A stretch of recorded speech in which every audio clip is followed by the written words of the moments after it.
Welcome.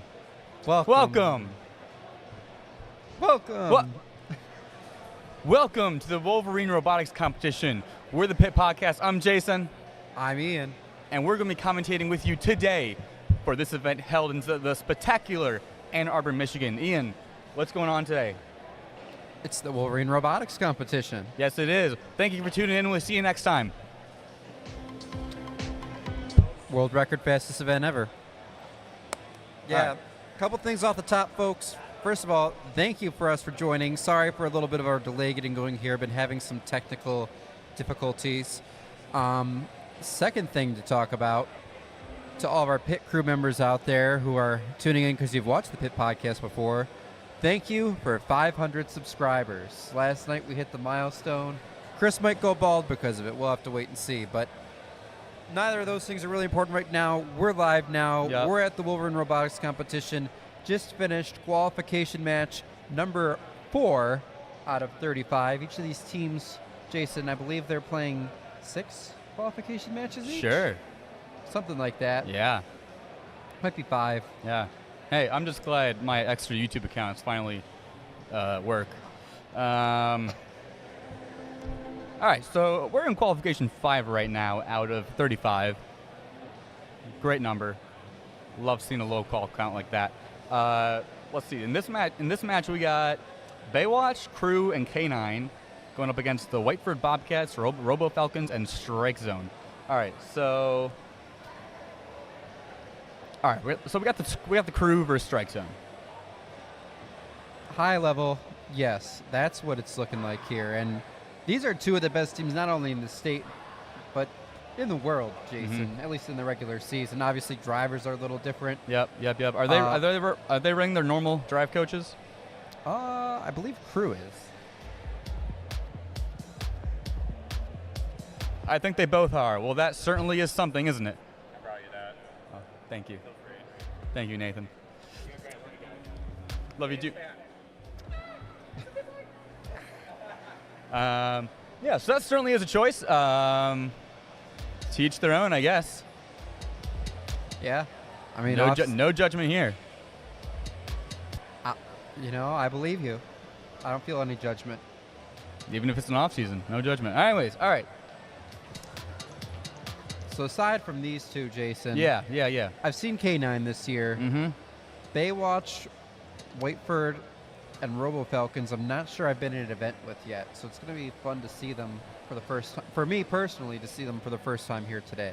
Yeah, and now we saw K9 at I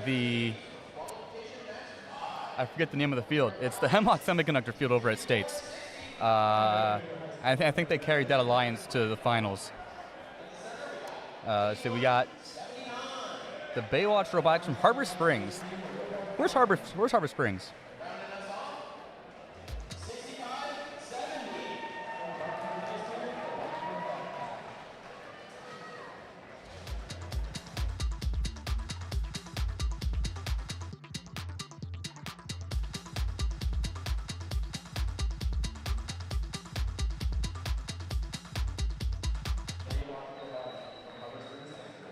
I can.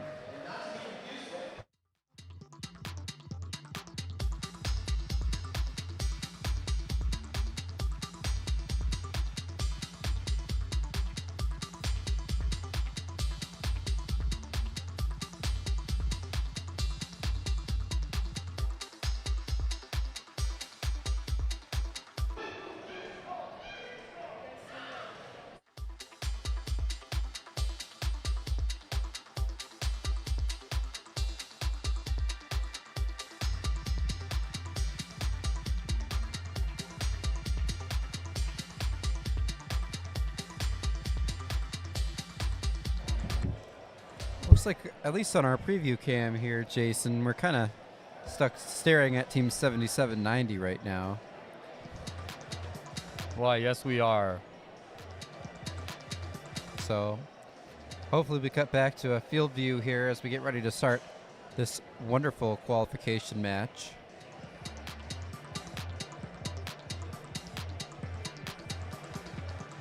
Okay, it does look like that is the stream.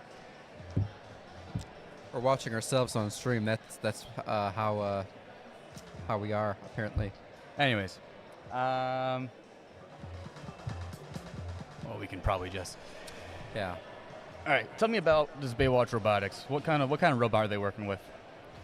Well, like I said, Jason, this is gonna be my first time seeing them this year, so it looks like, if I had to guess, it would be a dual turret shooter with an independent expandable hopper that can hold 60 fuel. Okay, that's up there in terms of fuel capacity, right? Usually we're seeing somewhere between 40 and 60 for most robots, I'd say. I know it's a very specific guess, but we'll see if it's right or not.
All right, so that match, what do we see?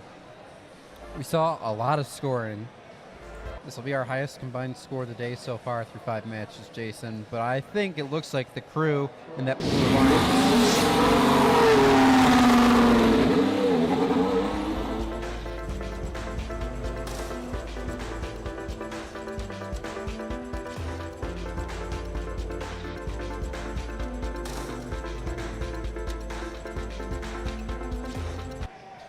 All right, so Blue Lions takes that win, 394 to 284. Yeah, 110-point win. Get all 5 ranking points, because let's be realistic, Jason, no one's getting the tower ranking points today. Everyone's getting all 5. All right, so the crew and K9 and Baywatch pulled it out from Strike Zone and Falcons and Bobcats.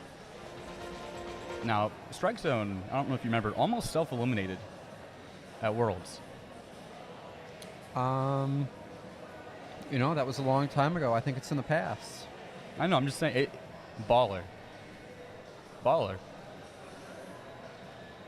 Well, I'm fully confident we're going to see them put up some big wins in their future qualification matches today, Jason. We'll get confirmation on what drive team they're using and if it is their seasoned veteran drive team or someone new, which is very common for these events, especially kind of in the middle of summer. Yep, that's always it's always interesting, right, Jason? And this is true for all the teams. You come in with expectations because when you're at states, when you're at Worlds, when you're at Team Second District Conference, whenever they competed last, usually teams don't do too much rotating of drivers in season, so those drivers are pretty well practiced. But now when you're at the off season, whether it be because of graduation or just giving other kids a chance, it's a bit more random, I guess. Yeah, and you know it's really kind of up to the teams what they want to do, because you know a lot of teams will use this as an opportunity to train future drivers and coaches, whereas or they'll use it as an opportunity to have other people drive that may not want to drive in the season or may not be qualified. Those are two of the most common options. Some teams choose to use their seasoned veteran drive team, and that's certainly their choice. It is their choice. Okay, qualification match number 6 we have on our screen now, Jason. Blue Alliance, we have the Ravens, Kensington Woods Robotics, and the Hackbots. Nice. Hackbots being our first team playing their second match of the day. You got Royal Oak, Lakeland, and Farmington, Michigan, going up against who? And then for red, it's we got the Techno Dogs, the Trobots, and Grizzly Robotics. Nice. Love them Grizzlies out of the Ypsilanti STEM Middle College. 2017 State Impact Award winner. And that's like basically right down the road here, Ypsi. On the Red Alliance, starting us off, we got 66. 66 Grizzly Robotic. Next up, 36, 68. From Whitmore Lake High School, it's the Trobot. Rounding us off, it's 3707. It's the Brighton Techno Dog.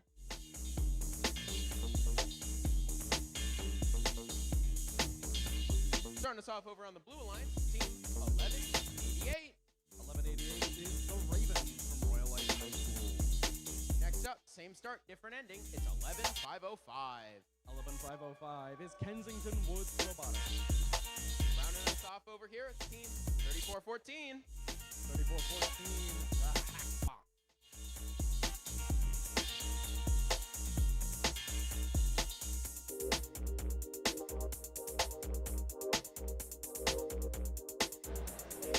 All right, we've met the teams, Jason. Looks like we have our new beautiful Wolverine graphics up on our stream here on the Pit Podcast Network now. Beautiful. Thank you, Chris, for making that. Wolverine Robotics competition. No, thanks to our tech crew, Philip, Owen, and Alan. Hey, Alan. Hi, Alan. Got an amazing tech crew, and that's the important thing I think people forget, right? We're going to sit here, we're going to mess around for a few hours, Jason. Truth is, I just showed up at 9:55. You know, they were here working through the night in storming weather. Blizzard. Blizzard in July. It was. Oh, it's August now. It was significant. Happy August 1st, Jason. That should be illegal. I agree. All right, so Hackbots had a pretty good season. They were one of the, I'd say one of the most consistent turbots, I feel like, here in Southeast Michigan, right? Yeah. Their original big hopper, accurate target, and they kind of dominated the early district events. They kind of fell into a what I refer to as the Killer Bee plateau, where you come out strong and fast, you dominate for like 4 to 5 weeks, and then everyone else just kind of jumps a little bit kind above. of jumps a little bit above. That's something we usually see from them, and looks like the Hackbox kind of had a similar situation this year. Trobots they were great last year. Have you seen much of them this year? I don't know if I've seen Trobots yet at a comp this year. I actually don't know, looking at this list, if any of these teams I've seen at a comp this year yet, where at least I've been reffing. Yeah, so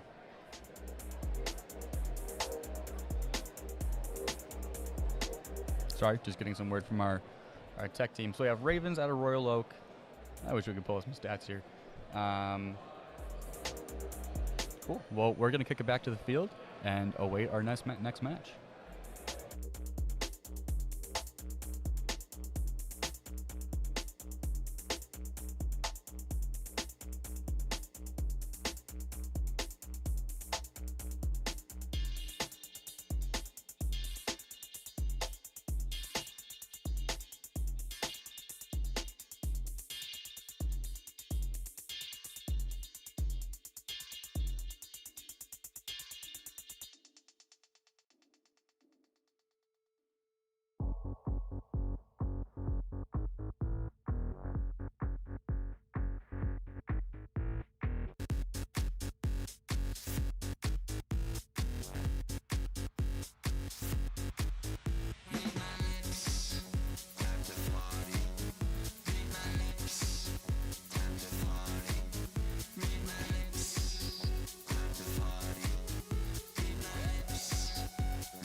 Robots.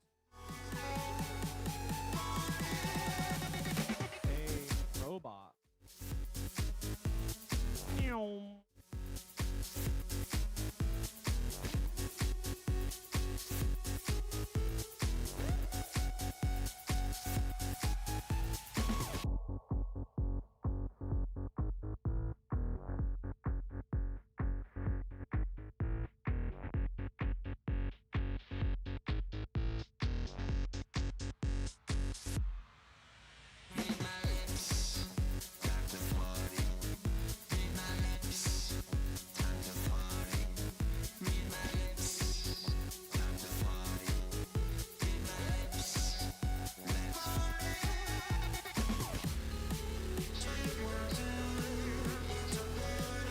All right, let's get this match started. Drivers behind the lines in 3, 2, 1, go. Jumping off to an early lead is the Brighton Techno Dogs, moving back into their zone to leave their first turn of fuel before most have even gone, but they're stuck on a fuel, so only half the tank's gonna go in. The turrets of the Blue Alliance putting up their singles. That's still gonna net them an impressive 45, now 50, now 60 as Red Alliance comes back in. Brighton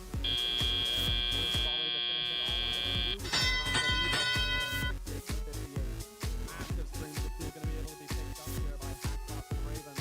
Coming back in and trying to put their things up while they still can, while the is active, and they will net themselves a solid 20 or so points. Moving back through here, looks like, yes, Probots were stuck. They're now going to get off from an assist from the Brighton Techno Dogs as they all move back within.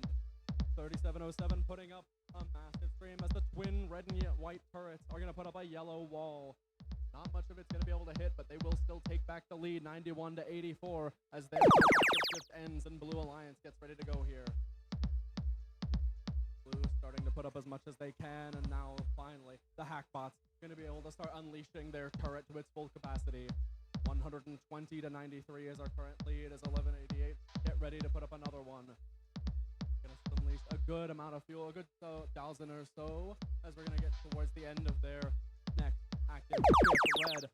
Red Brighton starting to get a real off to an early start, but all that fuel still counts as it falls through, pulling back within about 10 points of the Blue Alliance lead. 66 trying to take their shots, moving forward, trying to line up as Brighton got another one already, and now they're going to go right back up to the middle to try and maximize their active shift. 170 to 147 as they're approaching the last seconds. A massive wave of fuel from 37 and 3668. Trobot's going to bump their 66 teammate off of their bump to get them back into the match. Looks like a bumper is off on 11.505, so they are E-Stomp. They are not going to be able to play in the rest of this match. 210 to 168. Blue trying to shorten that gap down as we head towards endgame. Just 3 seconds left, 2, 1, and we're going to see 30 seconds of endgame. 210 to 198. Blue Alliance starting to catch up, but 3707 answering back with their own stream of fuel to widen it back out to a 27-point lead. Hackbots looking to pick up as much fuel as they can before they go. 1188 driving very slowly, but still able to hit their shots. But will it be enough in the final 10 seconds to match the output of 3668 and 3707? Both putting up tons of fuel. Tons of fuel available in these last couple seconds. Can any strings happen?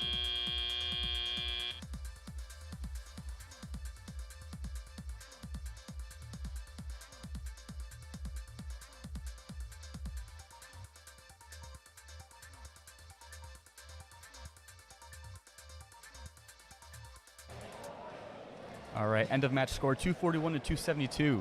A little bit. Here we go to our scores. The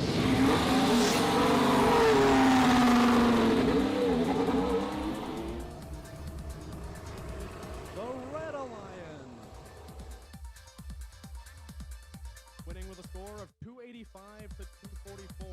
Both alliances earned that energized ranking point, so they will go home red with 4 and blue with 1. That was the first time I saw that.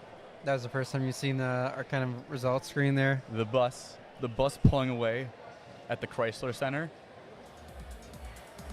You know what, Philip? Good job. Good job, Philip.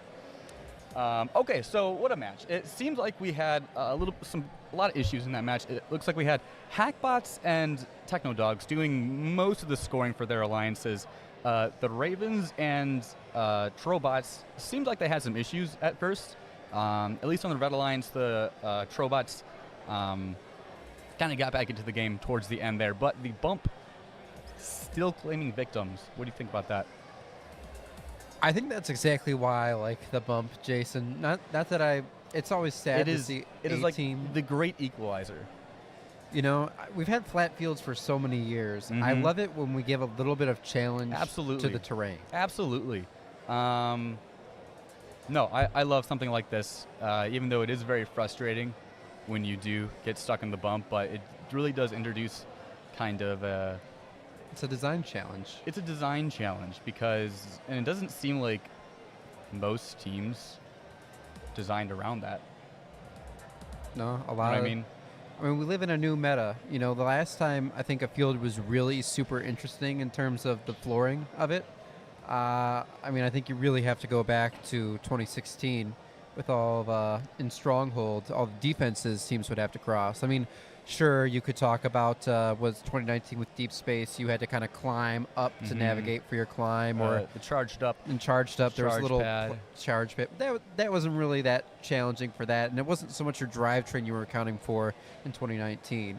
So it's really been since 2016. It's been flat fields, and that's like the swerve meta where it's like, let's just go as fast as possible, as close to the ground as possible, and swerve and do. Now, I've always been team cable protector.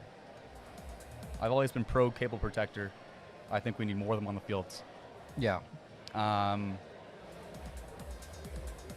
You know, it acts as a speed bump, but it also doesn't give. How do I say it? It kind of evens the playing field for some of the teams that have drivers that have been driving for 3 to 4 years, going up against new drivers. Either way, it requires some thought going around that terrain. Yeah, and that's a good point. Just that little bump for cable protecting can make a huge difference. Yeah, and teams hate it. Everyone hates the cable protectors. I'm sure the field staff hates it too, because you just hit those once and knock them around, and then they're back typing them back. And personally, I'm the biggest fan of the was that half-inch tubing, steel tubing. Yeah, kind of like what we have around some depot? of that fuel, the depot. Yeah, Is that what it's called? I think it is.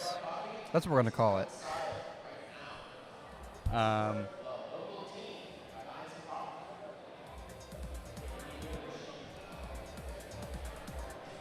All right, Jason. I think we're getting close to ready to meet our teams in this match. Should we go ahead and send it downstairs? Looks like it should be a good match. Yeah, let's go ahead and send it down. Looks like, oh my, they're in this match? I didn't know they were still around. I haven't seen them in years. This is gonna be insane. You know what? Let's just go to the field.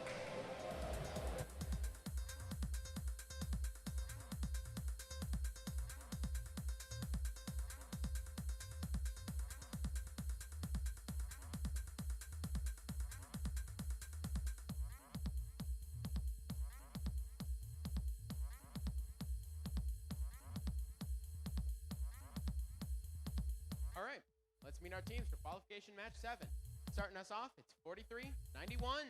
From Gladstone, it's the Brave Bots. Next up in the center, team 56-95. From Redford, it's Heavy Duty Eagles. Rounding us off at 26-20. From Southgate, it's Titans.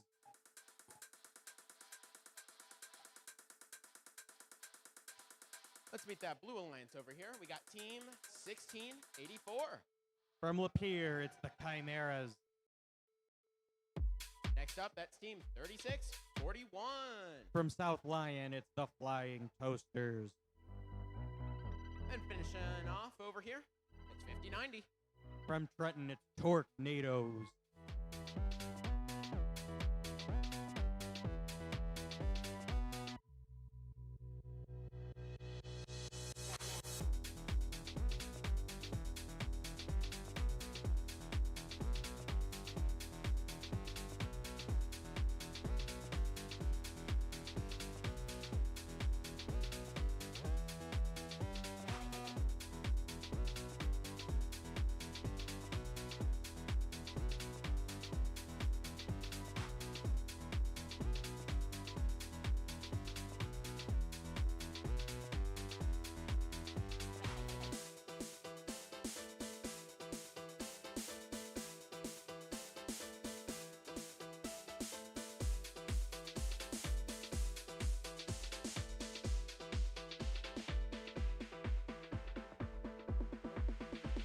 All right, we got our thumbs up. Drivers, behind the lines in 3, 2, 1, go. Qualification match number 7. We've got 4 robots out into the middle of the field, collecting as much fuel as possible. Brave Bots back on red, joined by Titans, while over on blue, Chimeras go to score. Unfortunately, it looks like Flying Toasters might be stuck on that fuel in the center. Hopefully, they'll be able to right that by as soon as possible, but it looks like we have a lead for our Red Alliance coming out of Autonomous.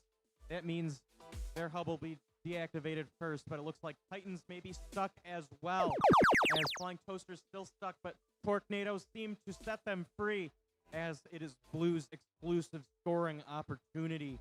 Got a lot of refueling, and it looks like we've got some shots sent across the field by Brave Bots over on red as they prepare for their shift. Chimeras make a few shots up into their hub, joined by the Flying Toasters here on our Blue Alliance, as Tornadoes go to collect as much fuel as possible. At the beginning of the red shift, the Red Alliance is ready to score, sending a bunch up, but Tornadoes look to make it a little tricky for them with some great defense. Brave Bots still going to make a few shots in very quickly. Titans, though, not easy for them, and as this Tornadoes defense goes back and forth to slow down as much of this red scoring as possible. Back over to our Blue Alliance for their next shift. We've got just over a minute left in the match. Chimeras line up, get ready to score. Make a few shots up and in as their alliance partners go to refuel in the center of the field.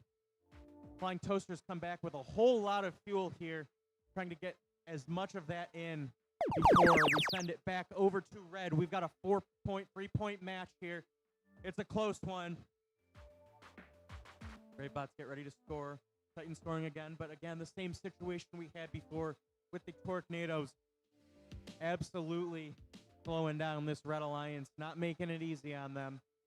Every second that they can slow down their opponents will matter in this match as we head into our end game. Both hubs are active once again shots in from Chimeras here as we've got a 10-point match with 20 seconds left. Looks like Flying Toasters over on the red side of the field, going to collect as much as possible as Chimeras make a few more in. Tornado's going to send as much fuel to their alliance partners as possible. Blues looking to lock this one in here with a few more last-second shots as time expires on an exciting match number 7.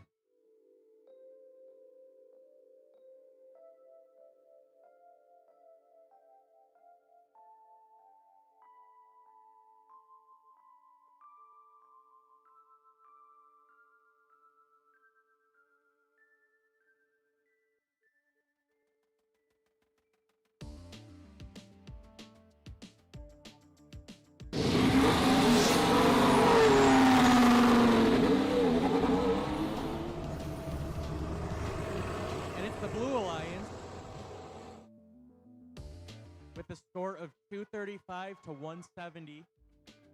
Blue taking home 3 ranking points, just 5 points short of that RP threshold. And once again, we've got a penalty-free match here, which we love to see.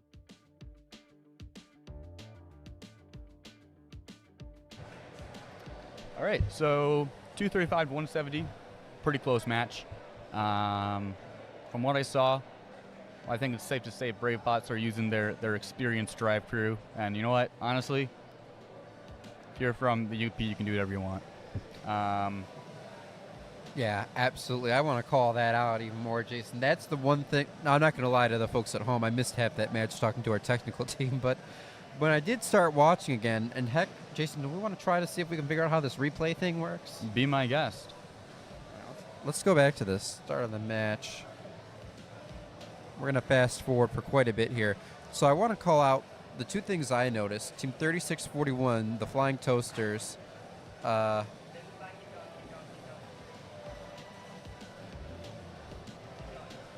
okay, there we go. Flying Toasters, they were getting some good volleys off. We see them shooting a volley right there. About 55 seconds left in the match. Watch what's going to happen right now, right in front of that red hub right now. We see Flying Toasters, they're loading up. They're trying to get those goods, right? Getting all the fuel ready. BraveBots is coming out here. Look what they're going to do to Flying Toasters. Flying Toasters went back for some more fuel. Yeah. And for the rest of this match, until we get to about 10 seconds left, this is about 20 seconds of solid defense. This Jason. is where I right here. This is where I realized they were using their normal drivers. That's good defense. You know, look, I've said this a ton of times. Good defense is really hard to come by. And I feel like that's because most drivers are either they just don't know how to do it. Mm-hmm. They are afraid of getting penalties. I think that's just an artifact of not being comfortable with the rules, because as you can see, when you are comfortable with the rules, you can really do some damage as a defense robot. All right.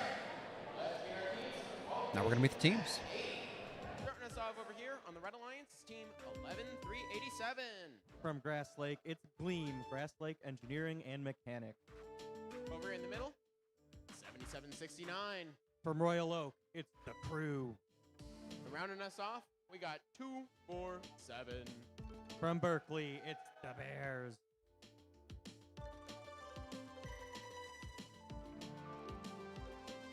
Let's meet this Blue Alliance, why don't we? We got team 6081. From Manchester, it's Digital Dislocators. It's 1502. From Chelsea, it's Technical Difficulties. And rounding us off, it's 3015. From Spencerport, New York, it's Ranger Robotics.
got thumbs up.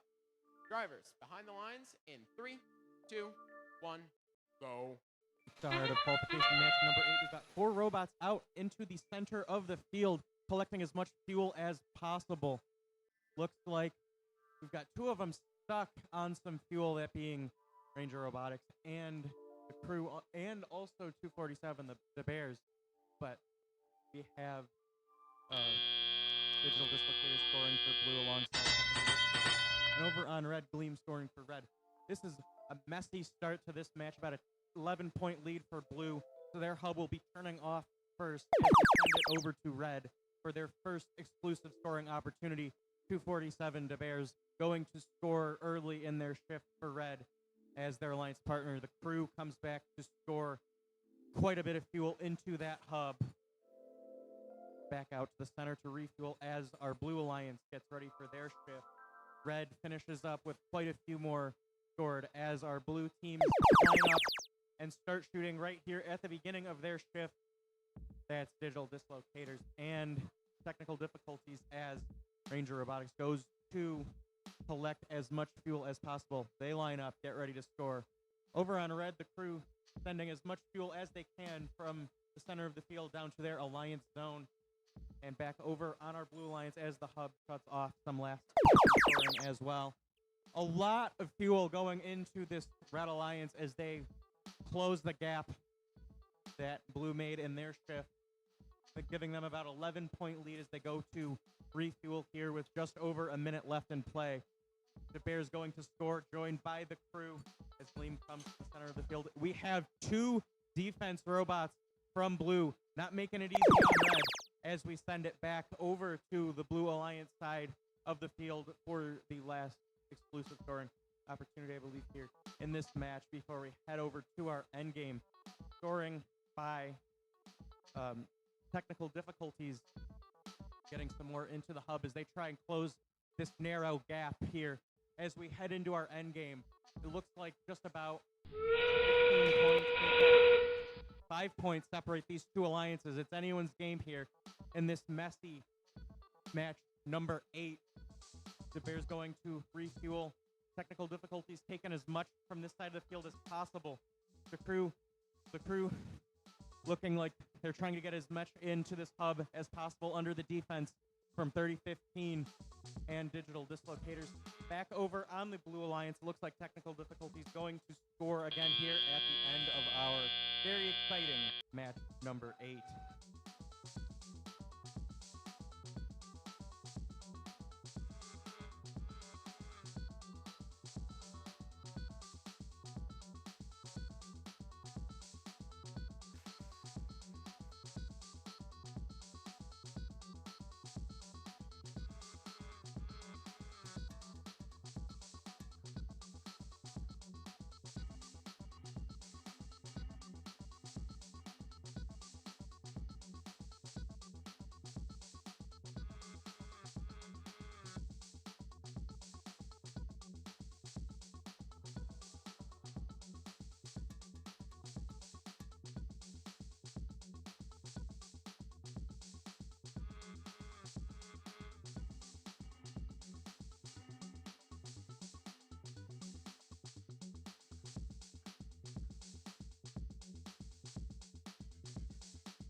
And we have our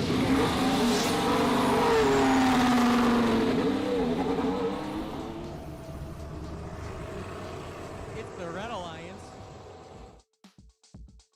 with a score of 279 to 218. The Red Alliance takes this match, and with it, 4 ranking points, 3 for the win, and another one for passing that 240-point threshold. Unfortunately, there were 10 penalty points in this match, but we are going to now get ready for our next match, qualification match number 9. Wow. That was a close match. Yeah, that was a pretty close match. I would agree, Jason. And that surprised me because we have the crew, you know, The I Crew. would go as far as to say the crew might be the favorite at this event. The Crew might be the favorite of this event, especially combined with the Gleamers. Although going up against Ranger Robotics, they were great last year, and we're hoping to see some great performance from them this year. Technical difficulties and digital dislocators, also solid contributions to that alliance. Let's check out the replay. Let's see if we can break something here.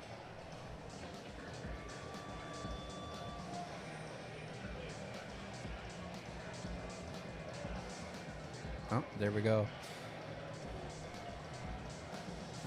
Now, for the vast majority of this match, Jason, what I was noticing, it was pretty darn close. I mean, we're at the end of shift 1. 7769 gets a pretty good volley up there. Really but- close. But in this blue shift here, all 3 robots are kind of working on all cylinders. We do see Ranger Robotics. They were focusing on feeding their human players, kind of giving some more room for the digital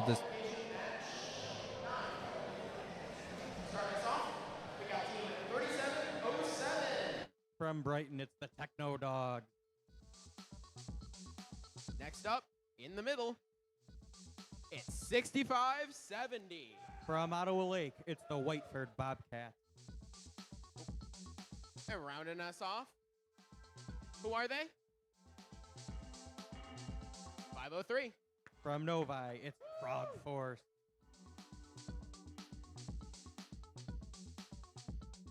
Novi more like yes, Vi. Starting us off over here on the Blue Alliance, it's 8179. From Dearborn, it's Robo Falcons. In the middle, 5066. From Celine, it's Singularity. And last but certainly not least, we got 9245. From Pigeon, it's Laker Dreadnought.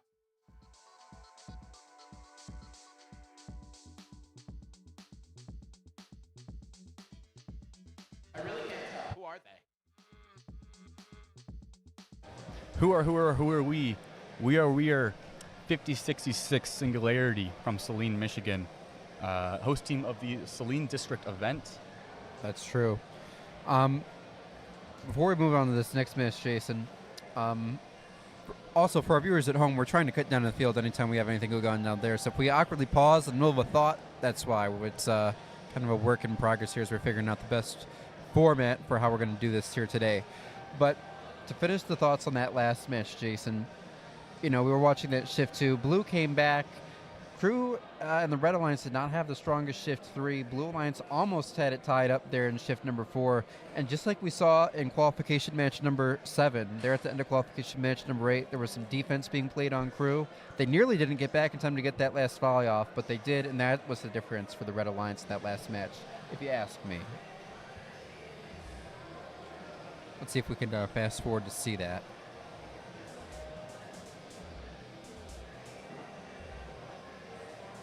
Yep, shift 1. We The saw Crew sending a nice volley into the hub. they're going to get a second one off, too. So they're up about 60 in shift 1. The dislocators having a little bit of trouble.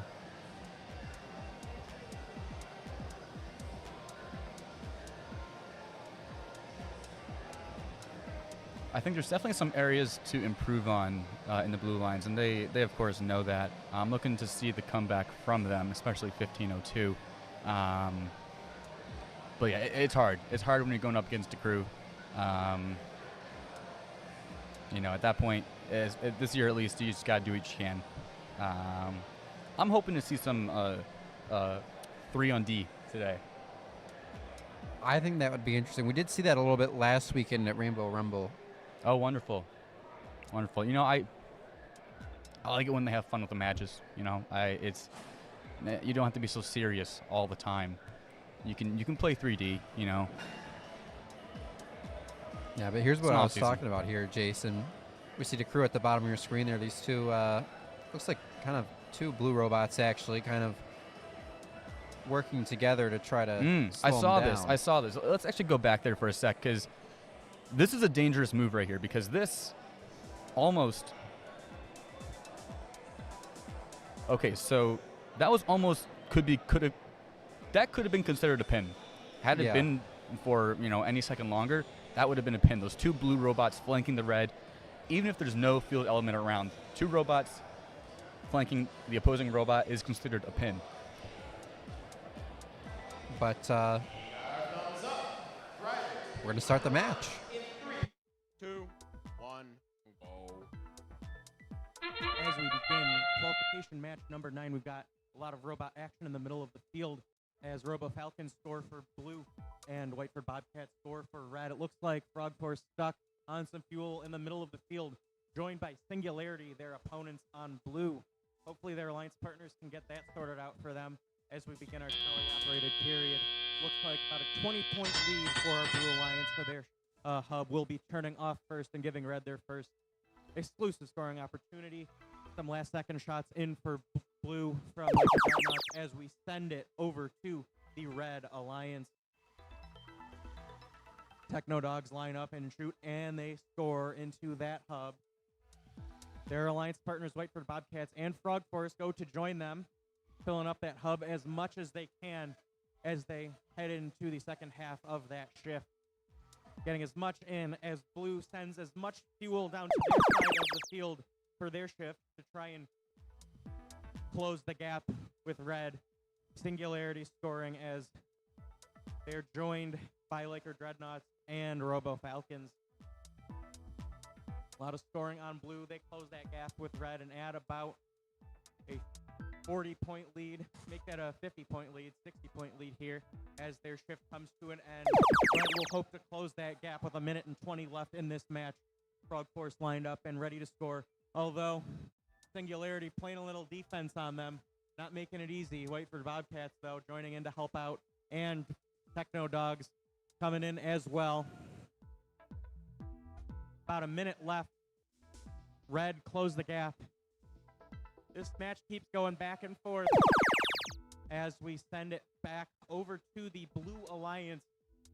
We've got shots in by Laker Dreadnoughts as Singularity lines up to get ready to score alongside Robo Falcons. Everybody's working as hard as they can out here, as this might be a very close match here in our endgame, starting in just a moment, where both alliances will be able to score for the last 30 seconds of the match. Red lights up, Frog Force shoots up and in, although their opponents over on blue are not going to want to let them catch up in these last 20 seconds. It's getting close here in qualification match number 9. Whiteford Bobcats up and in, Techno Dogs up and in. Over on blue, Laker Dreadnoughts going in to try and take back a lead, but we've got a lot of fuel scored by red here. All 3 robots on that red alliance scoring, and as our time runs out on a very exciting match number 9.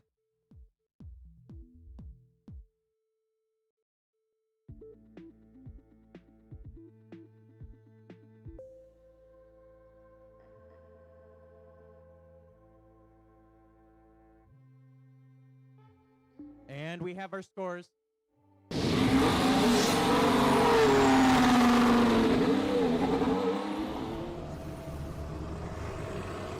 Red Alliance with a score of 339 to 227. Red takes this one alongside 4 ranking points, 3 for the win and 1 for crossing the 240-point threshold for scoring. But blue is not going home empty-handed from this match either, as they also surpassed 240 points scored. And let's get ready for qualification match number 10. Wow, what a close match, Ian. Yeah, these teams only separated by about 62 points. It's anyone's game.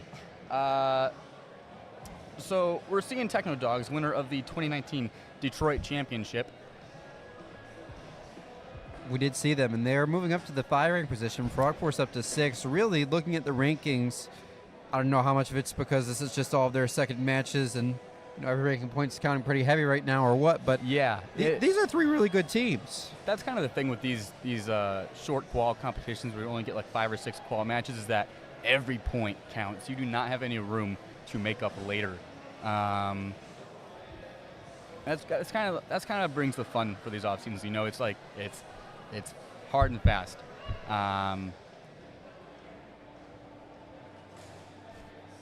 Yeah. Singularity, thanks for the battery. Laker Dreadnoughts moving down to 17th place, Singularity 16, and Robo Falcons holding steady at 23. All right. Yeah. Why don't we try?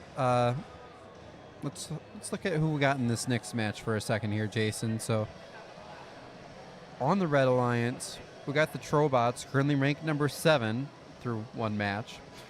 We got the Robo Cubs, and then the Robo Stings. I don't know if you know anything about them.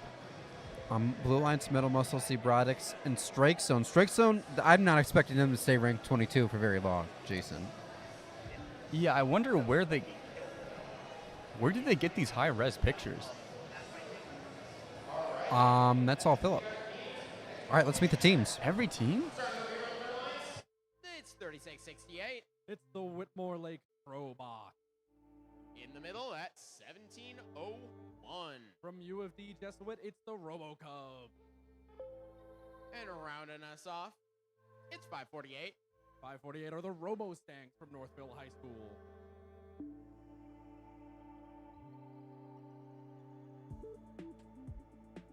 We're over here now on the Blue Alliance. Starting us off, we got 1506. It's 1506 out of Flint, Michigan, Metal Muscle. In the middle, that's 5708. 5708, a community team out of Ann Arbor, Michigan, Zebrotic. And rounding us off, it's 5460. 5460 are Strike Zone.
All right, we got our thumbs up. Drivers, behind the lines. In 3, 2, 1, go. Racing out to the middle is Strike Zone and Metal Muscle. Metal Muscle going to get beached, but he should be able to make it back over to the side. 1701, the tall bot coming in, shooting a little bit early as they're just going to shoot into the middle of the field. Both 5460 and 1506 are beached on their bump, so no more scoring from them in this period. 3668, the twin turret's going to put up a little bit of score at the end there. It is even, just barely at the end of our autonomous phase. Transition shift gonna see if it can make a gap for either side to work with. First shift up is going to be the Blue Alliance, which means red was counted as winning Auton. That gap is now surely gonna get widened as these strong teams start to put up their walls of fuel. 1506 getting an assist. They tried to have that assist defended by the Strobots, but 1506 were able to get them off. Passing going through here from 548 as one of our referees is gonna get pelted with fuel. But it'll get thrown back into the field. Coming down to the end here, beginning our Red Alliance shift. Robo Cubs with that tall bot, unleashing fuel after fuel in a single stream. 548 juxtaposition with their stream of wall of fuel, I should say, as Probots with their twin turrets putting up more and more. We come here to 10 seconds left in our active shift for red, starting to widen the gap out to around 40 points. Can anyone put up more? 548 going to unleash a few into the blues phase. Now we see 1506 putting up a ton of fuel, trying to bring it back, and they've already got it down to a 20-point gap. Seeing what they can do, moving through again here as so many robots on the far side of the field try. 5460 jumping back over as we near 5 seconds left, trying to hit this wall of fuel under defense, but most of it'll still go in. Bring them back into the lead, heading into red shift. That turret from 1701 putting in work as they're able to just shoot on the move, and move they shall as they move throughout their zone. Spinning around, and 548 putting up another wall of their own. The red lead is now 163 to 129 as we come within 5 seconds of our endgame period. Who can differentiate themselves within that endgame time? First stream coming up, also again from 5460, early to the punch. 548 trying to put up a stream of their own to match, and we're even or so with 20 seconds left. Blue pulling away by about 16 points as they're going to try and get another one up. 1701 trying to save their robot. 3688 going to get off of their beach position as 548 try to bring it back within. 8 seconds, 7 seconds left. Blue pulling ahead by a significant amount. Can they change that? Full hoppers on the red side. Going to unleash a load of fuel right at the end. Who will come out on top?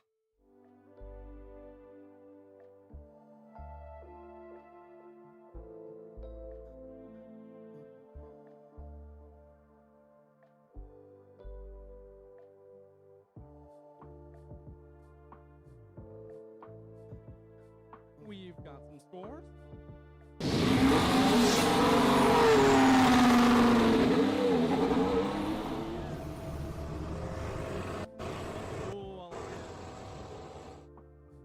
Winning with a score of 249 to 210, so they will earn that first additional ranking point.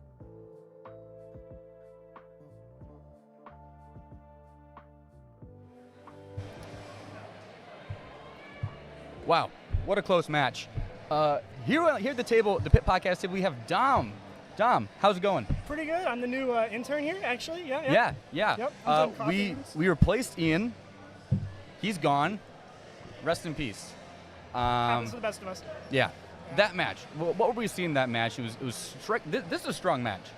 I mean, we got Metal Muscle, Robotics Strike Zone versus Trobots, Robocubs, and Robostangs. With Blue Line squeaking it out. Anything you observed during that match that's interesting? I think that the main thing is, am I muted?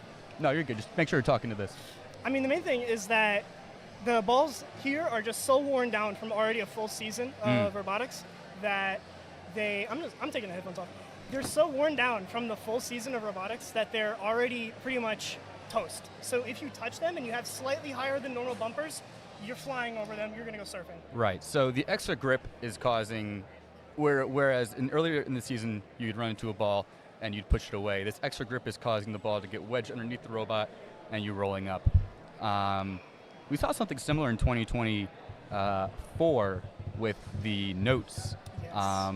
Throughout the season, they got progressively worse and more worn down, and teams that relied on the lack of friction to intake saw severe degradation in performance. I think that a lot of people's intakes are also suffering. At least from what I've seen, a lot of teams actually just aren't able to intake as well. But that could also just be another thing, such as reliability from the team. Yep. All right. Yapping? I'm so glad you told me that. I know. It's like someone told me.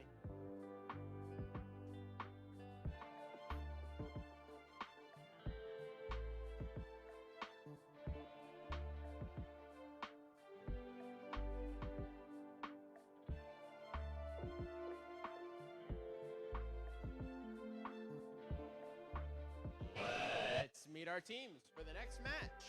Starting us off over here on the Red Alliance, it's 1076. 1076 is the Pi High Samurai B-Bot. In the middle, that's 7196. 7196, the Tech Tigers out of the Academy of America's High School. Rounding us off over here, it's 3175. 3175 Night Vision driving the robot they call Sisyphus.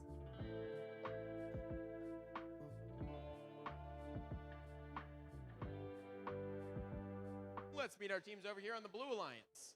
Starting us off at 7790. Currently ranked number 1, it's Baywatch Robotic. In the middle, ooh, 1250. Now comping away, it's Gatorbot. And finally, last but certainly not least, it's 66. Give us a roar, it's Grizzly Robotic.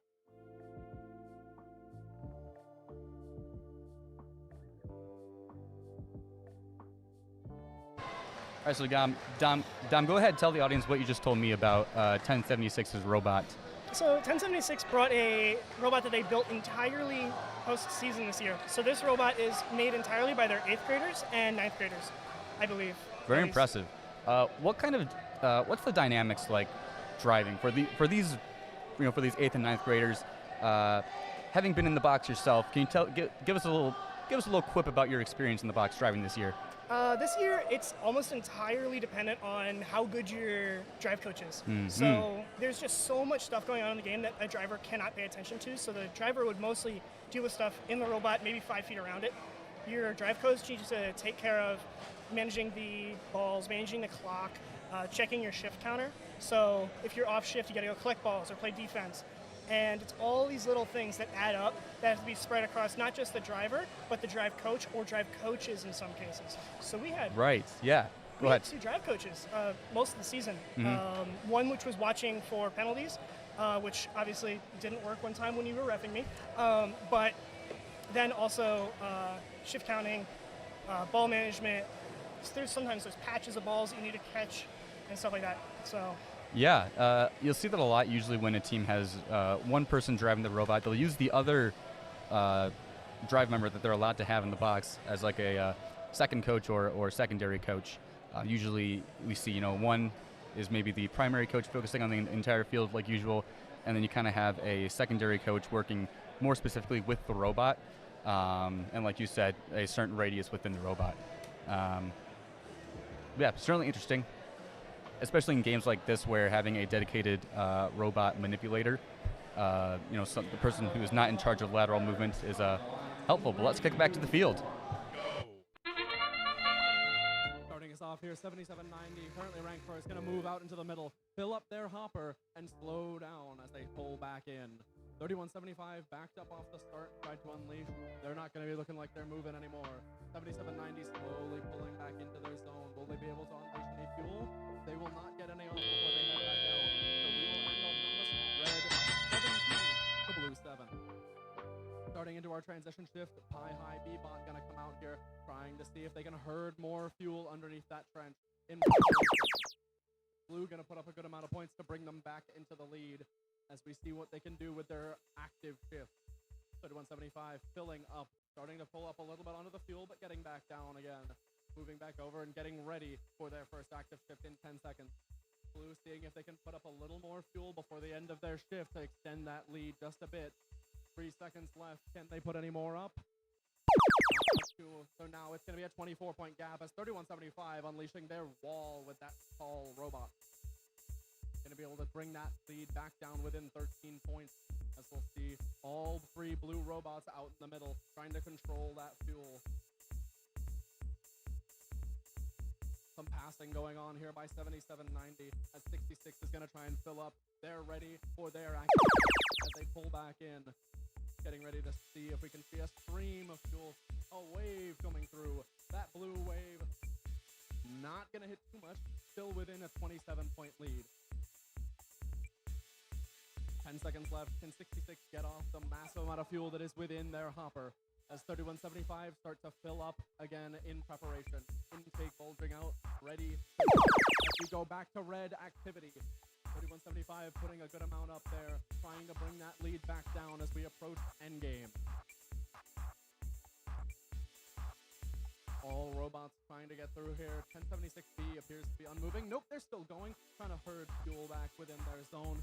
Getting it ready for their alliance mates to use in this end of this shift and in endgame. Blue score gonna go up on the board, trying to bring them up 67, 68. This lead is widening. 20 seconds left. Can Red get back within their zone and ready to go? Ready to see what they can do with the remainder.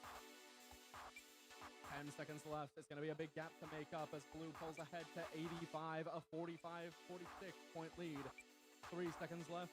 Any more fuel to be put up? No more.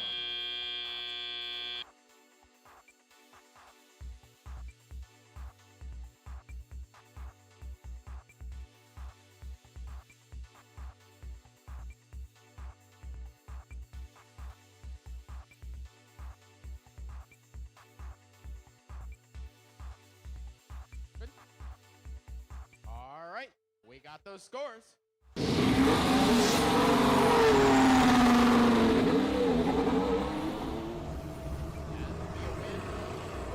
Alliance taking home the 3 winning RP.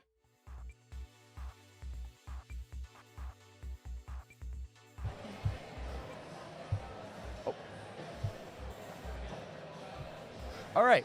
Wow, what a close match that was. Oh my god, that was amazing. Very, very nice to watch. So 1076 running their 8th grade, 9th grade robot. They look like they're having a good time.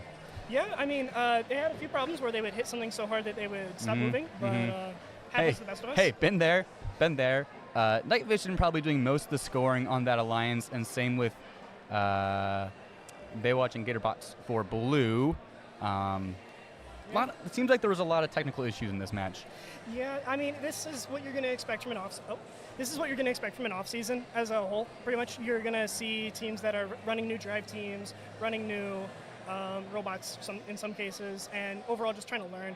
Nobody's really winning anything huge here. Like there is a blue banner there, but it's not a real one. It's fine. Yeah, there's not a lot on the line. It's not like you don't have any district points or anything like that. It's just all, either for glory or for fun. Depends on the event. IRI and All Stars. Obviously, those are historically very for glory events. But typically, at an event like this, it's usually for fun, which I appreciate.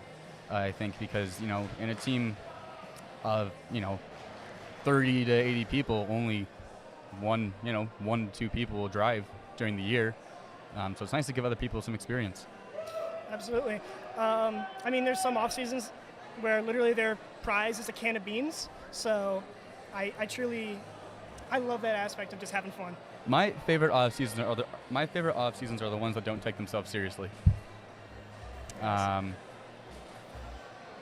like the ones that invent new rules. Yeah. That's always a good one. I also like that. Let's see. I heard there were a few rule changes for this event. Are you familiar with them? Not least. Nope, not at all. I Cool. can't. Me neither. I guess we'll just not cover that. Yeah. Looking forward.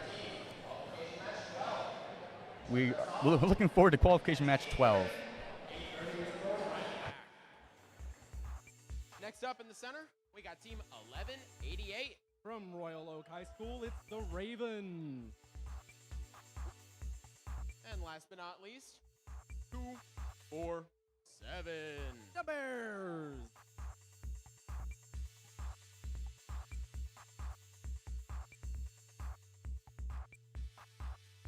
Starting us off over here on the Blue Alliance, that's 5066. It's the Celine Singularity. Currently ranked first, we got 8280.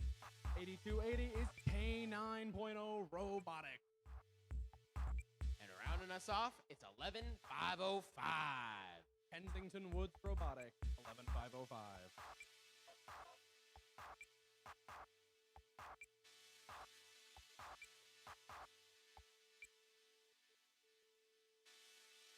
There's a lot of dogs in here.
I'd say it's about time we got this match started.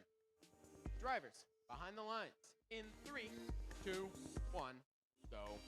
Racing out to the middle is 8280 and 5066, those twin blue robots. Only one of them going to make it back over into their zone, though, as 8280 unleashes the appropriate amount of fuel.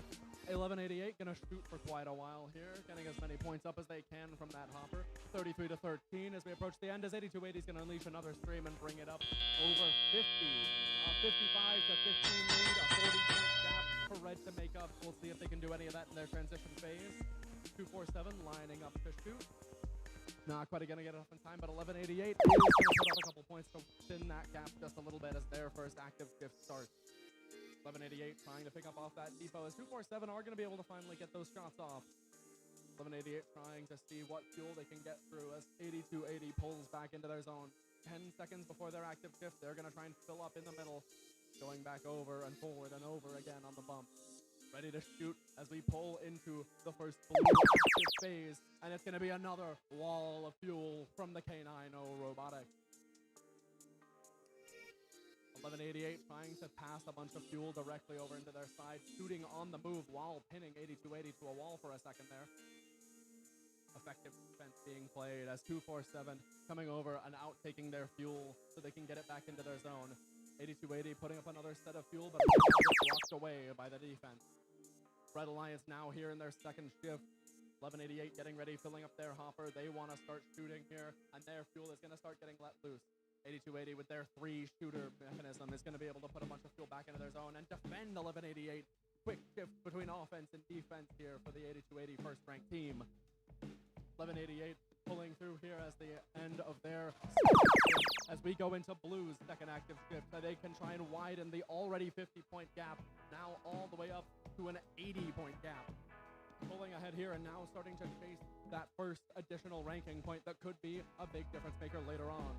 Under defense, heavy from 1188, trying to play some of that defense back, play back for what they got earlier in the match as we're approaching endgame. 193 to 87, a 100-plus point gap.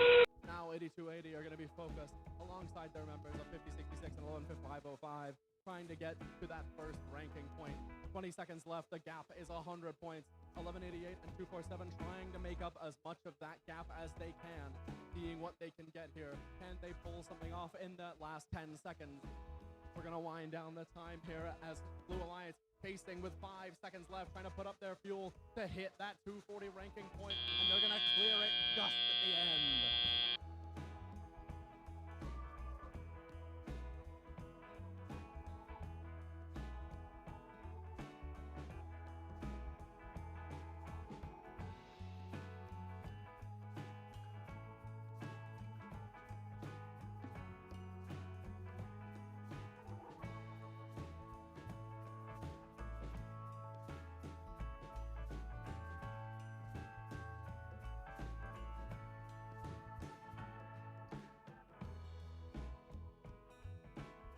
Looks like we've got some scores.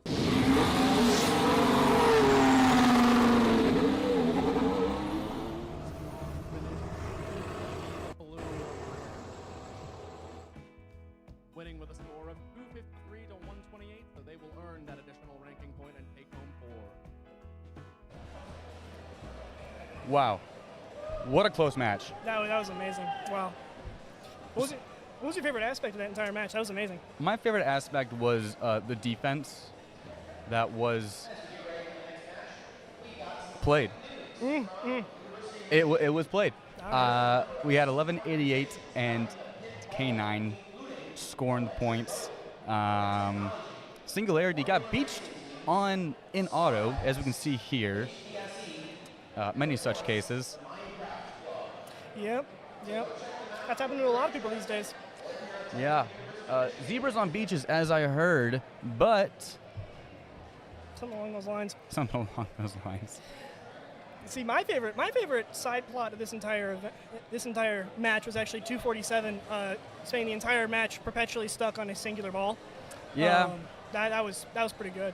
There's something poetic about that. Yeah. Such a large robot, and yet it gets taken down by a single 6-inch diameter ball. We have K9 Robotics probably putting up most of the points for the Blue Lions, but Singularity not far behind. Singularity, 2-time finalist this season at the district level events, including the state district championship.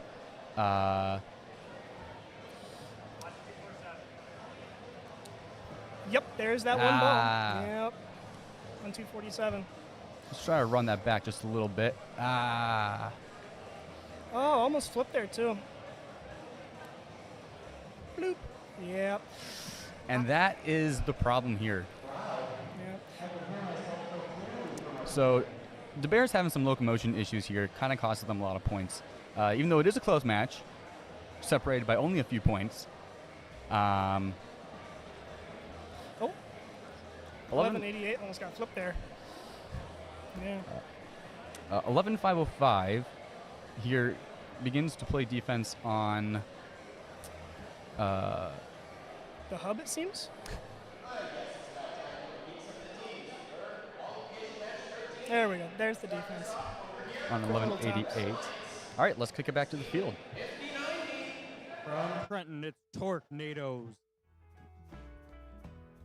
Next up, it's team 1701. From Detroit, it's Robo Cubs. And finishing us off over here, it's team 1502. From Chelsea, it's Technical Difficulties.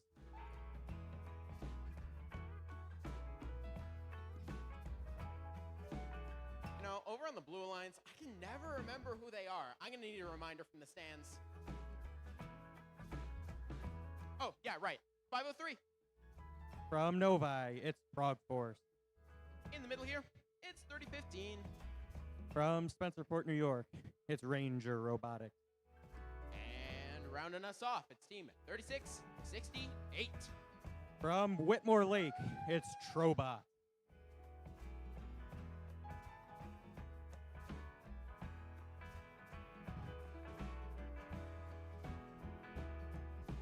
Ah, thanks for the reminder. I keep forgetting.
We got those thumbs up down here on the field.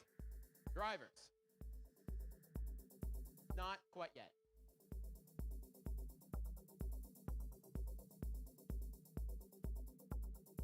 Embrace the anticipation. There we go.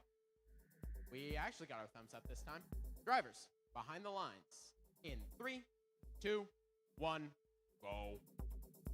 And it's the start of qualification match number 13. We've got 4 robots down in the middle of the field as robots go over to score on blue and Tornado score on red. We've got a lot of robots coming back from the center to make these scores go quite high here in Autonomous. Continual scoring from Robo Cubs on red and over on blue. As we head into our teleop, 56-39. That's got to be the highest combined autonomous score we've seen all day. Robo Cubs going in to score on red as we've got 4 robots in the middle of the field refueling as they get ready for the next shift. Technical difficulties line up and get ready to score over on red as it looks like the Tornadoes go to play a little defense over on robots. Scoring by technical difficulties as RoboCubs come back to their zone, but it is now the Blue Alliance's exclusive opportunity to score here in this match. But Tornadoes is looking to make it tricky for them, playing a little defense. But despite that, looks like Frog Force going to score over on Blue. Ranger Robotics scoring some more into their hub as their shift comes to a close. Reds turn to close the gap. Technical difficulty scoring as RoboCubs, their alliance partners on red, line up. Get ready to score as well. Make a few shots up and in as their opponents over on Blue go to refuel. That's the Robots, Frog Force, and Ranger Robotics. About a 12-point match here. It's anyone's game still as we head into the last minute of play. Blue is active once again. That's Ranger Robotics going to score, joined by Frog Force as Tornadoes go to slow them down, make it a little difficult. A lot of refueling here in the middle of the field. Robo Cubs and technical difficulties going to collect as much fuel as they can for red as we get ready to head into our end game. It is within 10 points still. It's a close one. This could come down to the last moments of play as technical difficulties are ready to score for red as their hub lights up. Got about 20 seconds left, 5-point match. Ranger Robotics refueling in their zone for blue as Frog Force gets ready to head back over. We've got scoring from technical difficulties and Robo Cubs on red. This is a very close match. Blue looking to take it back here in the last 5 seconds. We will see if they are successful here. We've got 10-point lead from blue here at the end, but we'll get you our official scores in just a moment.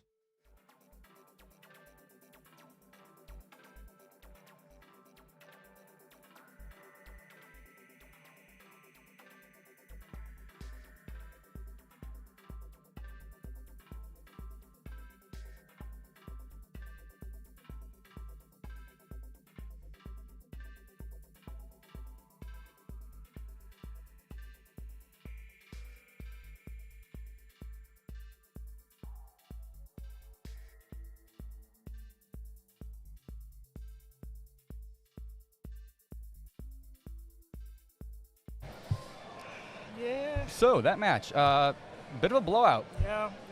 Yeah. Whole 10-point difference. That's kind of crazy. Yeah. So what I was paying attention to the most was 5090's defense. You know, it's rare. It's rare to see defense that actually, how do I put it, does something. And they did. You could. It was a very visible effect they were having on their opponent's robots. And as I was getting at earlier, most of the time you don't really see that. Good defense is hard to come by. Yeah, a lot of people do it. It kind of dilutes the pool of choices for good defense, mostly due to the fact that some people just can't score. Yeah, and kind of what I was getting at earlier. To team 3015 for ignoring the safety glasses rule. We take safety very seriously at this event, so please make sure you are wearing your safety glasses at all times on the field. Thank you. All right, Red Alliance being awarded to a team there for a safety glass violation. We don't really have to get into that. But yeah, as I was saying earlier about defense, I feel like a lot of these teams just aren't confident in the rules, and that causes them to kind of be scared of accruing penalties when they're playing defense, which causes some very, very ineffective defense. Yeah, I feel like the refs, at least in Michigan, let a lot of stuff go sometimes. So you can really get away with and play around with just nailing them as hard as physically possible sometimes. And sometimes it does a little bit more damage than you'd hope. But a lot of the times it's also just knocking them off of target and they can't shoot anymore, saving you a precious 5 seconds of their shift. Yeah, and I think this year is different than other years in the past, purely just because of the dynamics of the game. This year, defense impacts a lot, whereas in the past, sometimes defense, you know, rarely will you ever strip your opponent of more points than you could have put up yourself. But in this year, it's entirely possible. If you play good defense, good defense can completely shut down a robot, especially with drivers that are maybe don't have much experience with playing counter defense. Yeah. Especially with all these dumper robots that do not have a turret and cannot aim after being tilted off target. Yeah, and there's pros and cons to everything. The crew heading onto the field in their show bumpers. I don't know who let them get away with that, but I like it. I like it a lot. Personal pet peeve of mine is the lax bumper rules at off seasons, but I'm not reffing this competition, so it doesn't matter to me at all. But I will say I am truly astonished by the fact that some people are just getting with almost straight black bumpers. my favorite thing is when it's like a red bumper with one strip of blue tape, and we're expected to just know. We're expected to just know. Oh, that's a blue robot. Yeah, yeah. Well, shouldn't you know it's in the center? You only go off what's on the center of the bumper. All right. That's your scores.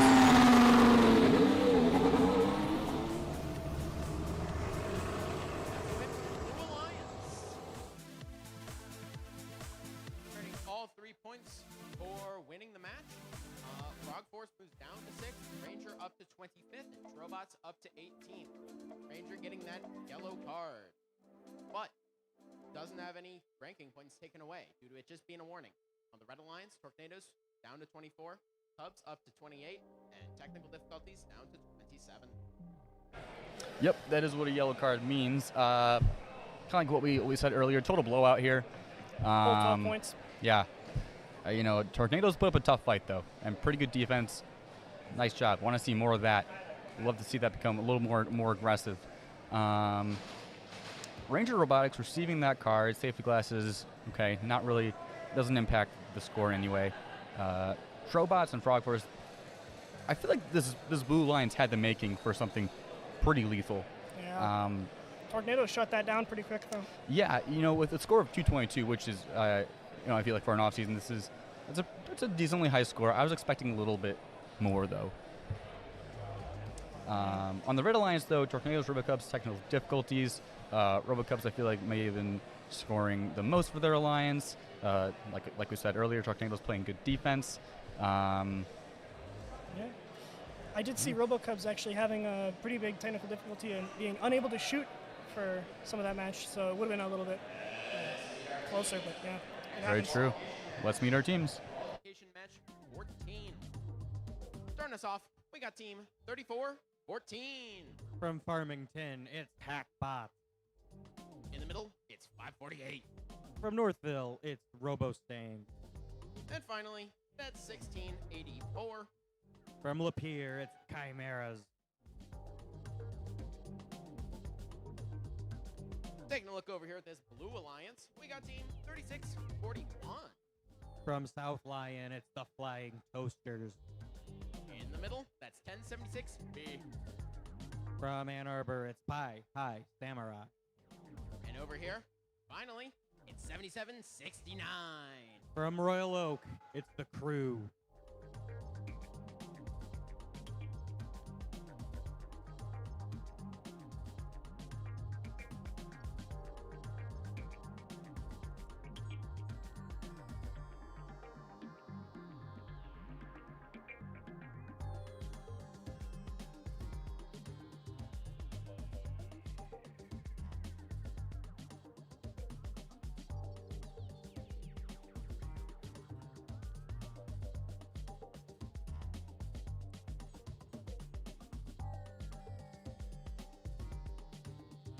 Let's get this next match underway. We got our thumbs up.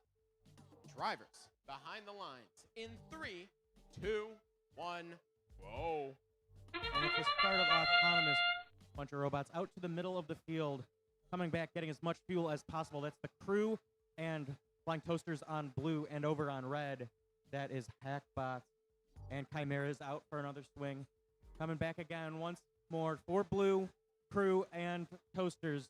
Get an incredibly high Autonomous score of 110 to 67. Wow. That will give the Red Alliance the first exclusive scoring opportunity in this match as the blue hub shuts off. Looks like Chimeras and Hackbots ready to score for red as Their alliance partners, Robostangs, playing a little defense here in the middle of the field and then shooting some fuel over to their alliance partners to get that score as high as possible ahead of Blue's shift here in about 5 seconds. Looks like Crew shooting as their hub lights up, joined by Flying Toasters. Both of them empty out their full robots and go out and come back for more. Over on red, we've got more feeding over to their side of the field as they try and take this one back during their next scoring opportunity. But as this shift ends, we've got another full set of fuel from Crew and Toasters. But over on red, looks like Hackbots might be stuck. Hopefully they can get themselves free here during their shift so that they can score and take advantage of this opportunity. Looks like they do. Joined by Robostangs, both of them scoring into that hub. Chimera's coming back. But Toasters collecting as much fuel from this side of the field as possible, trying to starve their opponents out and score at the same time. Back over on blue, it looks like Crew's scoring a whole lot of fuel once again, joined by Flying Toasters, the same story that we've seen this whole match. Robostangs trying to pick up as much as they can from their opponent's side of the field as they get ready for the end game coming up here, where both alliances will be able to score for the remainder of the match in just a moment. Looks like we've got a score of about 330 to 178. Red's going to need a miracle to take this one back, but they're going for it with as much fuel as they can score up here in this hub. Robostang scoring again. Hackbot's going to collect more fuel. Chimera's looking like they're pushing as much fuel to their alliance partners as possible. As over on blue, we've got a few more last-second scores. Everyone trying to get this score as high as possible. Over 400 on blue, over 200 on red. This is a very high-scoring match. And we will get you your finalized scores in just a moment.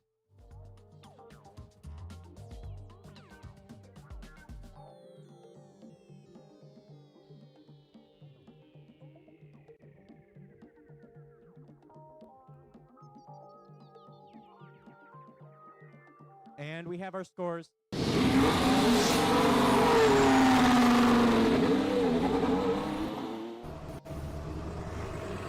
it's the Blue Alliance with a new event high score of 448 to 220. Looks like Blue will be taking home 5 ranking points from this match.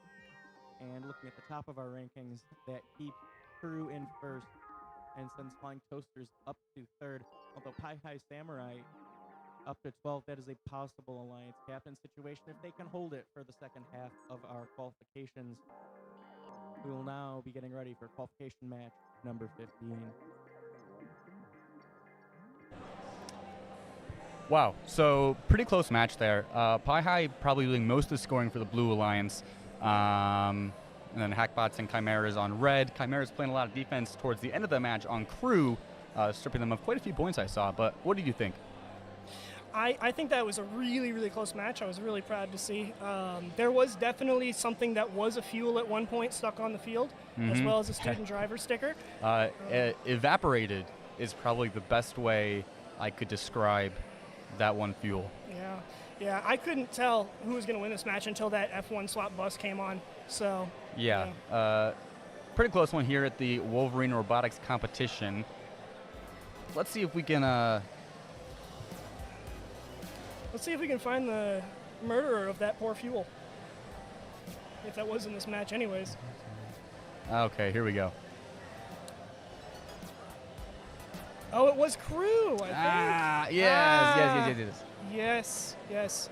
And they hid themselves with the non-red or blue bumpers simply just to get away with it. The Crew using some very ambiguous bumpers. Yeah. I'm not even going to get into that. So here they are completely eviscerating a note, it looks like. Sorry, not a note. Power cell? Fuel. Yep. Here they're assisted, revealing what used to be a fuel on the field. As well as losing their student driver sticker in the process as they backed up toward the header F there.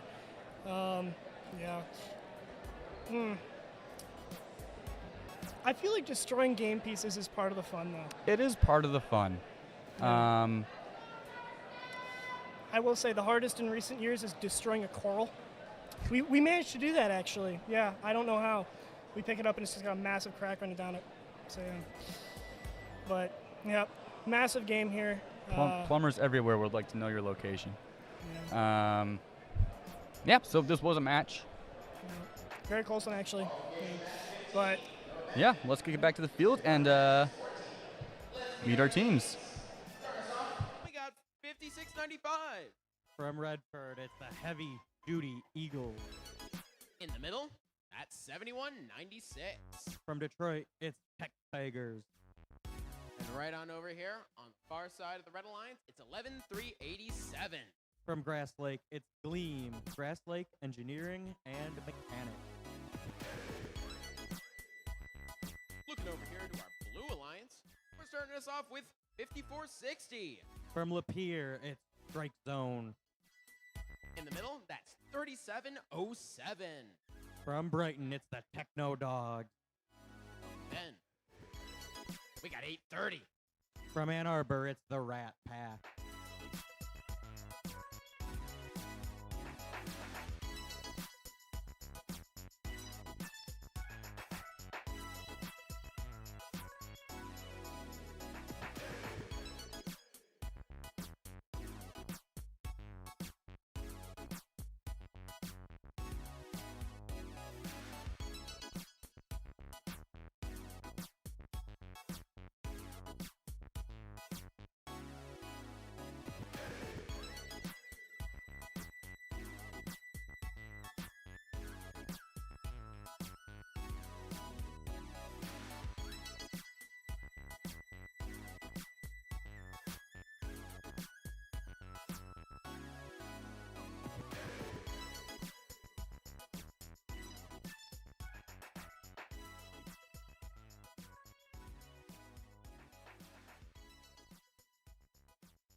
Drivers, behind the lines. Let's get this match started in 3, 2, 1, go! As we start qualification match number 15, it looks like we've got two robots from the Blue Alliance out here to the center of the field to pick up some fuel. That's the Techno Dogs, but it looks like Strike Zone got stuck on some fuel. But despite that, their Alliance put up 30 points here. And Autonomous to Red 7.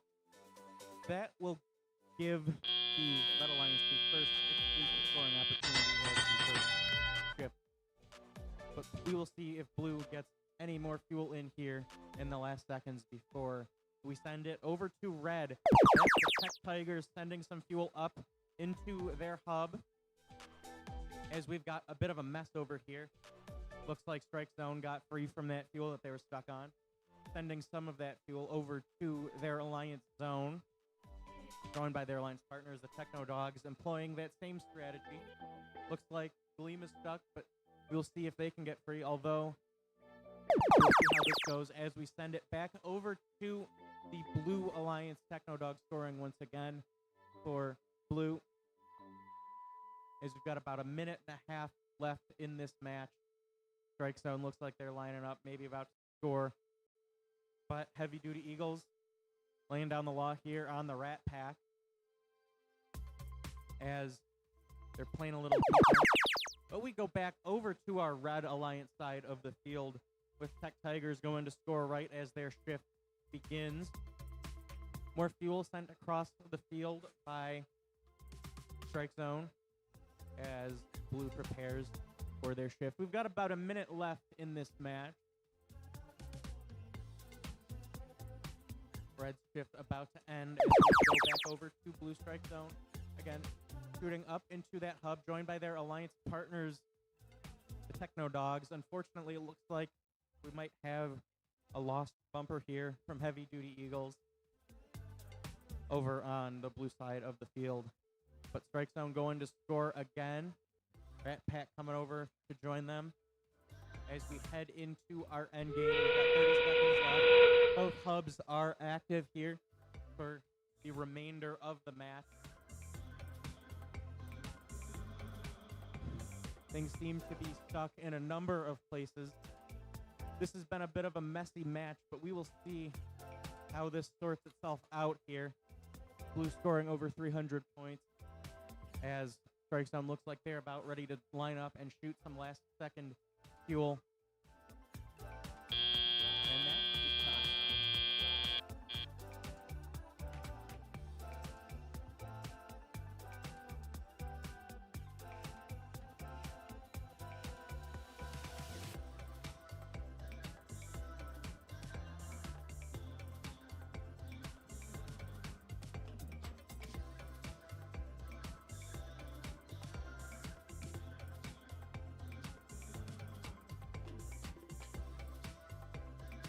And we have our score. And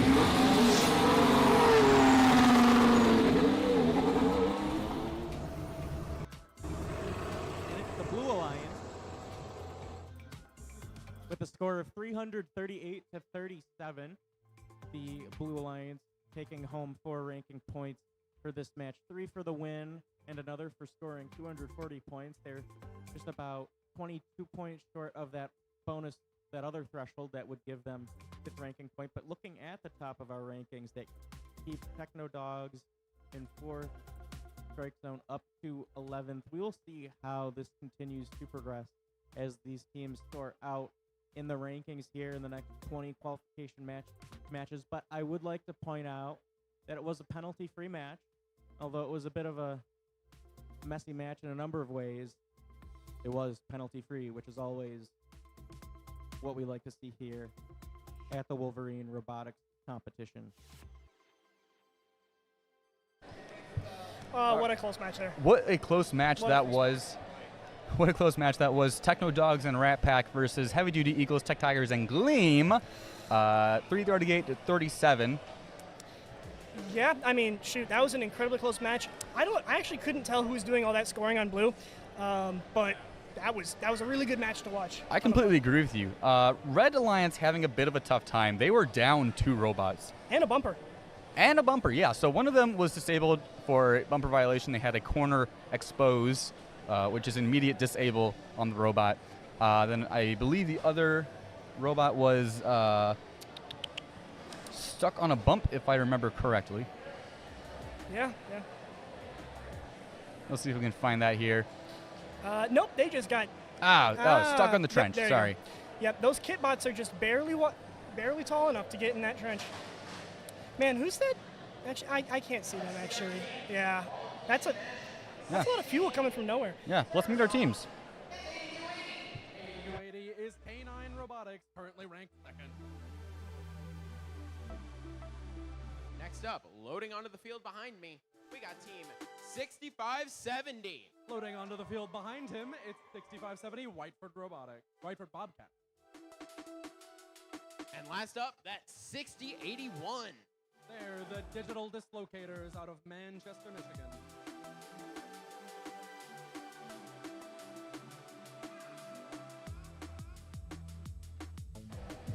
All right, so we're going to do a autopsy here on the fuel. We're going to do an autopsy here on the fuel just that was eviscerated in the previous 2 matches. Watch your eyes. Ooh. Yep. Happens to the best of us. In high school, it's the Titan.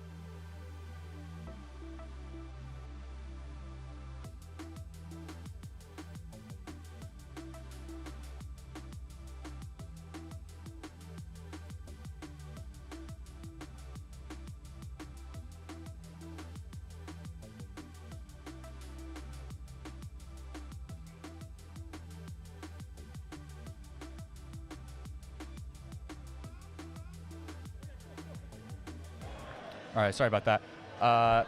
Viewer discretion is advised here. You can see the haircut given to this fuel turns into cheese dust here. Honestly, looked a lot worse on the field. Now, these produce a lot of dust.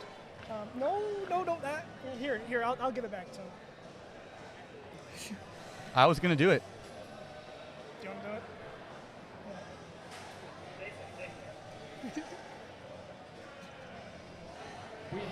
Wrong direction, that's fine. Ladies and gentlemen, the Kona ice truck is here. It can be found out front. Hooray! A portion of proceeds are going to head to a local team, so make sure to get your purchases in today.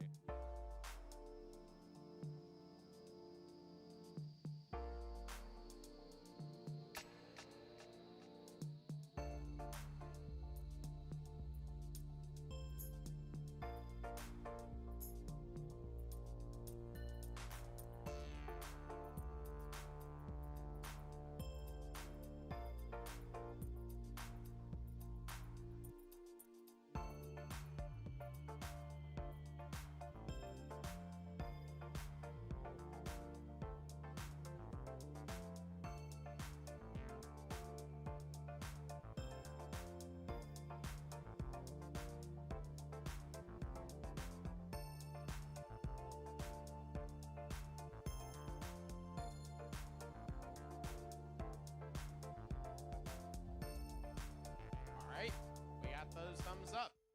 Drivers, behind the lines. Let's get this match started in 3, 2, 1, go. Starting us off here, 8280, signature speed to the middle, mashed up by 2620, so they're going to get beached on that fuel and shoot directly into the air. 6570 unleashing the fuel that was preloaded into their robot as human players from both sides are going to start putting up their shots. Initially, so even 15 to 11 red advantage as the human players try to change that right at the end. Little widen the gap, plus 7-point lead for the Red Alliance. 18 to 11 heading into our transition shift here. They're going to try and unbeach the 8280 machine to make use of that transition shift. As Blue Alliance pull away by 15 going into their first active. They were behind in Auton by a bit, so they get that first active shift. 37 to 18 as both of these red robots over on this near side of the field are going to be putting some passes in. Grizzly Robotics beached on the side. Can they get an assist from one of their alliance mates? As 2620's twin turrets are going to start putting up some more points in their shift, trying to make use of it as 8280 finally off their load. 2620 coming over to defend the 6570 machine. Now we're going to try and shift their focus. No, they're going to stay on 6570 and then head back out to the middle. 8280 appear to have E-stopped. Something wrong there. They'll see what they can contribute behind the glass. 8 seconds left here in this active shift. Can they pull back to an even game state? As it's at a 19-point lead and a bunch of shots coming in from the Manchester machine. Blue Alliance going to start to even this, pull this back ahead as 1506 putting in their first wave of the shift, bringing it back down to a 17-point lead. Now another wave of fuel coming in here from 1506, trying to make it now up over 100 points. They're first to 100, and they keep that lead. 6081 getting ready, lining up. The fuel is going to start pouring out as 1506 match on the other side. This could be a big swing as the full hopper gets off from 6081. 1506 poaching a little bit of that fuel, trying to get back over to the side. Get ready for their end game period. 10 seconds left until we hit there, and red is going to start to pull ahead if they can get this next hopper off. Heavy defense from the 2620 twin turret machine. The Titans are trying to hold down the forts. 6081 moving around a little bit here, trying to pick up another load of fuel, trying to make up the gap that they need. It's only 7 points, but now it's going to widen as blue is going to start putting up some shots. 1506 moving to try and pull ahead by a significant enough margin.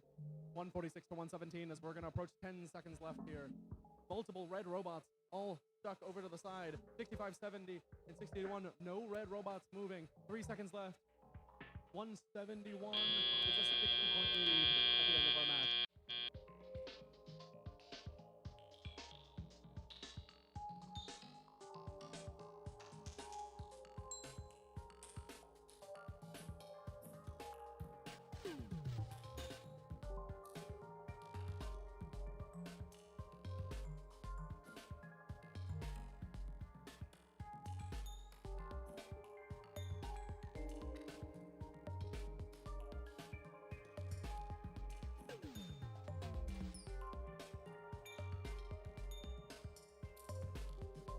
We've got some scores to announce.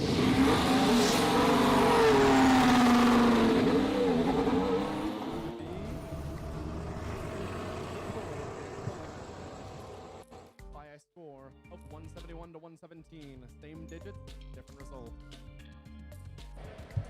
All right, so close match, 171 to 117. Metal Muscle Grizzly Titans versus K9 Whiteford Bobcats and Digital Dislocators. What do you make of that, Ian? I like Bobcats. You look a little different. You okay? Yeah, I'm a little sick. Okay. Can you tell? Yeah. Yeah. Also, I'm a little dyslexic. What's up, baby? It's good to be back. What's up, stream? I missed you guys. It's okay. He is. Somebody actually, it was a night vision student yesterday when we were in the pits setting up, and I go up talking to Chris, and the student comes up and is like, "Oh, are you Jason?" And I'm like, "Yes, I am." It's me. I like Bobcats. They got a new rebuilt robot. Grizzlies always reliable to play defense. K9, they've been looking great this year. Dislocators, try. What do you think? No, I agree. That's the best part about being like a generic white man is that you just we all look the same. That's just the crux of this game, don't you think? Yeah. Yeah, basically. Chad, do we like the bus? I like the bus. I like the bus. I like the bus. Oh, great, Maz's in it. We like the bus. Mazza likes the bus. Who's the guy on the left? He seems like he knows his stuff. I yap sometimes. I'm known to yap. I tuned into Rainbow Rumble a little bit last week. I liked Ian. I really liked Mazza. I like the outfit changes all the time. And I like how that only lasted for like 5 matches, then you guys ran out of outfits. Rookies. That's good, right? Rookies. I like the Hawaiian shirts are pretty chill. Eric, if you want to jump on our stream at some point in the future, that'd be awesome. I think you'd vibe well with this guy. You want to talk with Eric? This match, we got Robo Falcons, Bravebots, and Zebratics going up against the Laker Dreadnoughts, Kensington Woods Robotics, and Gatorbots. Gatorbots competing at the Henry Ford Museum in Dearborn. Let's meet these teams. First up, it's 92-45. 92-45 are the Laker Dreadnoughts. In the middle, we got team 11505. From Kensington Woods High School, it's Kensington Woods Robotics. Rounding us off, it's team 1250. 1250 are the Gatorbots.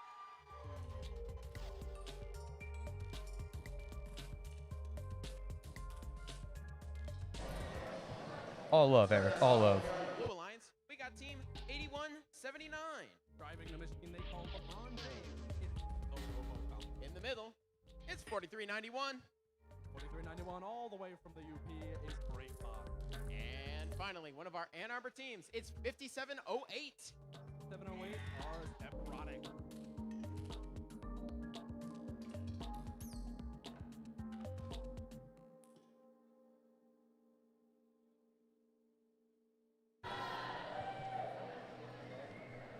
What do you make of this, Ian?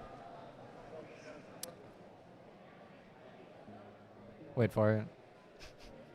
I don't like it. I'm so tired of this robot, man. I like this robot. This robot's doing good. We had a little rework with the intake and stuff. We're trying. It's putting our students through the paces right now. We've had a couple things break, but everybody's been handling it really well. Doing some makeshift repairs and everything's doing good. If you don't know, audience, this is Nathan from the Gatorbots, longtime mentor and alum who's leaving. Oh, no. No, that's how I felt with last year's robot. I was just so happy to see I was just so happy to see it play its last match. It was like, you know that feeling of just like Sending your child off to college. no, it was more of like hope, Oh, okay. Right. That doesn't happen like with a hope. feeling of hope. Yeah. Yeah. Very inspiring. Anyways, Yeah. we'll see if that happens again this year. I think the most successful part of this weekend is our Instagram reels. They've been popping off. Oh, wonderful. They've been doing a really good job. Same with Pit Podcast too. We don't got it.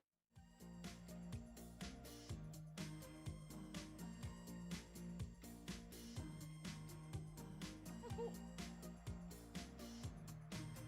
All right, we got it for real this time. Drivers behind the lines in 3, 2, 1, go. Racing out to the middle is 9245 with their signature speed, matched by 4391. Both of those robots going to come through and start unleashing their wave. For 9245 with that double wide shooter, going to put it up the initial wave going the way of blue. 4391 coming back in a little later than 9245 for their second shift as Gatorbots are going to try and clean up what they can get.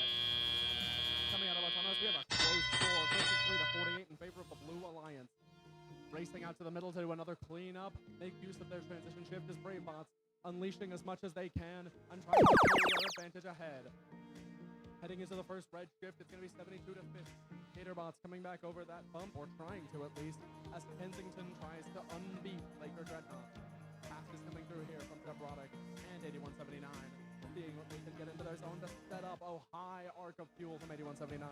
The first scoring coming through here for Red, trying to pull back. It's only a 10-point gap as our shift is coming to an end. Before 9245 can get another wave of fuel off. 4391 shooting on the move with their hooded shooter, bringing them up over 100 points. Trying to move back around here. 5708 trying to be contributing as well, and a massive amount of fuel in this shift from 4391. Bringing the lead up to about 40. 9245 coming back to getting ready, and they're also going to show off their shoot on the move capabilities. 1250 with that rectangular robot trying to put the spherical fuel in as some of it flies out to the side. 9245 pulling back out to the middle after shooting all of their load away. A 40-point gap separates these teams with 10 seconds left in this active period before we hit the last active period before endgame.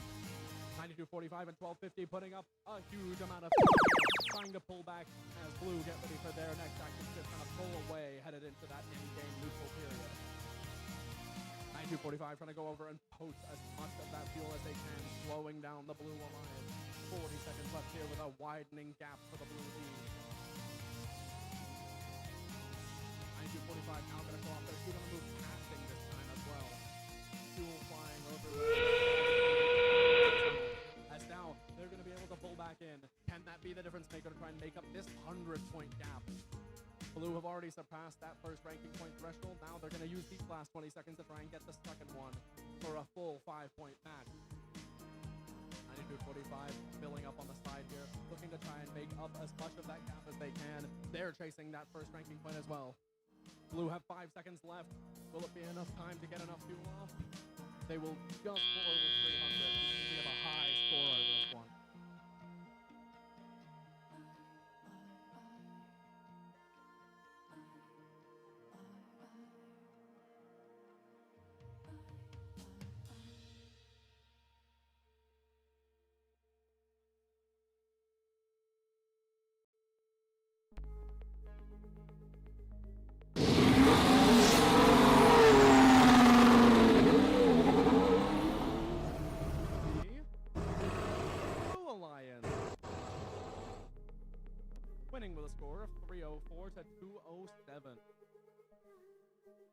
come away with 4 ranking points to blue. All right, so I retract my statement about Eric Maz. I think he was talking about Dom, so that sucks. Also, what kind of gas station did we get these headphones from? Gas station call center. Oh, that makes sense. gas station call center. Speaking of gas station call center, what a tight match this was. 304 to 207. Falcons, Bravebots, and Robotics going against the Dreadnoughts, Kensington Wizard Robotics, and Gatorbots. Oh, we lost? Oh, no. Oops. 4 RP to for none. Not bad, not bad. GG's. Yeah, you know, I mean, that was... You win some, you lose some. Who we got on next? Oh, we're still talking about this one. Okay. I'm trying to get used to the flow, yeah. Auto. No, I agree with you. I don't think Auto every looked good. qualification match is deserving of commentary, but here we are. Chat, what do you want us to talk about? Okay, now that Ian's stepped away, we can talk about whatever, right? Okay, so Gatorbots here look like something broke there. Something definitely broke. But we have the Laker... Hold on. Yeah, they really saved the match. They came in clutch here. Yeah, Laker Dreadnoughts just absolutely barfing out that fuel. Not to be unrivaled, though, by Blue and those two robots, 4391 and 8179, throwing up those balls into the hub. Yeah, they're putting up a lot right there. Dreadnought's full field passing almost. Yeah, it's tight. That was good, yeah. It's tight. Good stuff. Cool. Great, a lot of great robots on the Blue Alliance. Yeah, it was solid. You know, they worked together. What's for lunch? I mean, I know what I'm having for lunch, but what's for your lunch? Oh, you got IHOP? They have coffee? Yeah. We got That's neat. IHOP for breakfast. Whoa. Yeah, So that was pretty pretty good. good. Yeah, it looked great. We're meeting teams. 548 are the Robo-Stangs out of Northville High School. In the middle, 7790. 7790, currently ranked number 5 is Baywatch Robotics. Last, but certainly not least, it's 3175. 3175 are Night Vision.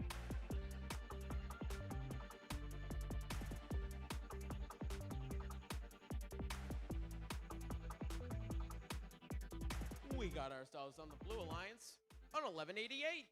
Driving the machine that I don't know what name it is. The Raven. And there's a 5090.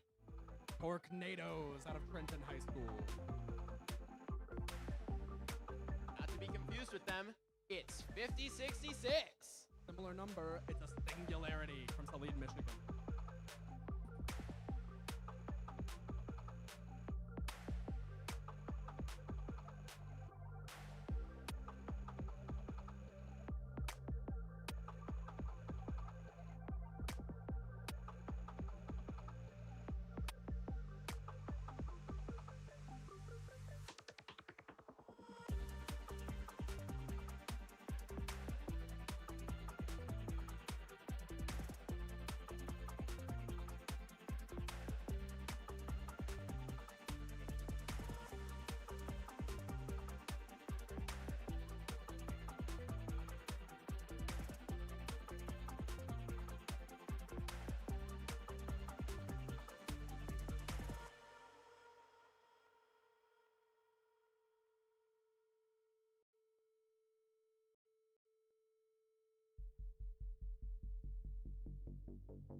thumbs up. Drivers, behind the lines. In 3, 2, 1, go. Teams are going to race out to the middle. Singularity is going to arrive first. 1188 going to move back within, and those two turrets are both going to look forward. On the contrary, the two turrets of Baywatch Robotics are going to sit and gauge stop. They will be active for the main period, but for now, only human players scoring and a little bit from 548 as Blue fills up with our second turn. It's going to be a 16-8 Blue Alliance lead going out of our autonomous phase. We'll see who can make better use of their transition period. 1188 trying to fill up in time, going to do passing back over. 7790 going to also look to see how much they can pass out back into their zone before they can come back and try and maximize as much of that fuel as possible. 548 with their dumper style robot, going to look to align and get ready to score here. Alignment starting seeming to look a little off. They're going to get to a point they feel good and try to shoot. 7790's twin turret's going to see if they can put any more points on the board, but as it stands, with 9 points headed into the Blue Alliance active shift. Long range scoring from the Singularity machine all the way on the other side. Night Vision trying to go over the bump, play a little bit of defense onto the Ravens machine. That turret from Singularity is still putting up scoring from a long distance. 5 seconds left within this Blue Alliance shift as they pull ahead by a large margin. 5090 playing some defense here, something hanging out of their robot. They're going to try and play more defense on 7790, pushing them up against the trench so they can't score. As 548 going to unleash a lot of fuel, most of it going to go right over the hub. 3175 committing to a defensive role here, trying to see what they can do to influence, especially 1188 seems to be their focus. 7790 going to sit still and try and score a big impact side as 5090, trying to influence the other side of the field as much as they can. Tons of fuel going to be pouring out of the Blue Alliance hub here to be recollected as our lead stands at 80 points for the Blue Alliance. At the end, last 15 seconds before we hit the neutral end game period. 5066 still with that signature long range scoring. 1188 trying to do so as well, but getting defended quite well by Night Vision. A pin coming up. 548 gonna now hit a lot more of their shots than last run through. That's gonna be able to put some points on the board for them. 20 seconds left here as our lead still stands at around 100. Lots of impacts in the middle of the field here. Singularity trying to pick up as much as they can. Their intake is wobbling around here, trying to get back into their zone as we have 6 seconds left to go here. 102-point lead. Can anything be made up in those last seconds? Or most more for the Blue Alliance?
Scores. We got scores.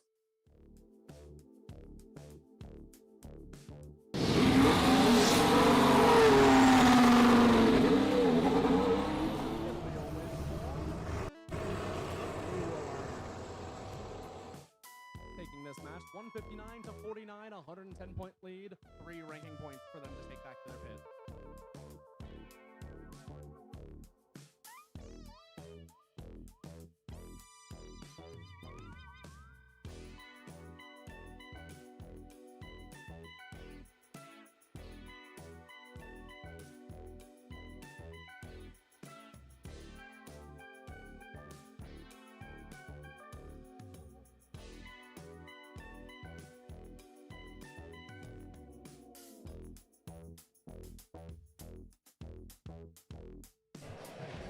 All right. Pretty close match. Yeah, pretty close. 3 ranking points for the Blue Alliance. So what do we see that match?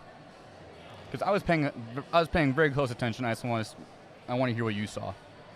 So the big thing I saw, I was focused on that guy right there on screen, Chris Fong. Never heard of him. Yeah. I don't think there's any videos of him that exist on this channel, but Night Vision looked like they had something going on with their intake or their shooter in this match. They were playing defense on the blue side of the field. That's really what I was watching, and it was defense. Yeah, it certainly was. Well, riveting commentary brought to you by the Pit Podcast here at the Wolverine Robotics competition. Riveting indeed. Wonderful. Let's meet these teams. Off over on the Red Alliance, that's 3707. Driving the robot they call the Dog Pound, it's Brighton Techno Dog. In the middle, we got 5695. Heavy duty Eagles from Liam Thurston Senior High School. And rounding us off, that's 8280. K9.0 Robotics.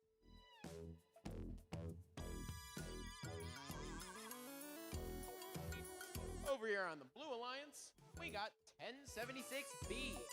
1076B is the Fly High Samurai freshman bot. In the middle, it's 3015. Coming all the way from Benchport High School, it's Ranger Robotics. And we got 1701. 1701 are the RoboCubs.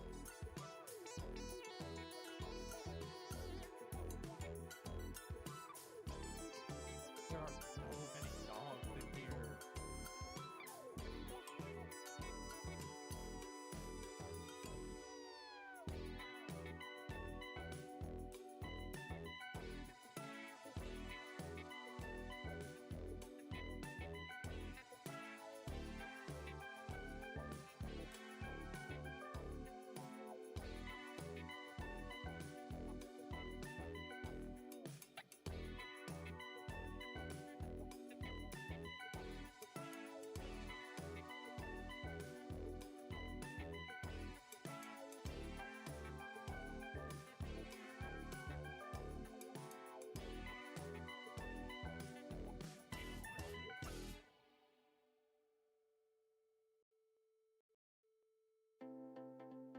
We got thumbs up.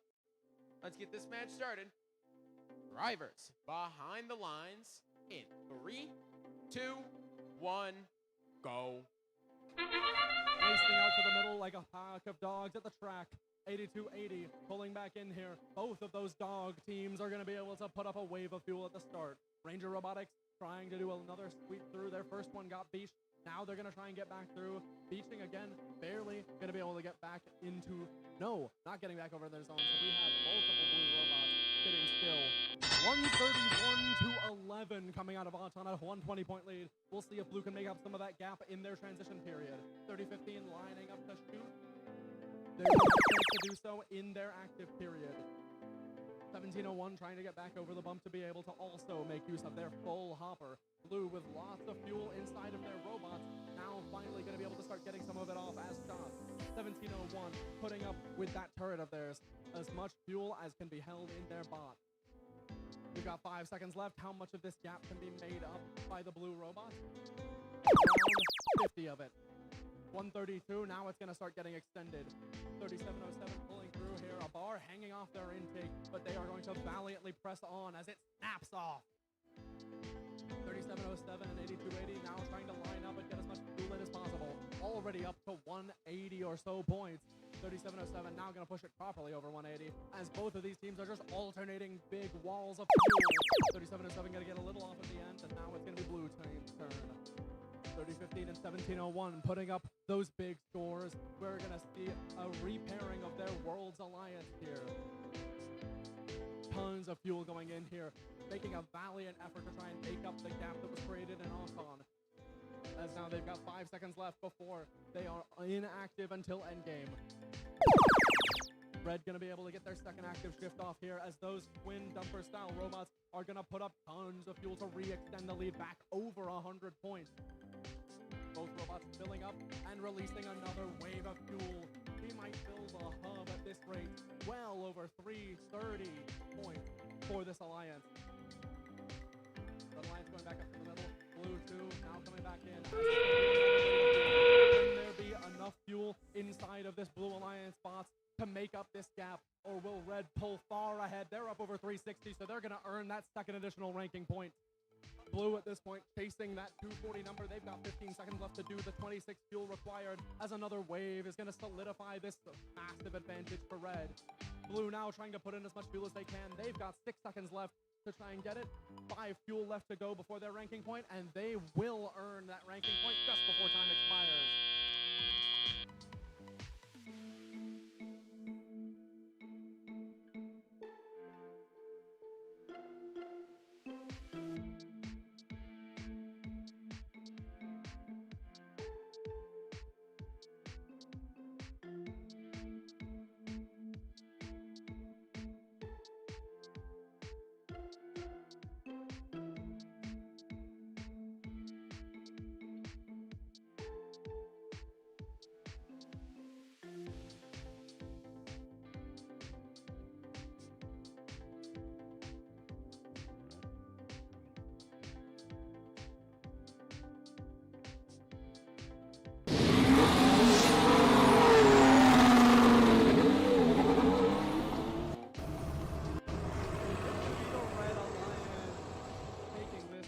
With a win, 464, a new high score to 244. So Red will earn 5 ranking points, Blue taking home the solitary consolation prize.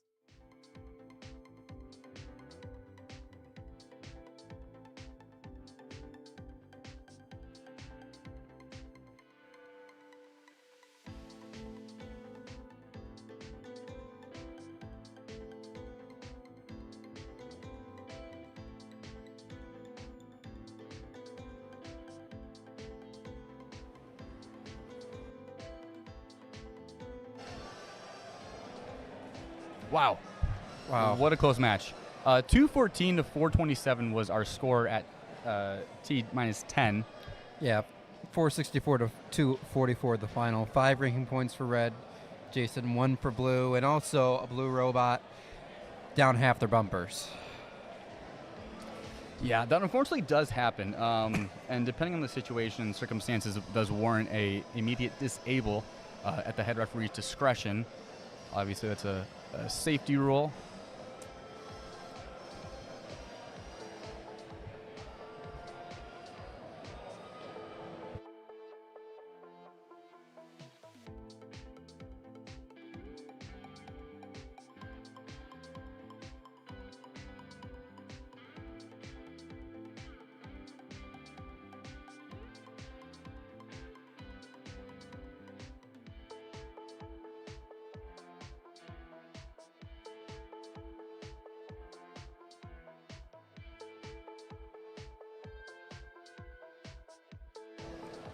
So, what are some things you were noticing about this event, Nathan? Yeah, Chris. So I think the biggest thing that's standing out to me, because this, correct me if I'm wrong, we might need a fact check. This is our second off season so far in Michigan this year. Is it really? I think it is. I It think was just Rainbow and then this? I think it was just Rainbow then this. I think. What about Tornado Tumble? Didn't happen. Huh. Wonder Yeah. why that is. It's a mystery. But compared to last weekend at Rainbow, we are seeing much, much higher scores here at the Wolverine Robotics competition. Yeah, so that's... Rainbow's one of those things where teams usually go to win. Let's meet our teams. Grizzly Robotics. In the middle, it's 5460. From Lapeer High School and the Center for Innovation in Lapeer, Michigan, it's Strike Zone. And rounding us off, it's the Toast themselves. It's 3641. Buttering up the competition, 3641 are the Flying Toasters. Over here on the Blue Alliance, We got team 1502. Let's hope for none of them this match. It's technical difficulties. Another Ann Arbor team. It's 830. 830 are the Rat Pack. And last but certainly not least, it's 8179. The Robo Falcons from Divine Child High School in Dearborn, Michigan.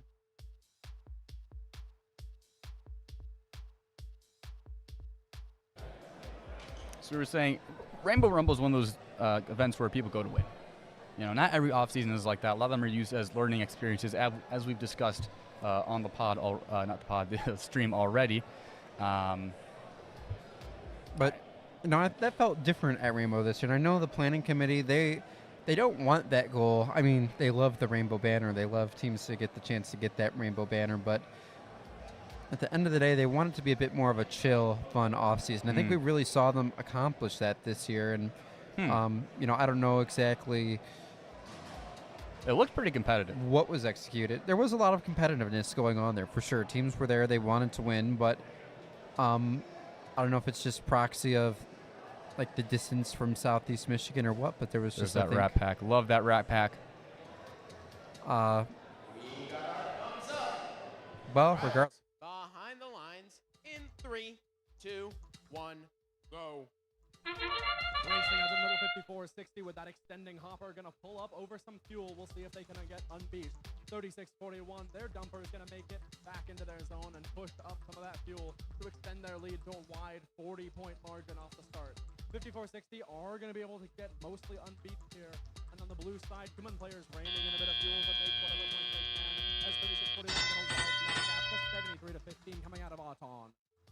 Coasters and Strike Zone out in the middle for red. 8179 and 1502 and 830. All three blue robots trying to max out what they can do with this active shift. Passing coming through here from both of these red dumpers. Pushing as much fuel into their zone as they can. 8179 going to start getting some shots off here. 830 out in the middle trying to push more fuel into their zone. We've got 7 seconds left in this active period as it's going to be more shots coming through from 1502 technical difficulties. As now full massive hoppers, a massive amount of scoring coming through here to pull back in front. This Red Alliance gonna put up a massive wave of over 60, now 70-ish fuel. Both dumpers trying to fill back up to get another round of shots off back into their zone. Fuel trying to set up as this first wave gonna come through here from 54-60. 830 trying to play some defense on this 36-41 flying coasters. They're going to try and get some shots off, not hitting, but they will still hold a 108-point advantage coming into the blue second active shift. 81-79, the LeBron James machine trying to get some of that margin back down as a high arcing passing shot from Toasters is going to pull through here. More shots coming through here from 1502, technical difficulties. More fuel pushing through here into the blue hub as they fall inactive. 50 seconds left in the match here. It's Red's active shift to try and widen their gap. They're already up over the margin for the first energized ranking point. Now trying to chase the supercharge. Facing some defense, but holding staunch against it. Both of these dumpers trying to fill up as much as they can. Gonna slam up against the wall, trying to collect as much fuel as possible as the counter is gonna come through and try and get up to a 156-point lead. Strike Zone pushing back through, trying to pull back into their zone, getting ready. 20 seconds left, a 130-point lead for the Red Alliance. As we pull into 15 seconds left in this game, Blue trying to make up as much of their difference as they can. 15-0 trying to put up some shots, but it's the Toasters and the Strike Zone machine trying to put up their last waves as we come down to 3, 2, 1.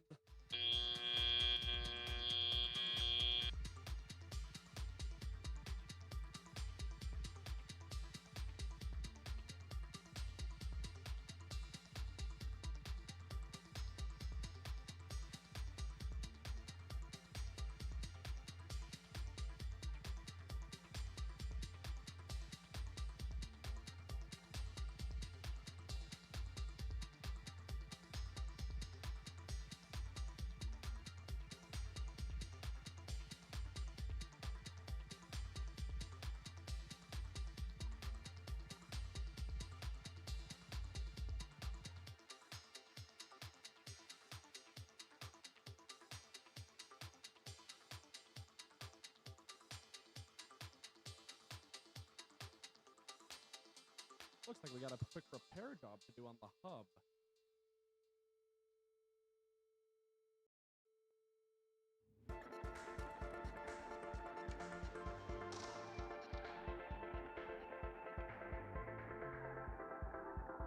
Said I hope for no technical difficulty.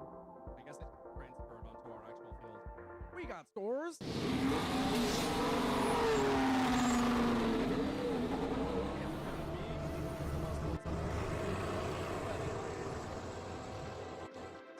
Winning with a score of 387 to 230, they will take home 5 ranking points.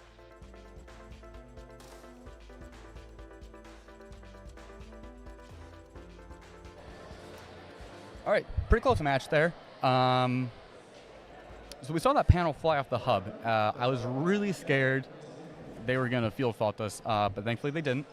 Yes, thankfully we got to keep going. It's especially when you're running behind, Jason. Nothing is more frustrating than a field fault. Yeah, the problem I've seen in the past is that sometimes some of my field staff are a little eager to hit the red button, you know what I mean? That red button's just sitting there asking me It to is press. just sitting there, but sometimes it just doesn't need to be pressed. You know, it breaks. The field panels fly off. It's zip ties, Velcro, and hope. Okay, when you have those 3 things, it's going to break. 3 things. Anyways, saw Rat Pack cooking. Love the Rat Pack. Grizzly Flying Toasters also cooking. Robo Falcons technical difficulties. Great match here at the Wolverine Robotics competition. So much to say about that match that I don't think I have time to say it all, so I'm just not going to say anything. Yeah, here's what I will say, Jason, because regardless of us having time or not, looking at where the teams were ranked after that match, like you said, close match. The 3 teams on the alliance that won, they were all in the top 10. The 3 teams on the alliance that lost were all under spot number 20 in the rankings. We're really seeing the effects of this short schedule. Let's meet the teams. Red Alliance, it's 7196. From Detroit, it's Tech Tigers. In the middle, that's 5708. From Ann Arbor, it's the Robotics. And rounding us off, crossing the field, it's 1188. From Royal Oak, it's the Ravens.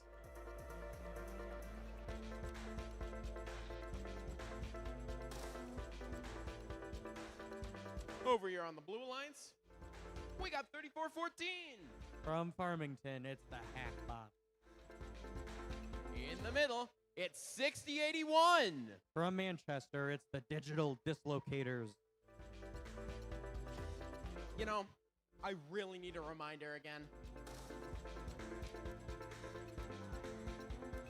That's right, it's 503. From Novi, it's Frogport.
thumbs up. You know what that means? Drivers behind the lines in 3, 2, 1, go. As we begin qualification match number 21, it looks like we've got 3 robots out in the middle of the field, that being Frog Force and Digital Dislocators on blue, and over on red. Look like 1188, the Ravens. Over on blue, they go back out and get some more fuel from the center of the field. Frog Force going to score that once again. Ravens going out to score a little bit more here at the end. 55-7 here out of Autonomous, which will give red the first exclusive shift.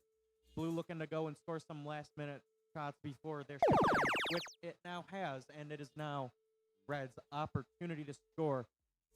Ravens go to shoot and score some in, but it looks like Hackbots are going to make that a little difficult with that defense in the corner over there. The Robotics going to push as much fuel and speed over to their alliance partners as they go and line up to score. Hackbots again with that defense, making it difficult as we get ready for blue shift. Digital Dislocators ready to go at the beginning of their shift, scoring into that hub, joined by Frog Force. But Robotics playing a dynamic game here with some defense there on their opponents on the blue side of the field. Digital Dislocators go to score once again. As their shift ends, we send it back over to the red side of the field. We've got some shots over to the red alliance zone from Ravens as the Robotics goes and lines up to score. But once again, Hackbots making it pretty tricky for them, playing some of that mean defense. Meanwhile, over on blue, they're collecting as much fuel for their shift as possible. Getting ready to score once again.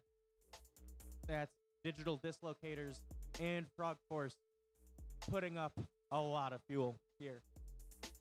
With about 45 seconds left in the match, about a 110-point lead from the Blue Alliance.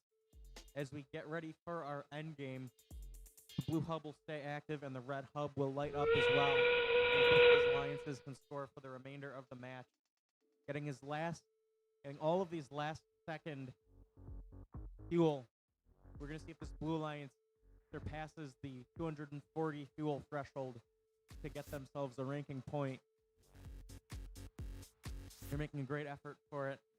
Meanwhile, their opponents, 1188, the Ravens, going to score some in as the Robotics follow them up. We've got some last second scoring as time expires.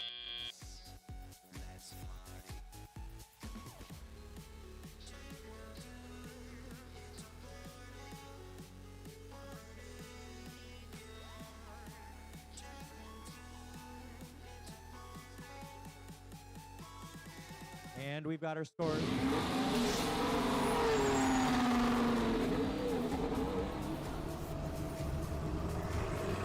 And it's the Blue Alliance. 265 to 84.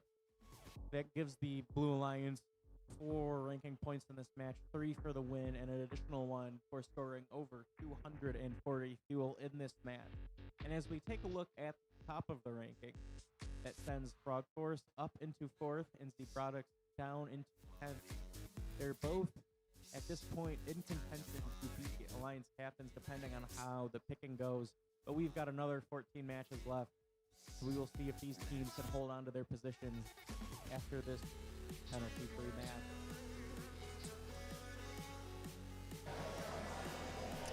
match. Close match, 265 to 84. Tech Tigers, the Robotics, and the Ravens getting slightly beaten out by Hackbots, Dislocators, and the Force. Yeah, and that's just a tough match for the Blue Alliance, or the Red Alliance. Mm-hmm. I mean, it's a good match for the Blue Alliance. Because I don't know if you noticed it, Jason, Tech Tigers was out for that match. Not sure what's up with their robot. Hope it's something, being resolved in the pits, so we'll be able to get back in here. But when you're playing 2-on-3, always going to be a little bit tougher. That's what let the Blue Alliance just barely edge this one out. Yeah. Frog Force moving up into the 4th place. They're in that position where they're trying to squeeze out as many ranking points as they possibly can in hopes of moving up just any further in the rankings to hopefully build out their WRC winning alliance. Looking forward into our next match, we got Kensington Robots and Brave Bots versus, ooh, the Crew, Night Vision, and Titans. Okay, so this looks pretty good. This looks pretty good. What do you think about this, Owen? Well, Philip, I'm kind of in a situation where there's a lot of things going in my ears right now, and they're kind of going in my head. So the Crew, currently ranked number 1, I feel like they're really the key player. If you're the Red Alliance, you got to figure out, how do we slow down Crew? You're not going to outshoot Crew, but how do you slow them down so you have a chance? I'm surprised BraveBots are ranking in right now at 24. They seem better than that. It feels like they're playing at a much higher level than rank 24. Just some bad luck with losses. Potentially a schedule issue. But looking forward to this match.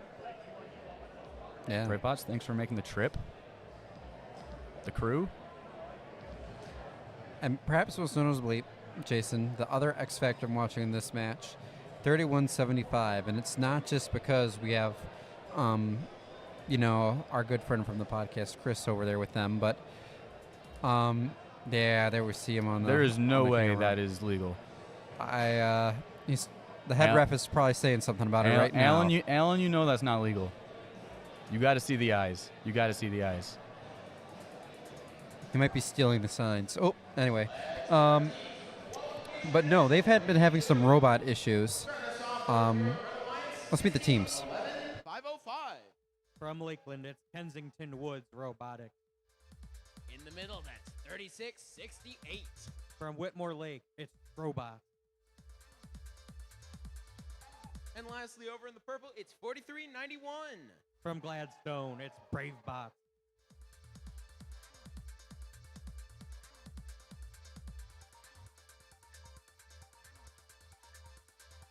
Over here on the blue lines, we got team 2620. From Southgate, it's Titans. In the middle, that's 31-75. From Grosse Pointe Woods, it's Night Vision. And lastly, it's our number 1 ranked team. It's 77-69. From Royal Oak, it's the Crew.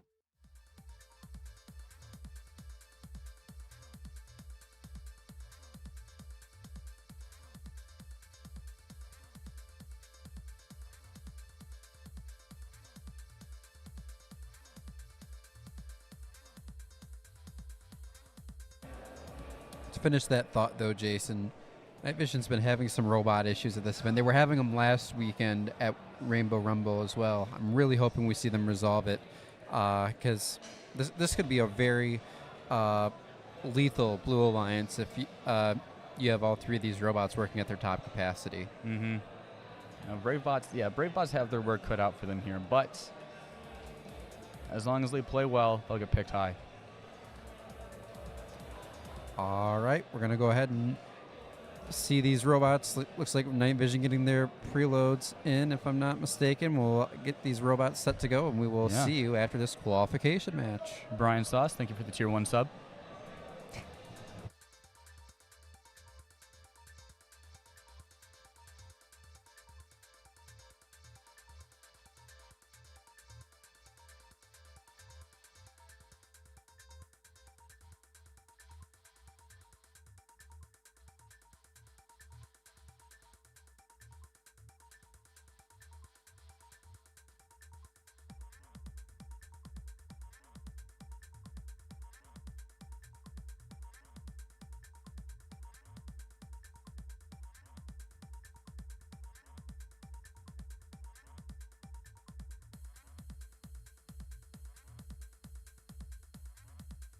We got our thumbs up. Let's get this match started. Drivers behind the lines in 3, 2, 1, go. As we begin, we've got 4 robots, it looks like, out to the center of the field, collecting as much fuel as they can. Crew and Titans on blue look like they are stuck, but back over on red, looks like Trobot scored. In addition to that, BraveBots look like they're stuck on some fuel as well. That is 3 out of the 4 robots that went to the center of the field in this match look like they have gotten stuck, which is not what we want to see, but we will see if they can get themselves free here. Hopefully, and get some scoring going on here at the Wolverine Robotics competition. It is now the Red Alliance's exclusive opportunity to score here, but it looks like Trobots might be the only ones able to. But they got their alliance partners free. That's the Brave Bots trying to score, but Night Vision not making it easy. Their opponents from the Blue Alliance. Trobots going back to score again for Red as their shift is about to end, as we go over to the Blue Alliance crew ready to score. But we've got Brave Bots playing a little defense on them, and Night Vision, who are in the middle of the field, returning the favor as Brave Bots go to send some fuel back to the Red Alliance. Got some audience participation here, getting this fuel back onto the field. It looks like as the blue shift is about to end, crew is over here stealing as much as they can from Red, and they get stuck on their opponent's bump. We've got, looks like for a moment there, maybe 5 robots stuck at the same time. This is a rough one. With about a minute left, we're gonna see these teams try and turn this around and get as much scored as possible. Crew at the beginning of their shift for blue, getting a whole lot of fuel up there under the defense of Trobots. Night Vision chasing around Brave Bots, though. This is a very interesting match here in terms of the strategy that we're seeing these alliances employ. As we head into our endgame, both hubs will be active for the remainder of the match. Looks like a few shots up over on blue as crew look like they might be trapped under the defense of Trobots. Meanwhile, over on blue, Night Vision spinning around as their target seems to be trapped up on that fuel in the corner of the red side of the field as we run out of time on this match. A few more shots in by crew on blue.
While we're waiting on scores from that match, a quick reminder that as we're approaching lunch, there is a Kona ice truck outside the building.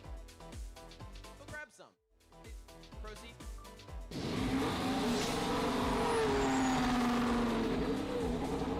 We have our scores.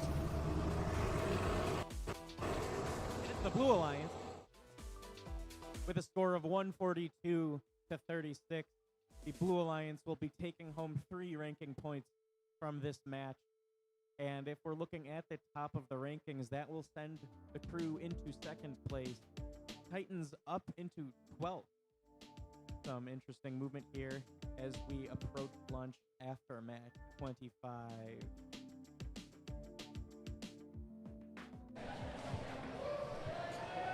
What do you make of that? First things first, close match. Yeah.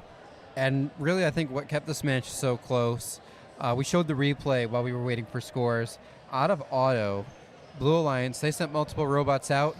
Nobody was able to make it back. They all got a little bit beached there, Jason. And that's tough. Big key for the Blue Alliance, though, their human players were able to make enough shots, throwing that fuel that comes pre-staged from the loading area. They were still able to have that lead out of auto, and that let them still get shifts 2 and 4, allowed for building that set of points up. But even then, looking at this, Jason, crew drops down to second. Only the win ranking points of that match did not get that 240. Yeah. Sometimes human players do make, in a game like this, human players do make the difference. I know in our first event of the season, I think our human player scored more points than their robot did. Anyway, let's meet our teams. Yep. Grass Lake Engineering and Mechanics. In the center, that's 1684. From Lapeer, it's the Chimeras. And finally, it's 1506. From Flint, it's Metal Muscle.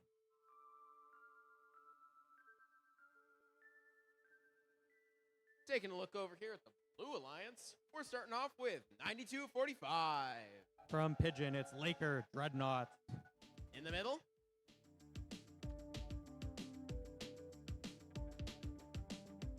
with much anticipation, 247. From Berkeley, it's the Bears. And finally, it's 7790. From Harbor Springs, it's Baywatch Robotics.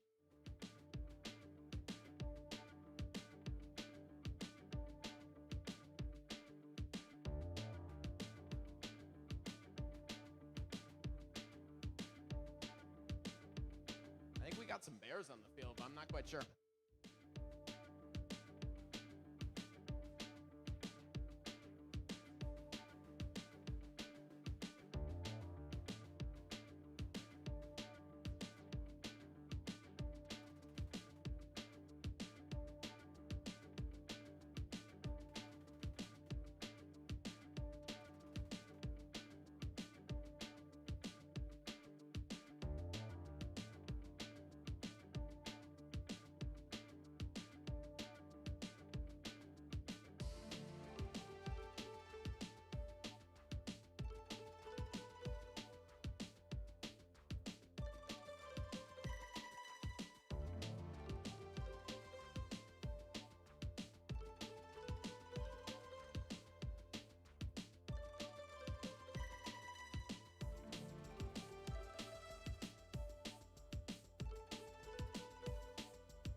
thumbs up. Let's get this match started. Drivers, behind the lines in 3, 2, 1, go. As we start autonomous, we've got Laker Dreadnoughts and their alliance partners, Baywatch Robotics, out to the center on blue, and their opponents over on red, that being Metal, Muscle, and Gleam. Looks like Chimeras go out for another swing at it and come back and shoot some more. Looks like that might be Metal Muscle. They're stuck in the middle of the field. Hopefully they can get themselves free quickly. There we go. Chimeras making that happen as we get ready for Red's first exclusive scoring opportunity. We're getting 2 last-second shots in.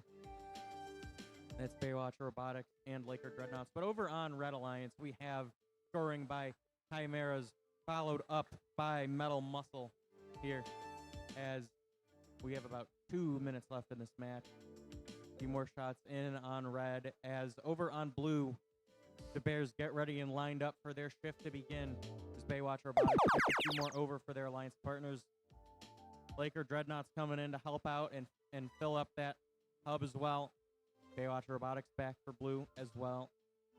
Although we've got Gleam playing a little defense over here on the Bears, as their opponents, Metal Muscle and Chimeras, work to get ready to score.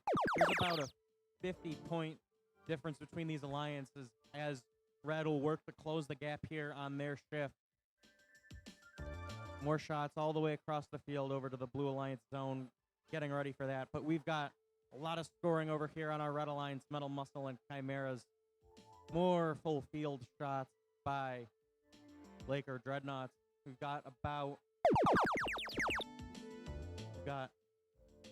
scoring over here on blue from the Bears, Baywatch Robotics, and Laker Dreadnoughts going to fill up that hub once again as we get ready for our end game. We're in about 10 seconds. Both hubs will be lit up and will remain so for the remainder of this match. More scoring again by Laker Dreadnoughts all the way from the back along their driver station walls. But there's that sound that takes us into our end game. Blue's got about a 70-point lead here. We'll see if Red can close the gap here in the last 20 seconds. Chimeras picking up quite a lot of fuel. Metal Muscle storing a lot into that hub. Every last fuel counts here in Rebuild, presented by Haas. More fuel over up on the Red Alliance as they work to close the gap. But time expires, and we'll see if they're successful here with our official scores in just a moment.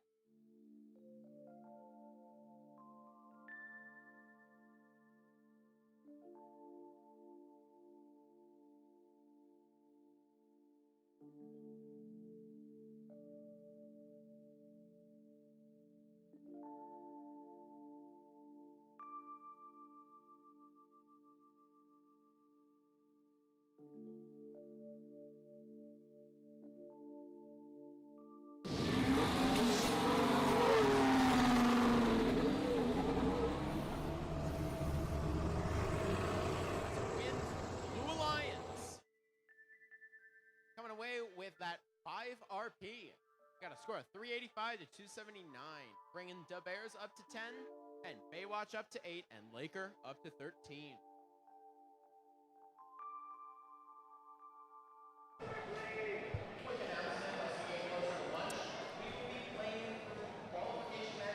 Jason? Well, I mean, I think you know what I'm going to say.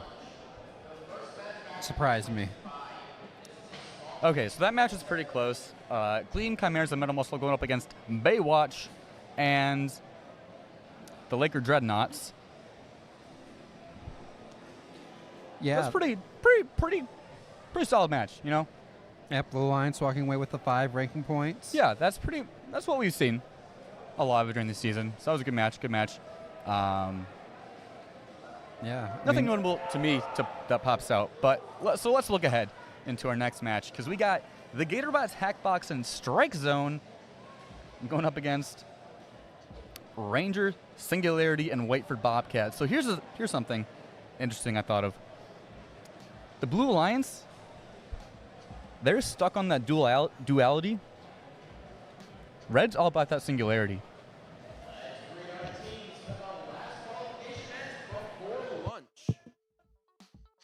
Starting us off on the Red Alliance, it's 65-70. From Ottawa Lake, it's Whiteford Bobcats. Next up, 50-66. From Saline, it's Singularity. And rounding us off, it's Team 30-15. From Spencerport, New York, it's Ranger Robotics.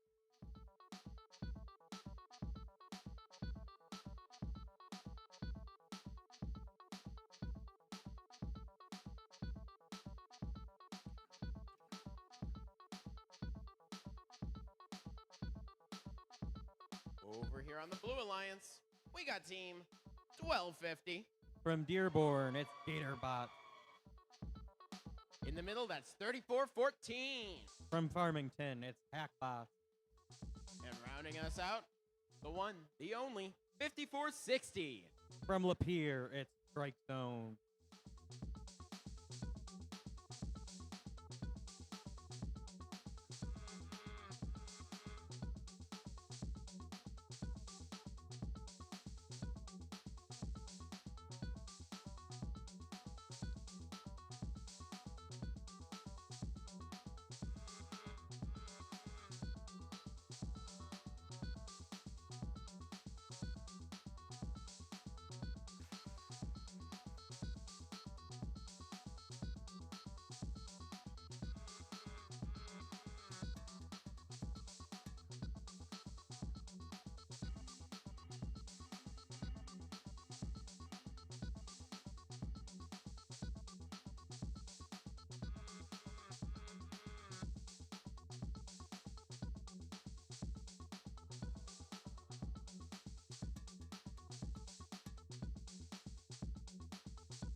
That thumbs up from our FTA.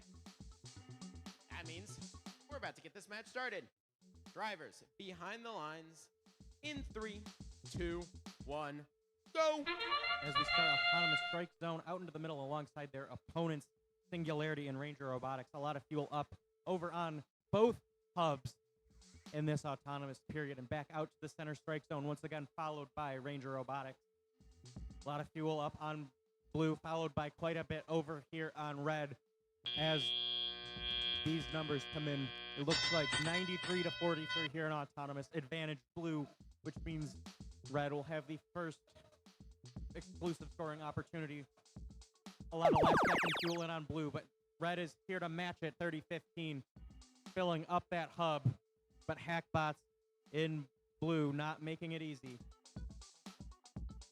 Meanwhile, their alliance partners, Strike Zone, sending as much fuel to their side of the field as possible to prepare for their shift.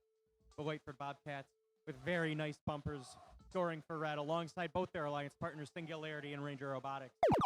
But back over here on our blue alliance side of the field, we have Gatorbots lining up and ready to score and pushing as much fuel over to their alliance partners as possible. Hackbots going in as well.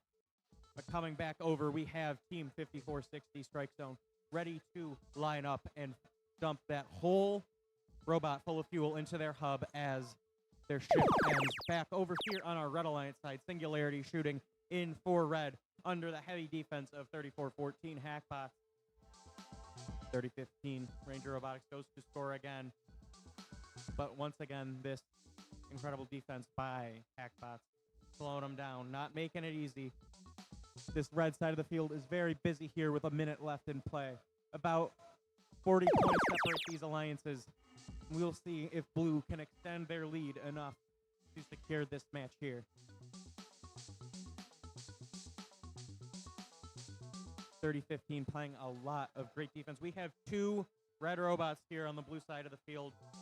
Looks like Gatorbots might be stuck here, but Strike Zone filling up that hub once again as we head into the end game period. Both of these hubs are active for the remainder of the match. Whiteford Bobcats going to score once again for our Red Alliance. Filling up that hub. Ranger Robotics makes it over, though, under the defense of Hackbots. And as we close in on the end of our match, we are getting some last-second fuel in both hubs.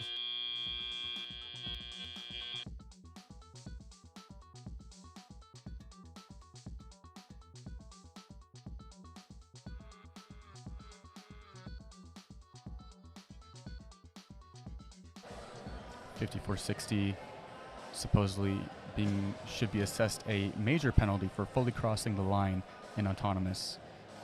Don't believe there was any contact between those two robots.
And it looks like we have our scores.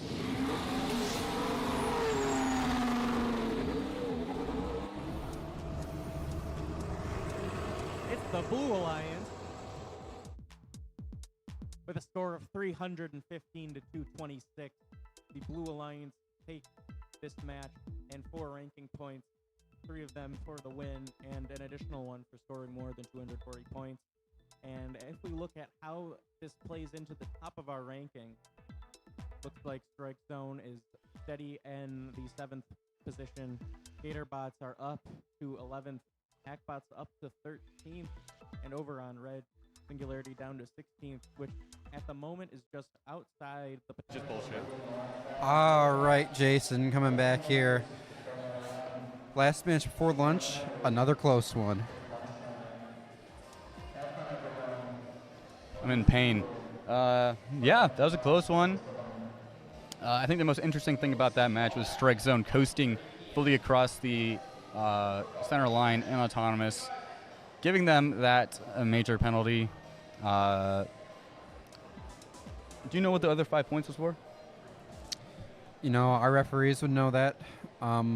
We're upstairs, so there's a lot going on those fields, but we see Strike Zone 7th, Gatorbots up to 11th, and Heck yeah. for now, I think it's time we go eat lunch. We'll come back, 11 more matches of qualifications after lunch, and then we'll have our alliance selection process. So, pit crew, to all of our viewers, stick with us, enjoy lunch. We should be back. Do we have a time? We don't have a time when we'll be back, but I would assume it would be maybe 1:30 or so. So, everyone, grab a bite to eat, and we will be back then. Stay with us. And go blue.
Welcome back from lunch. We are here at the Wolverine Robotics competition. Let's meet the teams. Qualification match number 24, 25. 69. Driving the machine they call Chunk, it's the crew. Joining them, it's 1188. The Ravens out of Royal Oak High School. And over here on the side, it's 8179. The Robo Falcon, Divine Child High School in Dearborn, Michigan. Let's meet this Blue Alliance too. We got 1701. 1701 are the Robo Cubs out of U of D Jessup. In the middle, that's team 2620. The Titan. And rounding us out, we got 7196. The Tech Tigers.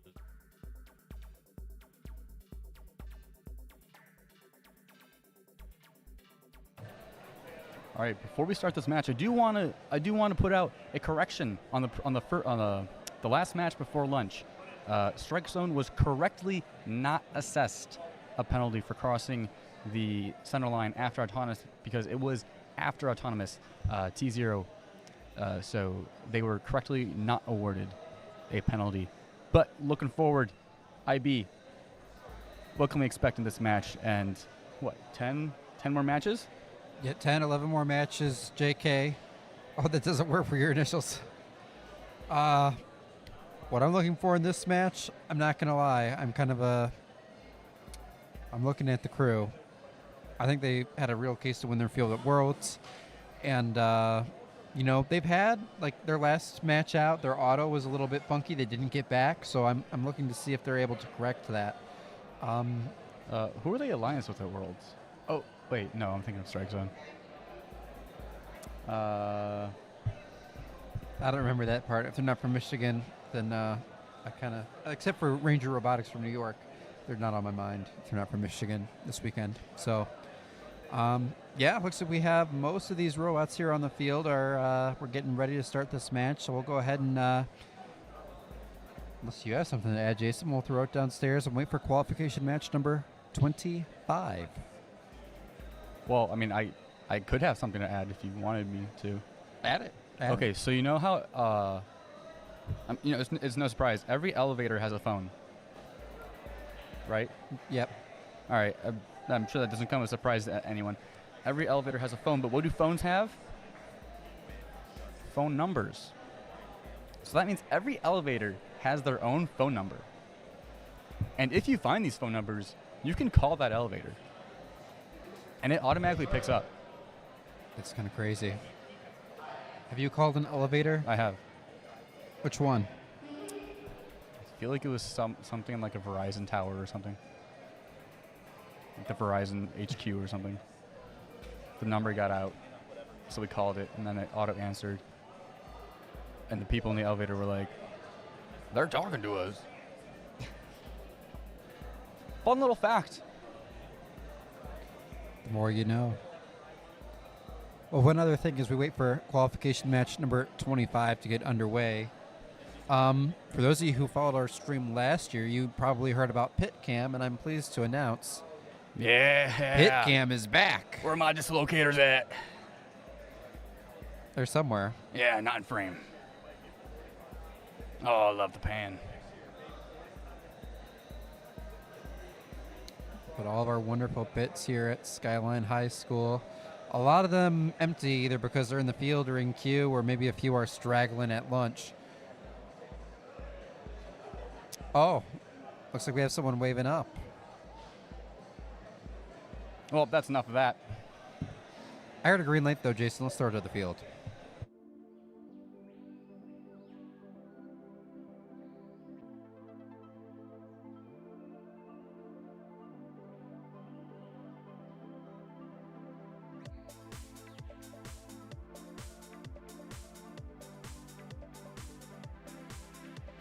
We got our thumbs up. Drivers, behind the lines in 3, 2, 1, go. Racing out to the middle is the crew, trying to match up with a robot they know well in RoboCub. Pulling back into the middle here, they're going to be able to get their first stream of fuel off as RoboCubs, the aforementioned tall bot, going to move back into their area and try to use their depot auton to maximize their scoring. 1188 stuck just outside of their area, so they're not going to be able to get quite back in time to let off fuel as Crew barely get over the bump and let off another round. 76 to 61 coming out of Autonomous here as 1188 smashes the wall and beats themselves on the fuel. 77-69 going to make full use of that transition shift. They will continue to remain active now that they're into that first active phase. 26-20 looks like they're trying to play a little bit of defense here, trying to pass some of that fuel back over. 77-69 going to get more shots off as their alliance mates come back in to try and make this score margin even wider. 1188 trying to use that turret shoot on the move capability to push their advantage. 77-69 getting another volley, maximizing their active shift as much as possible. 1701 and 2620, 3 total turrets pushing around, moving as much fuel as possible during this time. The shoot on the move capabilities of that tall 1701 robot are going to be able to help them score through this active shift as we approach 5 seconds left in it. Crew trying to get back over, get ready for their shift. They'll let off a stream of fuel as soon as their hub goes active. Slamming into the corner to collect more as 1188 are going to use that shoot on the move to push through a swath of fuel. 81-79 letting off their own stream, contributing to their alliance's success as they hold an 120-point lead with a minute left in this match. Blue Alliance setting up now and getting ready to unleash their fuel to try and bring back that margin. 1701 pushing through the corner, doing their typical sweep so that they can get that shoot on the move turret to its maximum capacity. High flying passing shots from the Red Alliance as they get ready for their end game period where they can try and make it up to the 360. They've already pushed past the 240 margin for the first ranking point. Has even gone active. All those will count. 81-79 will be able to get some more of this. This is their machine they call LeBron James. He's going to be able to put up some jump shots. Blue Alliance trying to make their margin go down as much as possible, but 360 is achieved for the Red Alliance, so they will get that second ranking point. Blue trying to see if they can achieve that first ranking point. About 50 to go, but they have very little time to do so. So plus 190 as we see the end of our match.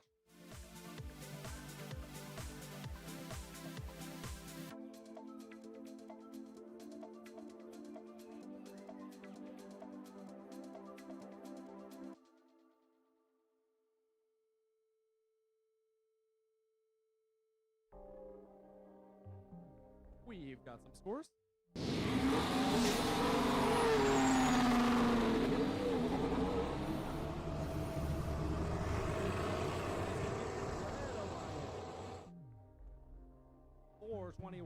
to 204, taking home all 5 ranking points. 0 for the Blue Alliance. Yep.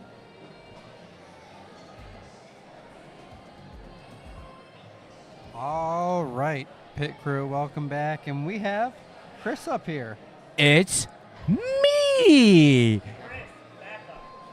That's way too loud. It's you. Yeah, it's me. How's it going, Chris? Doing pretty well. So for this event here, I'm drive coaching 3175 night vision. You know, working out a lot of the mechanical and software bugs that's currently happening with the team. But so far we're hanging in there. You know, the kids are having fun and good spirits around with the team. So. Yeah, absolutely. And Chris, while I have you up here, there's something I want to call out. There's an award at this event, a new award. It's called the Ishan Award. Oh, the Ishan Award is in honor of our main man Ishan for his dedication to rage baiting, LARPing, and his devotion to FRC. This award celebrates an individual who provokes their friends like no other and never once breaks character. This year's recipient has never met a meal he did not have strong feelings about. He talked up a big game about cooking right up until someone offered him a cook-off, which he's been too scared to commit to. He signed up to head ref this event, made a few rule changes, and then answered the call of his team and moved to the drive coach spot, masterfully rage baiting the coordinators. I wonder who that is. The recipient of this year's Ishan Award is Chris Fong, everybody.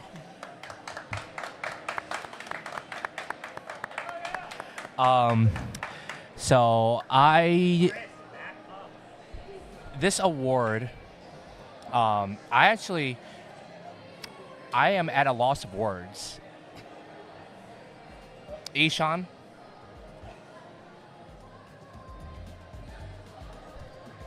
you're welcome. Still waiting for that cook-off though, but It sounds like someone's too scared to schedule it. yeah, well, I wonder who that might be. All right, we got to send it down the field to meet these teams for our next qualification match, number 26. Starting us off, it's our 5th ranked team, 8280. 8280, our K9 Robotics. Next up, it's our 4th ranked team. I think I got it this time. It's 503. 503, you know it, Andrew. They're Frog Force. And last up, it's our 6th ranked team, 66. That's a lot of sixes. It's Grizzly Robotics.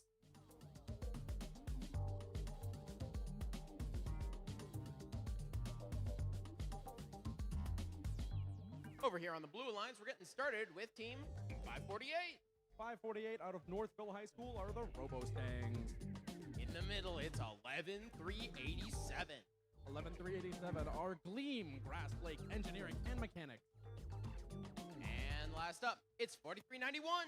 Hailing from the Upper Peninsula, it's Brave Bot driving Bruce.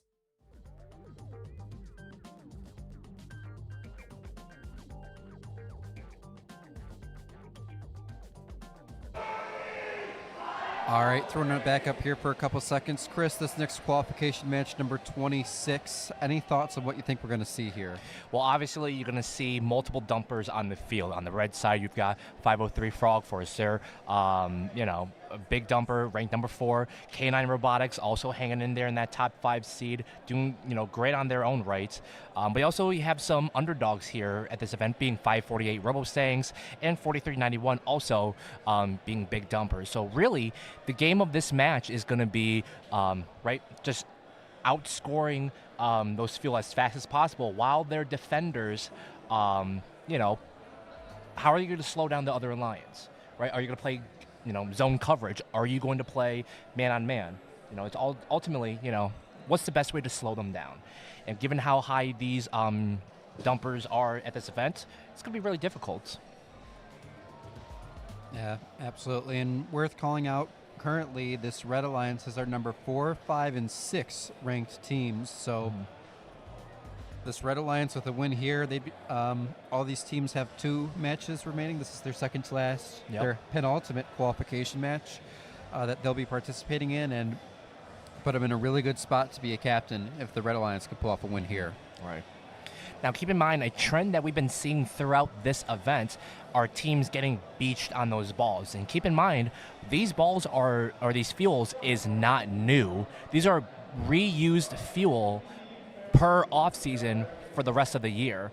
So that means that these balls are very worn down, and it's very easy to get on top of them if you're driving too fast, or your bumper's too high, your intake's too high, etc. There's a lot of leverage and momentum that a team can get stuck on top of those balls. So you really, if you time it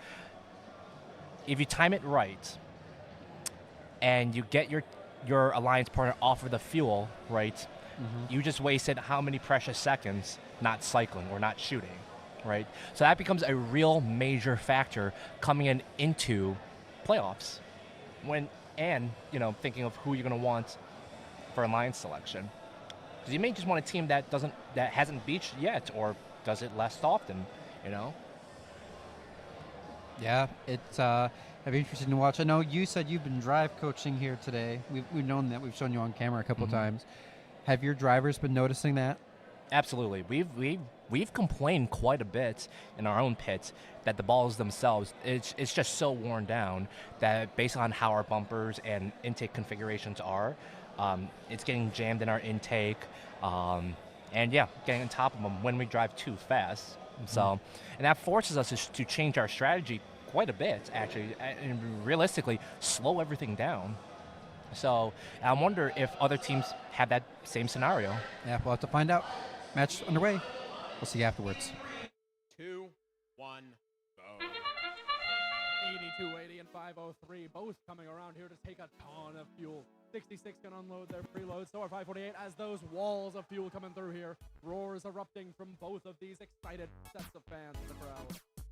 Second passes through going into the middle as 8280's 3 shooters are going to be able to put out quite a large amount. 503 getting their slob off as well. They're going to head up to 100 points to 68. Red Alliance advantage coming out of Auton. Racing into the middle, 5 bots back there as 8280 going to clean up what's already in their zone. And now they go inactive. Blues turn to try and make up the gap. 548 and 4391 also with 2 hooded shooters going to be able to try and narrow that gap down already to only 27. A ton of fuel passed over by 8280 and then also able to get another assist by helping 503 to get unbeat. Blue going to be scoring to try and take down that lead. It's got down to 1 point and now a ton of fuel should go in, but it's Red's turn to try and re-extend it. They're going to get 25 seconds to try and use all the fuel that they passed over into their zone under the defense of 11-3-8-7. That's Gleam. 8280 going to be able to get their shots off as 66 are passing into their zone. Only 7 seconds remain. They've got to get back and try and continue. 503 getting another volley off before that dies, and they're going to cross the energized ranking point already with another active shift still to go. For now, though, it's Blue's turn. Pulling under the tower. Bravebot's going to be able to load up. They're trying to get unstuck from a wide sea of fuel, but they're going to have to brave if they want to get back. 8 seconds left in their shift. They want to be able to get their volley up, and now they will, trying to cut this speed back down. 548 have stopped on the field. That's going to be a big offensive shutdown for Blue, and a massive offensive explosion from Red. 2 full hopper loads just went through, and now they're getting ready for another one. 503 with another set of fuel coming through as they're already going to cross over that supercharged ranking point threshold. 8280 now took a little bit longer, but now they're going to get a whole load of fuel off. 400 points have already been crossed. We could be on high score. Blue Alliance going to do what they can to try and make up the equally impressive score. Getting just within range, 9 away from that ranking point, as now those twin dumpers of Red Alliance are going to be able to put up even more points. Get loud as we see a high score already. Let's see how high it can get pushed. 503 and 8280 both coming in here. 503 letting off their shots. Going to try and refill with a full hopper. 8280 going with them as we're going to cross well over 480 by the time we hit our end.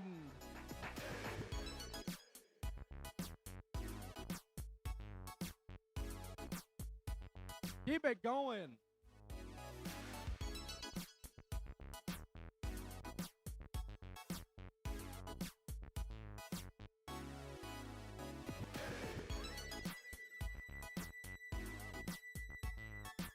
We've got some scores.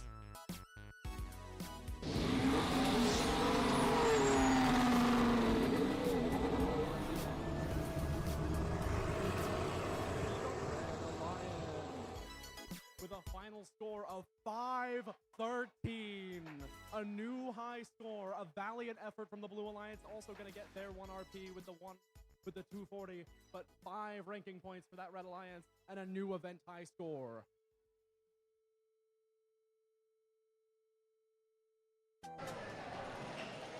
All right.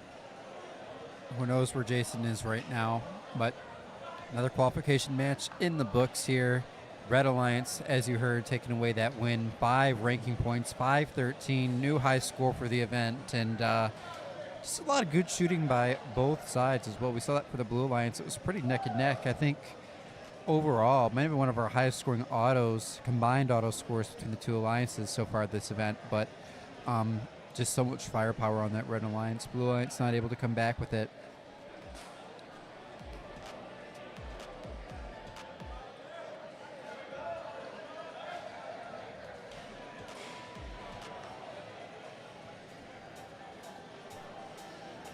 Playing with all my buttons here. You see field reset working down on the field. So 5 ranking points is still not enough, though, for Frog Force, Grizzly, and K9 to move up. They'll stay 4, 5, and 6 as we head into. They'll each have 1 qualification match remaining here. All right. Let's meet the teams for qualification match number 27. Butter me up, it's the Toasters, the flying ones. In the middle, that's 92-45. From Laker High School in Pigeon, Michigan, it's the Laker Dreadnought. And rounding us off, it's 56-95. The heavy duty gold.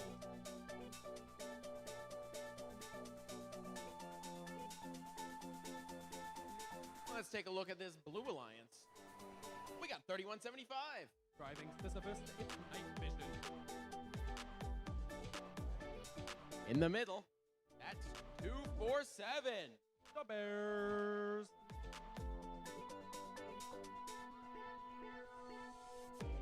And rounding us off, it's 36-68. Driving the mythologically named Orthrus, it's Robots.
Drivers behind the line. Let's not start this match. Hi, Chris. Well, that's different. Chris, you're not a ref. Come on.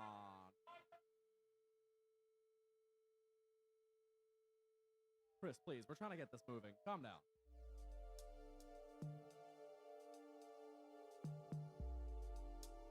Okay. We actually got the thumbs up this time.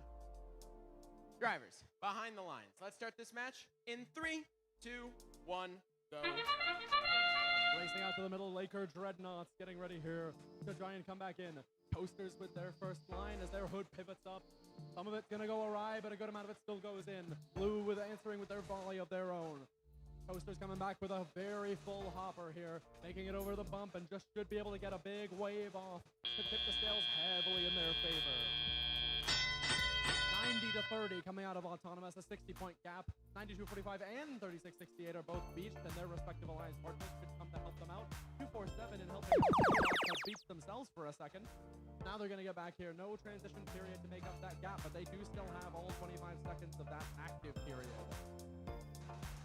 Big passing shots from Toasters as some of that fuel flies far outside. The tall bot of 3175 is going to try and push some more fuel into their zone as scoring happens before we run out of time here. Red and white turrets of Crobots. Toasters pushing in here with their jumper robot, pushing their score well above 100 points. Crobots coming over here to poach away some fuel.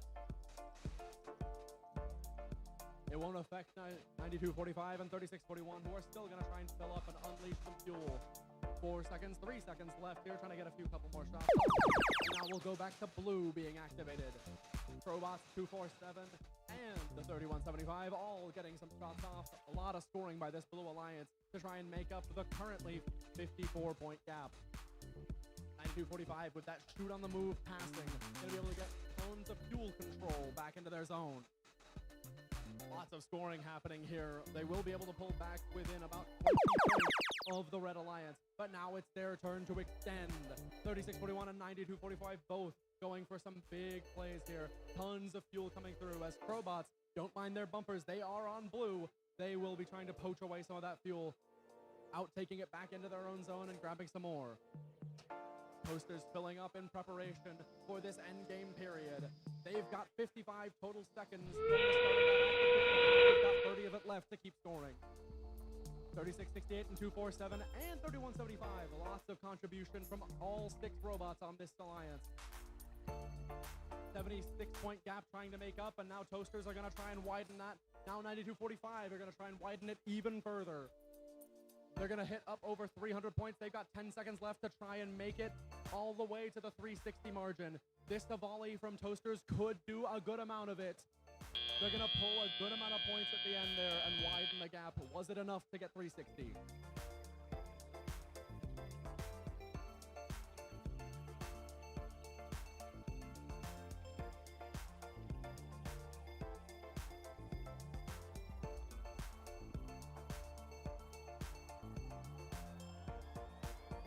We've got some scores.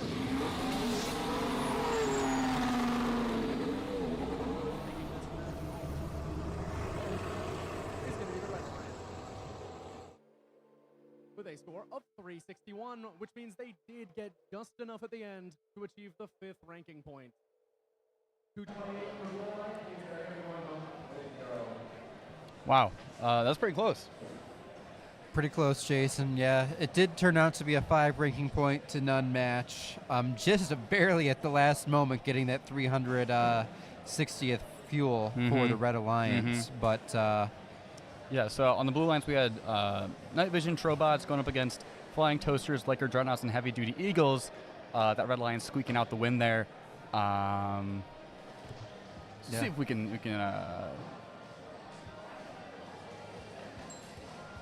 look at the replay here. And if I'm not mistaken, Jason, this was a 2v3 as well. Red Alliance was down a robot, but they still pull out the victory. All right, so here it gets pretty close, and then not really. So here it kind of... Red pulls away late. Red pulls away. really late, kind of going nuclear a little bit.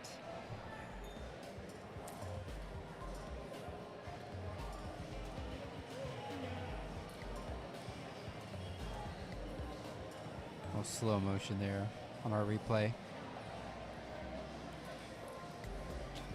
Yeah, I got nothing to say about that. Yeah, we'll go ahead and we'll go host full screen here. So, for all of our wonderful viewers at home, thank you for joining us. Now, a couple of things I want to bring up while we're here, because we're kind of testing out some things. You may have noticed the last couple matches we've been doing some live cutting during the match, zooming in on robots where the action is. If you have any feedback, if you like it, if you don't like it, throw it in our chat. We are monitoring the chat. We'd love to hear what you all have to think. I will also shout out, if you find me and Jason talking to not be something you want during your robotics watching experience, or you don't like the live cutting, we do have a second stream going on our channel. So you're watching on the Pit Podcast channel. There is a second stream you can switch over to if you would like. That will just be like any in-season robotics event. You just see the field like you normally would. So wanted to call out for everybody. That is an option if you'd rather that. And certainly, anything you're seeing as we're going here, there's a little experimentation going on, Jason. So give us your feedback. We're watching it in chat. We appreciate you joining us here today at the Wolverine Robotics competition. No, they don't deserve that.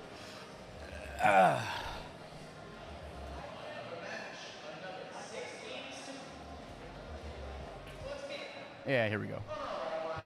We start off with 1250. From Dearborn, it's Gatorbox. In the middle, it's 1502. From Chelsea, it's Technical Difficulty. And then over here, who's that? Oh, it's 5708. From Ann Arbor, it's Robotics.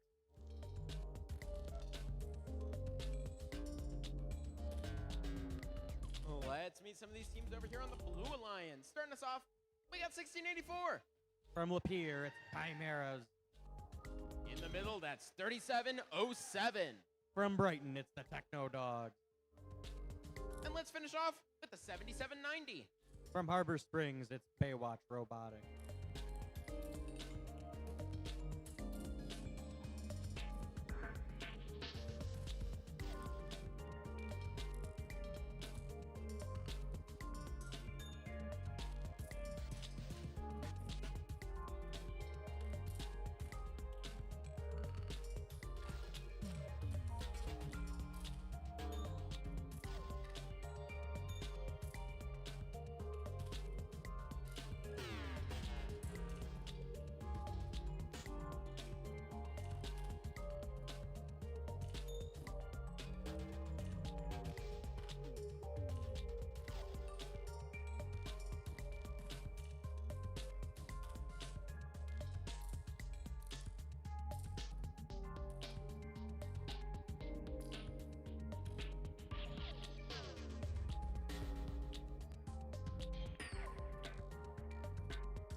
All right. We got that thumbs up. You know what that means? Drivers, behind the lines. Let's start this match in 3, 2, 1, go. Starting off autonomous, we've got 4 robots in the middle of the field. Technical difficulties and Robotics on red. And then that's Techno Dogs stuck in the middle on blue. And their alliance partner Chimeras scoring. Looks like Gatorbots went to their human player station to collect some fuel, which they are now storing into their hub. Looks like blue wins out there in autonomous, which will send us down to the red side of the field for the first exclusive scoring shift. Something that Gatorbots and technical difficulties are taking advantage of already. More shots up and in by Robotics as Gatorbots line up and get ready to score. 42-34 here with about 2 minutes left in the match as we get ready to head over to the Blue Alliance shift. They're going to try and set as much of a gap in their first exclusive scoring opportunity as they can for this Red Alliance to make up.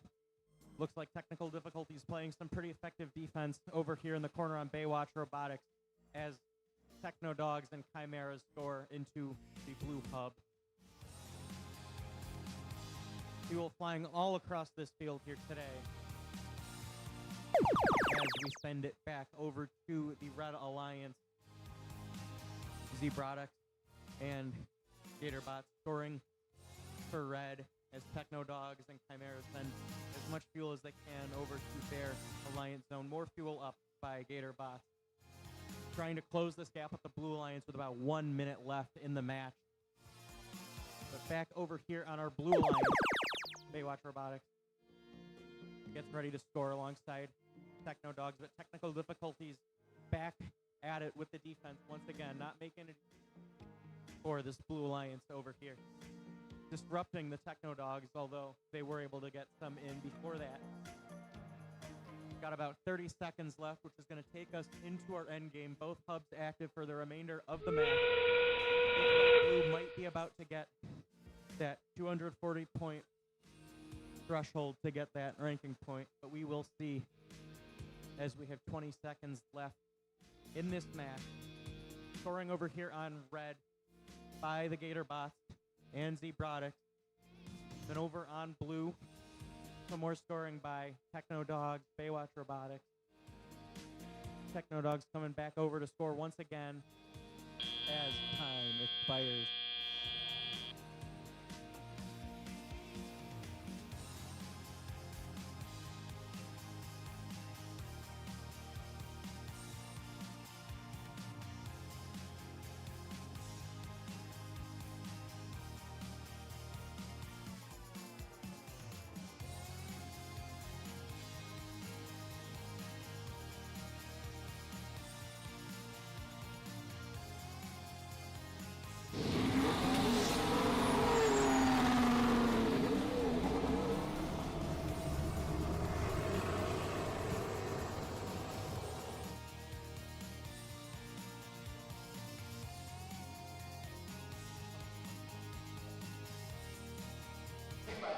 All right.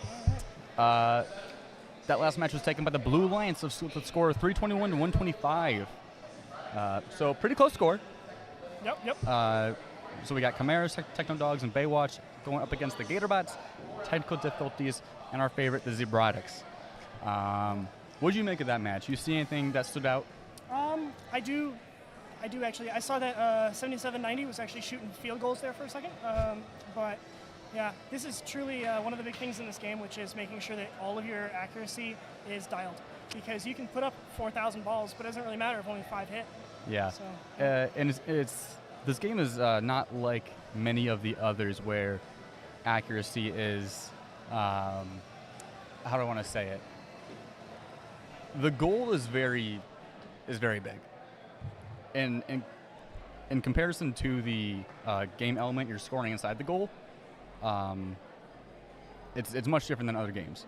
So that's why we're able to put up that's why we're able to dump just buckets of fuel into at a time. But, you know, with quantity comes a decrease of accuracy.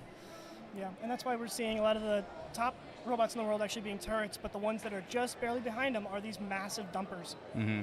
Yeah, so kind of like what we saw at Worlds, a lot of the turrets it seems like the best robots in the world were the best turrets, right? You know, top of the pack. But below them, it's a whole ton of dumpers, just because there's a huge disconnect between like the average turret and like the elite turret. But if you're able to dial in that turret, then you could be better than the dumper, and that's what we saw at Worlds at least. Yeah, I mean, couldn't have said it better myself. Looking forward, we got Kensington Woods and the Rat Pack and Whiteford Bobcats going up against Torquenadoes, Pie High Samurai, and Digital Dislocators, fans of the pod.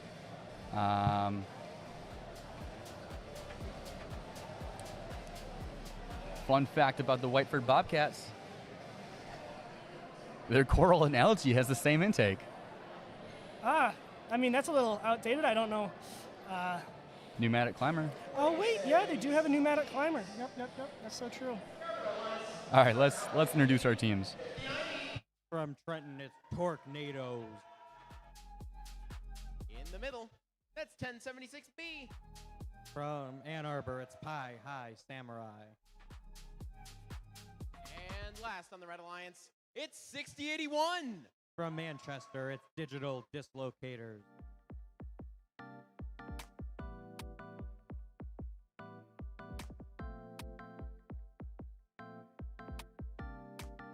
Let's check out this Blue Alliance. We got 11505. From Lakeland, it's Kensington Woods Robotics. In the middle, that's 830. From Ann Arbor, it's the Rat Pack. And last, but certainly not least, it's 6570. From Ottawa Lake, it's the Whiteford Bobcat.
We got that thumbs up. Drivers, behind the lines. Let's get this match started in 3, 2, 1, go. As we get qualification match number 29 started, it looks like we've got Digital Dislocators out to the center of the field as we have some scoring over on our Red Alliance from our human players. And over on blue, it looks like Whiteford Bobcats. And as our autonomous period comes to a close, it looks like blue will have the advantage, which will send it over to the Red Alliance to begin with their first exclusive scoring shift. Looks like 1076, that's Pi High Samurai, lined up and ready to score alongside Digital Dislocators as the Tornadoes go to refuel in the middle of the field. We will see how these alliances capitalize strategically to score as much fuel as they can here. Digital Dislocators back on red to get some last-minute scoring in before we send it down to the Blue Alliance. Rat Pack, Whiteford Bobcats lined up, ready to score at the start of their shift. Although Digital Dislocators stealing some fuel from the Blue Alliance zone. Uh-oh, looks like we've got the Tornadoes here to play a little defense on Whiteford Bobcats. Make this interesting. And over on the red side of the field, which is now active, we have some scoring by Digital Dislocators, although looks like Kensington Woods Robotics is playing a little defense. Make it an interesting over here on our Red Alliance side of the field. 89 to 42 advantage red here, as it looks like Digital Dislocators comes back to score score again, but it is too late as it is now the blue shift. Wait for Bobcats, go to score again. But Tornadoes playing a little defense here. And it looks like Kensington Woods Robotics is playing a little counter defense on defense here, making it quite a swarm of activity here on the blue side of the field. 30 seconds left. Both hubs active as the Red Alliance scores a few more fuel here. It's about 130 to 50 here with about 20 seconds left in the match. Looks like we've got two blue robots here on the red side of the field playing defense, trying to slow them down here. And at the end of this match, got about 7 seconds left to see how this all turns out. Last second shots by Whiteford Bobcats over on the Blue Alliance. But that will be time. And we'll get you your official scores in just a moment.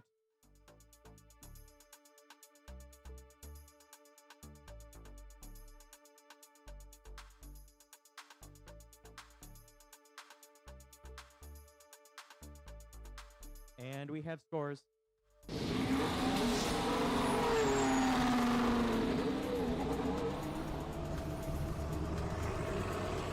the Red Alliance. 128 to 62. Red taking home 3 ranking points. And looking at the top of our rankings, that puts High Samurai in 16th, which is just outside the cutoff of potential Alliance captainship, but we will see if they're able to change that in our next few matches as we close in on our Alliance selection. Once again, another penalty-free match, which we always love to see here at Wolverine Robotics competition. All right, so another close match. Kensington Woods, Rat Pack, and Whiteford going up against Tornadoes, Pie High, and Digital Dislocators. Tornadoes coming out and playing some pretty gnarly defense, but quickly getting humbled by themselves, it looked like. Yeah, it happens to the best of us. So they took a little bit of time to kind of get back into the swing of things and try to pull it up. But Dom, do you have any other insights from that match? Well, one of the main things that I noticed is that, per usual with almost always in FRC, is that you can absolutely launch the kitbot and it'll be fine. So this kitbot somewhere in this match fully gets airborne for there. Yep, that's one instance of it. But yes, these kitbots can take a beating. So here they go in, they smack somebody and maybe get 2-3 seconds of airtime before bouncing off of fuel. 3 seconds on slow-mo, but that's fine. But yes, these kitbots are basically indestructible. They are well built. Love to see it. I'm a huge fan of Chaos, especially when it comes to kitbots. I think kitbots and Chaos have... It's like a perfect pairing, you know? There's just so much potential there. And I love when that's realized. But other than that, this is one of our lower scoring matches of the day. I had nothing to say about that. I mean, neither do I. The other thing is that 1076 B-Bot right here is actually a pretty good example of needing to pick between bump and trench. But, yeah, we're going to go back to the match. 8179 That's the Robo Falcon. and 1506. From Flint, it's Metal Muscle.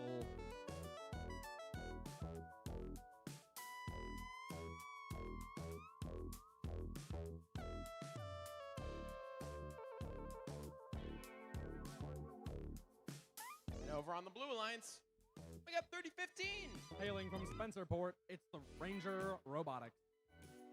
11387. It's Gleam, Grass Lake Engineering and Mechanics. And 3414.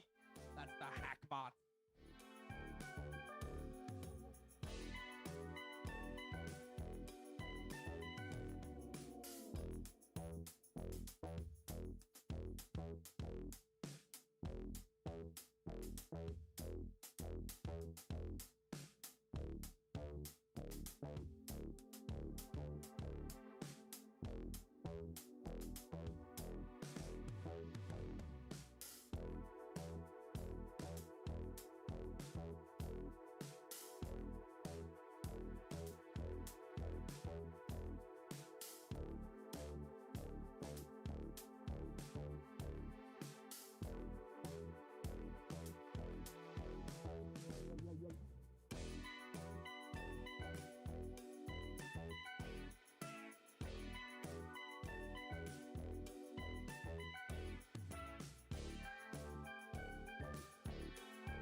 looks like we got that thumbs up. Drivers, behind the lines. Let's start this match in 3, 2, 1, go. Racing out to the middle first, it's going to be 1506, trying to see if they can get through there. No ride up onto the fuel this time, so they'll make it back in with a full hopper. 3015 made it in first, and they're going to be able to get there for a stream of fuel off and get right back out to the middle. A little bit of a bumps and turns, but 1506 and 8179 both going to be putting some balls in for the Red Alliance. 3015 throwing some fuel directly at me right now. They're going to get off of that angle that they were on and try to head back for their transition shift. 1506 unleashing that second load and trying to go for the depot as well. Even going into the first shift. Red Alliance now going to try and make use of as much of that 25 seconds as they can. 8179 is going to be the first to score as Night Vision and Metal Muscle both going to line up and cause a cacophony of fuel to come through. We've got 5 seconds left in this red shift as 8179 and 1506 both going to try and get some last here as Blue activates. Blue, 3414, stuck on an absolute just beach of fuel. Trying to see if they can get pushed off by their alliance mate, but it'll be 8179 in the area. Trying to do some passing as most of it is going to fall off to the side towards our referees. 3015 trying to go for some push back under. They're racing back to try and get this last second scoring off. But we will run out of time as we head back into the red active period. The second one of theirs for this match. 1506 trying to clean up. Sweeping underneath the tower for a second here. Some heavy defense coming through from that tall 3414 machine. 1506 going to be able to left undefended to keep extending this lead up over 100 points. Lots of scoring from this Metal Muscle machine coming through here. As now we go back to Blue for the last time before endgame. 11387 going to be using that kit bot to try and get some of their scoring through. 3015 brushing up against the hub, trying to collect as much fuel as they can with their intake up. 3175 playing some defense on the opposite side, looking at who to go after, focusing on 3015. 1506 with another hop as 8179 going to do the same. Now they're trying to chase that 240 ranking point. 3414 continuing to hound down 8179 as 1506 remain unguarded in the corner. 3015 trying to get any fuel they can in these last 12 seconds to try and even out that scoring margin as Red are going to chase that ranking point. 5 seconds left as their score is going to start ticking up towards that 240 number. Can they get a couple more shots off? We'll see if they got it when we get scores.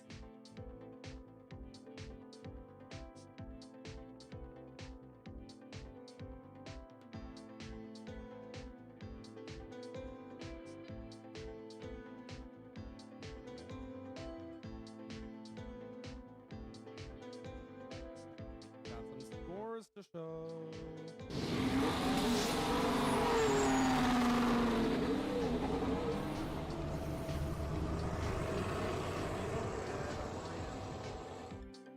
Winning with a score of 235 to 61. So they will just miss out on that 240 ranking point, but still take home the 3 for the win. Okay, so that was a pretty good match. That was amazing. I liked it. A couple things I noted right off the bat. 3175 had some intake issues, like right off the bat. Yeah. I believe it's cracked. I see cracked SSRP. Yeah, it's too bad that's so expensive. Anyways, and then the other thing I wanted to know was Hackbot's playing defense nearly the whole time? Yeah, if you look at that match, you truly can only think about like 3 things, which is 1, amazing defense, 2, utter disregard for the robot's well-being, and 3, when the AI takes over, are they at the top of the list for who the automatons are going to get first? So if you're the 3414 drive team, I'd watch your back. But amazing defense, incredibly effective too. Yeah, it was certainly a thing. So this becomes a little questionable. But they executed a move where they pushed the Night Vision back over the bump, and I really liked it. That wasn't it.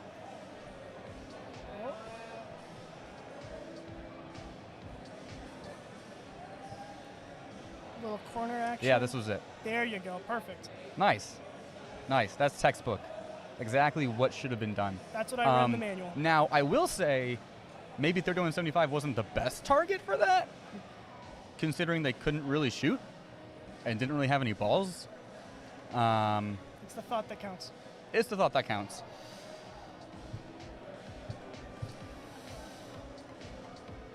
Yep. Ah, yes. You want to talk about the... Ah, yes, the replay. Anyways. Another number yet? Shoot. No, I don't. I'm going to need another reminder. Yeah, that's glad it. you It's have one. 503. Next up, Frog Force. we got... Oh. Yeah. Next up, we got 7790. 7790. That's Baywatch Robotics. And last on the red lines, it's 7196. Driving what they call Limonada. It's Tech Tigers.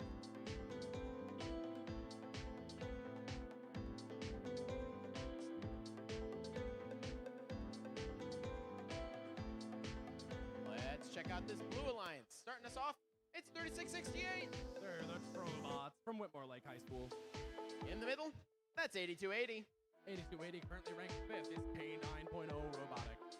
And rounding us off, it's 3641.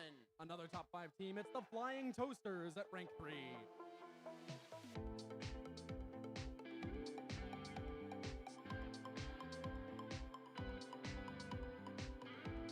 We've got ranks 3, 4, and 5. Ooh.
We got that thumbs up.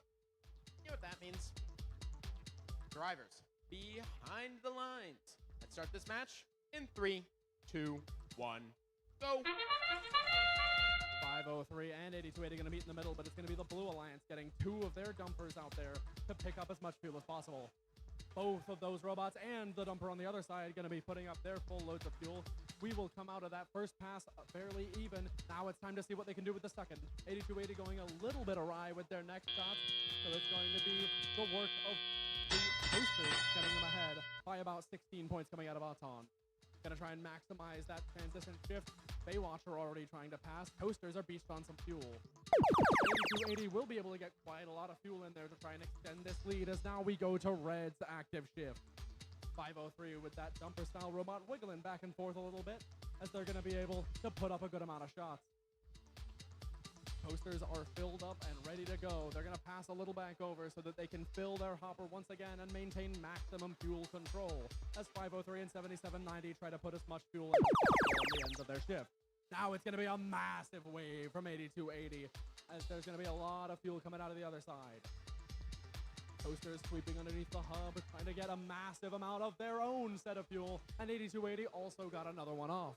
Their lead is going to balloon off of that to around 90 points as they're going to try and get yet another wave of fuel off. Toasters with that long-range scoring as we head towards the end of their shift. That lead is up to 139 points as 503 and 7790 are going to try and bring it back down to earth. We're already up over 240 for the Blue Alliance. We'll see what the Red Alliance can do with their time as fuel goes flying. 77 and 90 trying to use that shoot on the move with their twin turrets. 503 taking a much more standard approach of sitting and with that dumper. 8280 gonna set up their thin stream of fuel as 3641 come back into their zone to put up a thick wall. Toasters are trying to fill back up on the other side while Frog Force do the same. Lots of fuel still in all of these robots, so the score can swing a lot at any given moment. But now Blue are well past that 240 and chasing the 360 as we hit 8280 with their stream and 503 with one to match. 7790 trying to use their shoot on the move to get as much of that straggler fuel as possible. Toasters getting ready almost with their full enough hopper to unleash their wall. 15 seconds left as we are going to see the Blue Alliance surpassing the 360 number and now trying to push it higher and higher. Well over 400 now as Red are going to try and put in a couple extra shots right at the end, seeing if they can break 200 as time expires.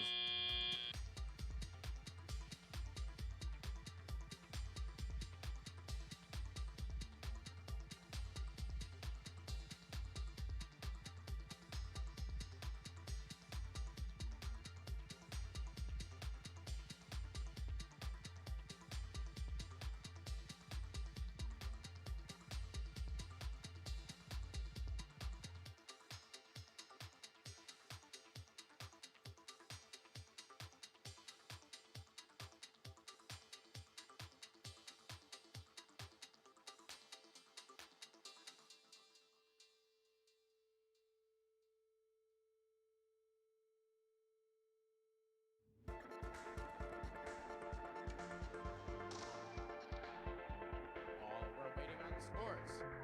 Another reminder that if this was your last qualification match, please send a representative down to the field for alliance selection. Thank you.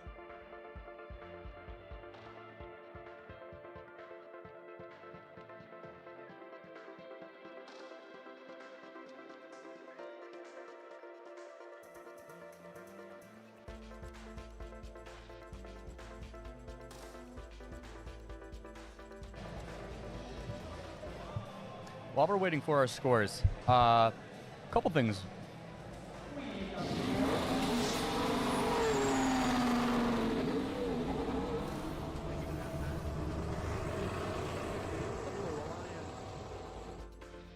Putting up a score of 451 to 206, so they will take home 5 ranking points.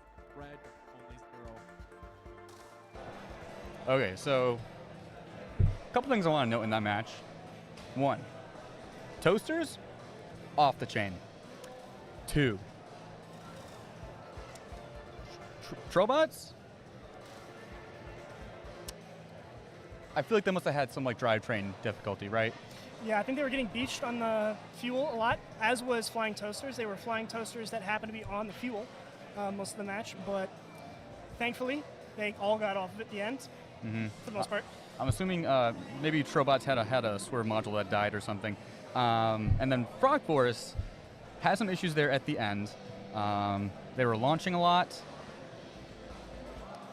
Not necessarily making a lot. Yeah. Another thing that I did notice on Frog Force is that their kicker bar toward the end did actually end up snapping off, at least in one part. Yeah. So we'll see it here. See a lot of fuel going up, and looks like maybe half of it going in. There we go. That was good. But Yeah, it was a close match though. Close match. very close. Easily a one-shift difference. Exactly. All right, who do we have in this match coming up? We have the Gatorbots and Techno Dogs versus Robostangs, Titans, and their Rat Pack. I love my Rat Pack.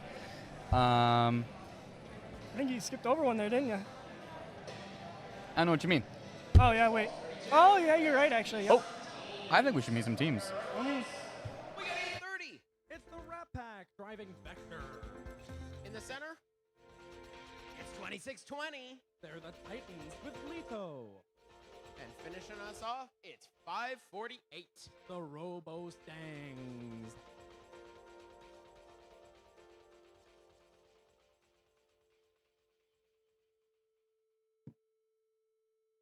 Looking over here on this Blue Alliance, we got 247. It's the Bears. In the center, that's 1250. They're the Gatorbots. And finally, it's 3707. Driving Dog Pounds, currently ranked 3. It's Techno Dogs from Brighton.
All right, we got that thumbs up.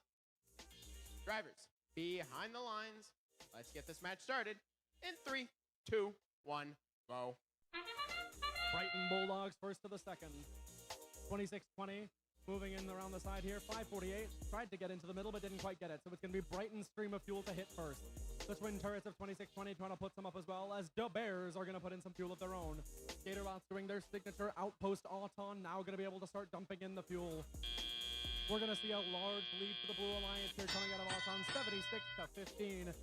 As we hit our transition shift, Brighton going to be passing over. They want to maximize what they can do in their later shift.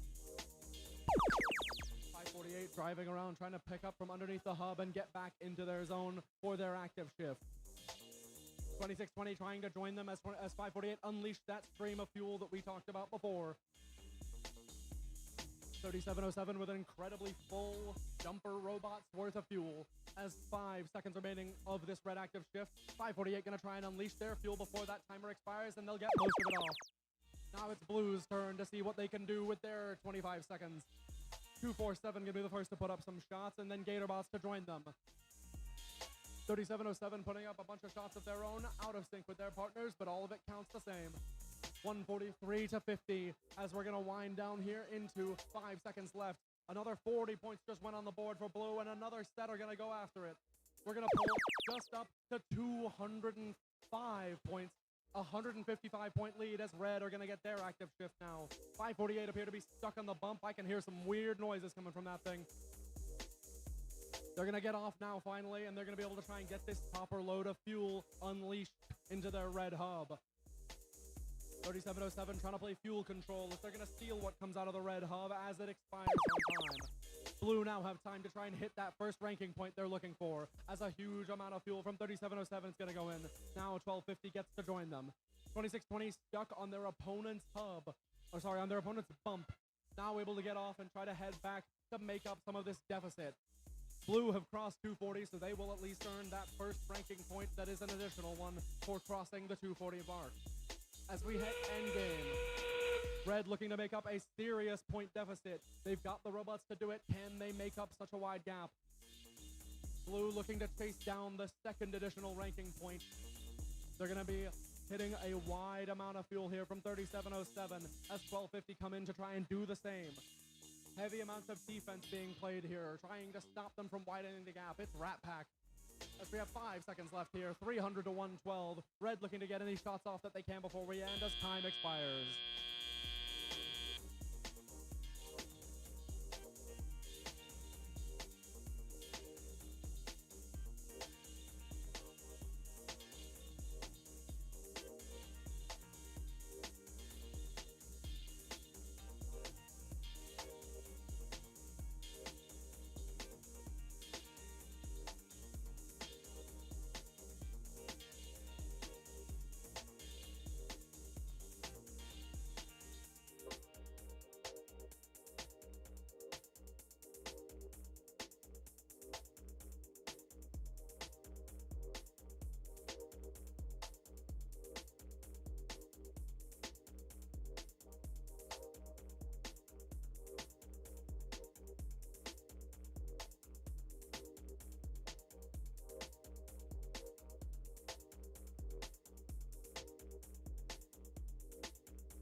While we wait for scores, another reminder. Please make sure to send an alliance, somebody from your team over to the blue side of the field for alliance selection. This will speed up the process greatly. Thank you.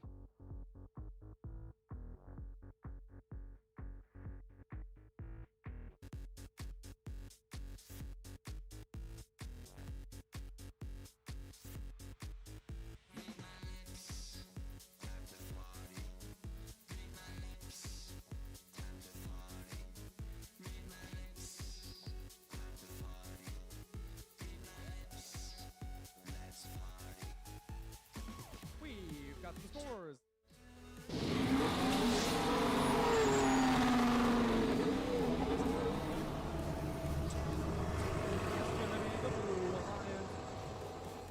Winning with a score of 362 to 114. They did earn enough fuel, but the penalty points what put them over 360, so they will not earn the second additional, but they will still take home 4 ranking points for their effort.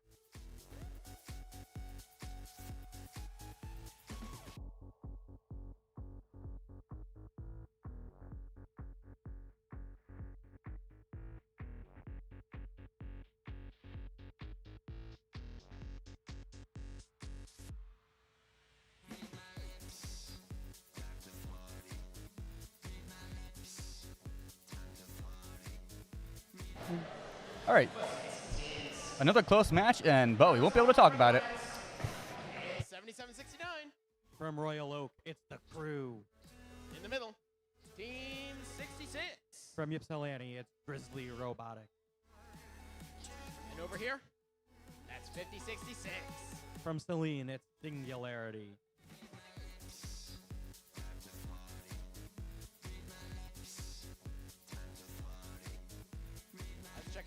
side. Starting us off, that's 5708. From Ann Arbor, it's the Robotics. In the center, 5090. From Trenton, it's Tornadoes. And rounding off this alliance, that's 5695. From Redford, it's the Heavy Duty Eagles.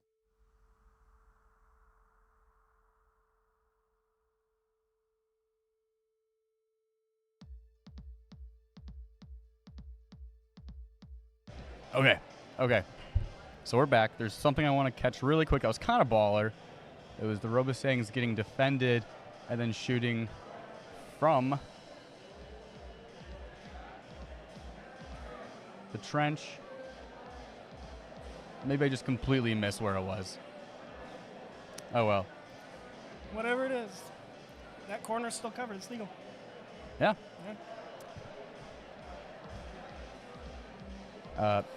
Well, anything else about that match? It was a close one. Oh yeah, it was real close. But pretty textbook. Yeah. On the blue side, it looks pretty much what you'd expect from a winning team, which is just a bunch of robots putting a bunch of fuel up. Yeah, especially when you have 3707 and 1250 working together. That's a dangerous combination, especially when 1250. They've been having some robot issues this year, but once they get it, they got it. And they can really put up those points when those stars are aligned. Yeah. Unfortunately, it did look like Robostangs were contributing most to the Red Alliance, which is never really a good thing. But yeah, let's take a look into our next match and see what we're looking at. So we got Robotics, Tornadoes, and Heavy Duty Eagles going up against Singularity, Grizzly, and the crew. Yeah. How does that make you feel? So as a big Blue Alliance fan right now, utterly terrified. So this is, yeah, yep. I have no words. This is crew and Singularity. Singularity is amazing. Singularity will snipe you from a mile away. That's how I kind of always viewed the robot. Volume, maybe not a ton of, but they'll snipe you from a mile away, and that is useful in a lot of scenarios, especially in this game. Oh my. There's our wonderful referee and FCA, Alan. I love you. Probably one of my favorite people. And there's the head ref, Alan. Alan, also probably one of my favorite people. Looks like we got thumbs up, so we're going to turn it back to the full field. Time to get this match started. Drivers, behind the lines. In 3, 2, 1, go. Start of Autonomous in a very killer match number 33. We've got robots in the center of the field going back to score that fuel. Looks like so far we've got 19 to 6 advantage red as Grizzly goes to score once again for red. We're starting off the teleoperated period, and we're going to be going down to the blue side of the field for our first exclusive scoring shift. Looks like Zebra lining up, ready to shoot. Meanwhile, their alliance partners over on the red side of the field trying to slow down their opponents and pushing more fuel back to their own side of the field. Crew feeding a bunch of fuel over to their side of the field, joined by their alliance partner Singularity, getting ready for their first shift, which begins now with a lot of fuel up by the crew, although Tornadoes making it difficult, playing a little defense here. About a minute and a half left in play. Score's currently 90 to 27, although crew going to score once again, trying to widen that gap before their shift ends. And as we head over to the Blue Alliance, the Robotics going to line up and score. Looks like Heavy Duty Eagles may be stuck on some fuel there, which is a pretty unfortunate spot to be in. Crew going to steal some fuel from their opponent's side of the field as the Robotics go to get a few last shots in before we head over to the Red Alliance side for the last exclusive scoring shift of this match. Crew shooting a bunch up under the defense of Tornado. Singularity going to follow up, although those shots appeared to not make it in after a disruption by Tornadoes. We are about to enter our end game with about, there we go, both hubs are now active for the remainder of the match. Big impact over on the Red Alliance zone. Last second fuel in by Crew, followed up by Singularity. Looks like Tornadoes might be stationary. The defense, it's hard to play hard defense. These matches take a toll on these robots. But looks like time is running out on this match.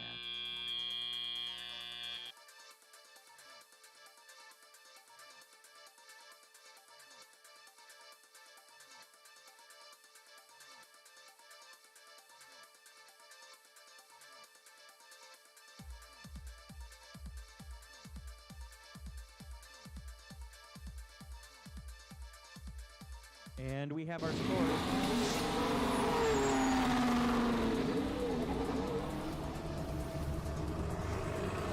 It's the Red Alliance with a score of 288 to 40. Red taking home 4 ranking points, 3 for the win, 1 for surpassing the 240 ranking point threshold.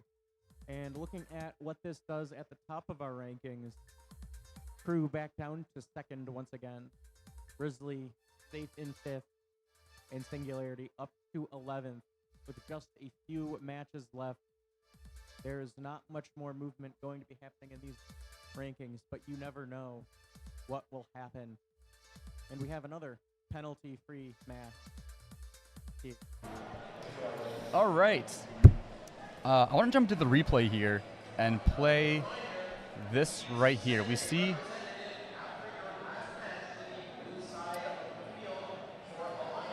Man, that Crew robot's amazing. I like it a lot. Yeah.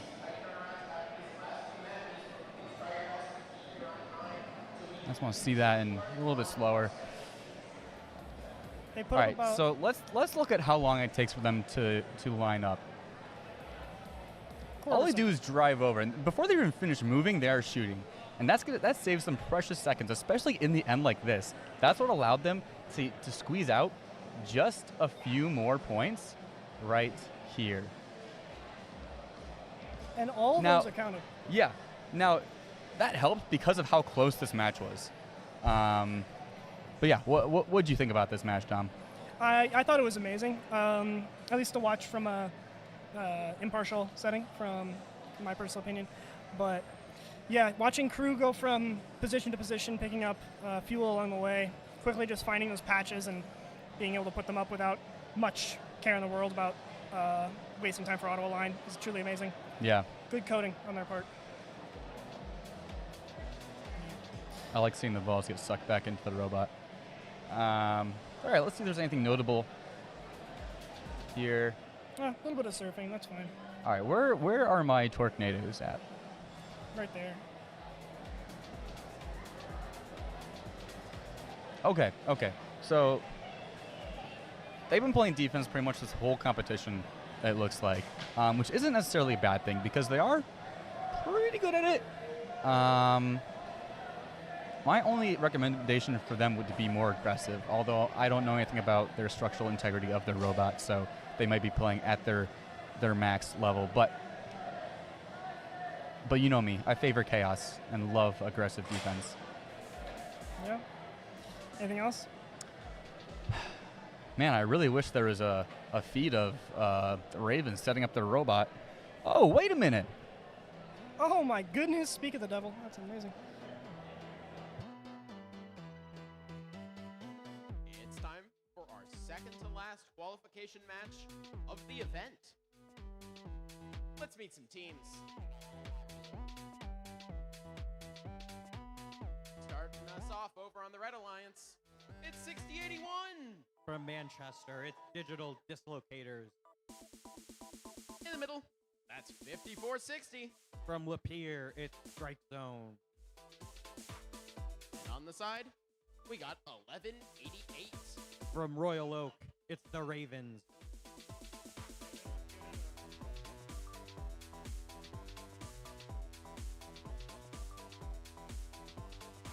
Coming over to the Blue Alliance, more looking like the Purple Alliance this match. We got 4391. From Gladstone, it's Bravebot. In the middle, that's 9245. From Pigeon, it's Laker Dreadnought. And rounding us out, it's 1076B. From Ann Arbor, it's Pi High Samurai.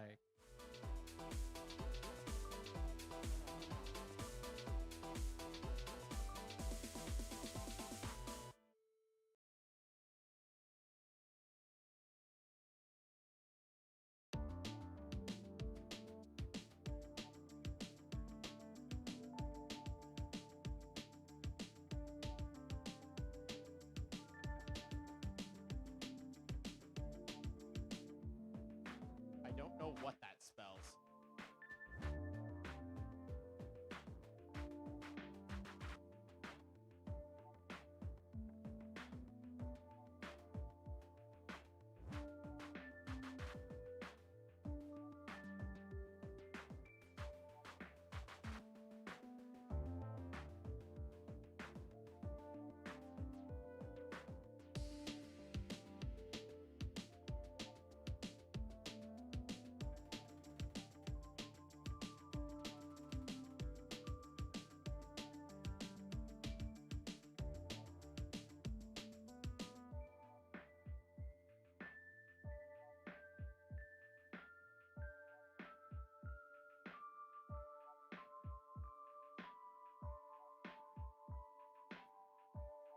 We got that thumbs up.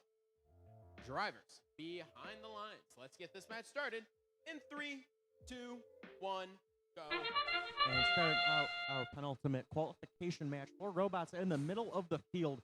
A lot of fuel going to be stored in this autonomous. Looks like right now it's about 63 to 57, but we've got another round of fuel coming in. I can't even keep track of which robots are putting all this fuel in. You can see it for yourself. 111 to 86 here in autonomous. Advantage red. That's going to send it over to the Blue Alliance for the first shift exclusively to score in this match, which we have Brave Bots going to score. And over in the middle of the field, a lot of refueling by both alliances. Brave Bots up again with more fuel. Laker Dreadnoughts joining them over here on blue as we begin to close out this first scoring opportunity. We're back over on the red alliance side of the field. Strike Zone scoring quite a bit, joined by their alliance partners, Digital Dislocators and 1188 Ravens. But it looks like Brave Bots are going to play a little defense, trying to steal as much fuel as they can to take it back to their side of the field for their imminently approaching shift.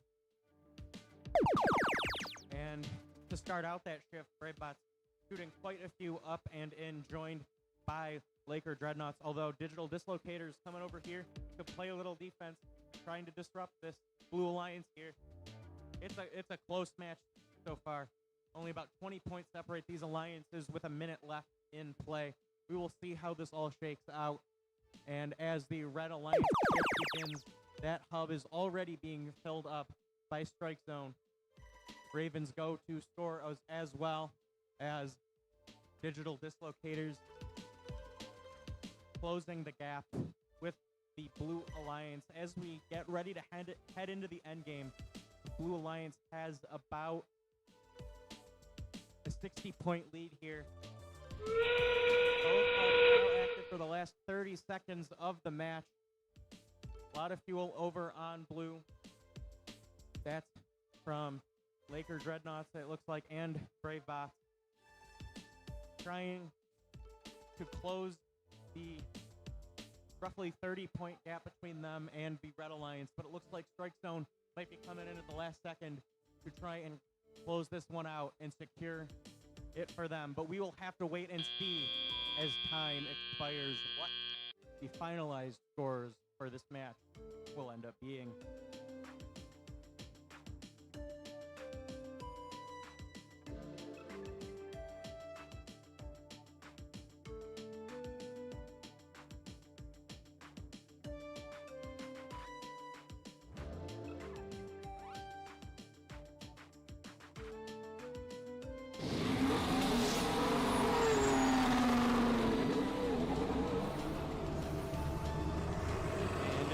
the Red Alliance taking away this match. 422 to 387. That is a very, very high combined score between these two alliances here. With Red winning that, it keeps Strike Zone in 6th, sending Ravens into 16th and Digital Dislocators into 20th. And over on Blue, Laker Dreadnoughts hold at 8th, Pi Samurai down to 17th, Bravebots up to 25th. These rankings are starting to solidify, although we do have one more match after this. Those 2 ranking points that the Blue Alliance have gotten from this match for such a high score are going to be crucial for their rankings. It was a penalty-free match as well. Okay. So pretty close match. Really exciting, very high scoring match. Yeah, and this got really close at the end too, Jason, right? I mean, like you're seeing here, about 20 seconds left in endgame. Blue scoring right now. Red's not scoring. Empty robots. I mean, we see the one robot kind of behind the hub there, but Yeah, so I just want to point out, it's right now it's 323 to 360. That's honestly not that much. That's Yeah. about 1 hopper worth of fuel. So even when you see this discrepancy in the score, it doesn't always mean much because it literally could take 7 to 8 seconds for that to change. yeah, and you see it right now. I mean, you're about to see a giant volley going up for Blue. Exactly, and they get closer and closer and closer. Just that last volley for Red. And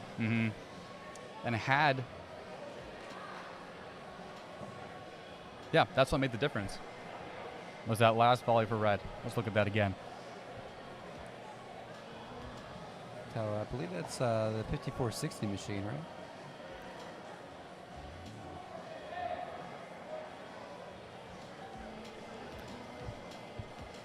Wonderful. Looking ahead to our next match. Our last match. So that was our penultimate match. And here in our last match, we have Whiteford Bobcats, Metal Muscle, and Robo Cubs going up against Kensington Woods, the Chimeras, and Technical Difficulties from Chelsea.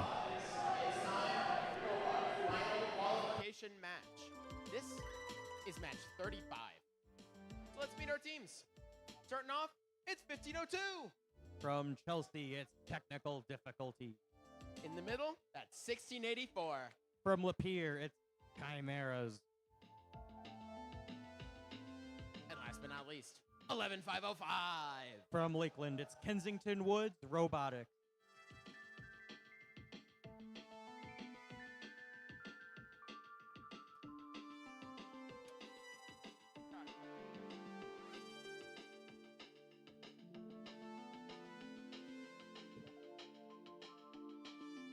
On the Blue Alliance, we got 6570. From Ottawa Lake, it's Whiteford Bobcat. In the middle, that's 1506. From Flint, it's Metal Muscle. And rounding us off, one final time for quals, it's 1701. From Detroit, it's Robo Cubs.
Looks like we got one final thumbs up for qualifications. Drivers, behind the lines. Let's start this match in 3, 2, 1, go. And start of autonomous on our last qualification match. We got 4 robots down in the middle of the field, 2 from each alliance, going to get as much fuel as they can. Chimera's back to score for red, joined by technical difficulties. But over on the blue alliance, we've got Robo Cubs scoring. Metal Muscle back in the center, but Whiteford Bobcats scoring in the center. Very high scoring autonomous, 72-63 advantage blue as we head into Teleop. That's going to send us over to the Red Alliance for this first exclusive scoring opportunity. Chimeras into the Red Hub, going back out to refuel. Technical difficulties, line up, shoot again, filling up that Red Hub. There's a lot of refueling happening in the middle of our field here. 3 blue robots, 1 red robot. Looks like playing a little defense. Trying to slow down Whiteford Bobcats over on blue. But the Blue Alliance hub is now active, and to start it off, Metal Muscle scoring into that blue hub. Looks like Whiteford Bobcats and Robo Cubs get lined up and ready to score to try and secure themselves a decent lead before we send it back over to the Red Alliance in just a moment. Red Hub active, technical difficulties, Chimera scoring for red. Trying to close about 100-point gap here. This match will be absolutely critical to all of these teams' rankings. They're going to try and do everything they can here at the end of our qualification matches. Technical difficulties, 2 more shots up before we go back over to the last shift of exclusive scoring here on blue. Whiteford Bobcats going to score, joined by both of their alliance partners, Robo Cubs and Metal Muscle. Kensington Woods Robotics playing a little defense, though, trying to slow them down, trying to keep the Red Alliance in this match here as we head into our end game. Both Cubs active. Everyone scoring here at the Wolverine Robotics competition. Technical difficulties and Chimeras over on red. Finishing this one out, just crossing the 240 fuel threshold to get themselves a ranking point, which will no doubt be crucial for how these rankings will turn out here in just a few seconds as time ticks down and we end our qualification matches.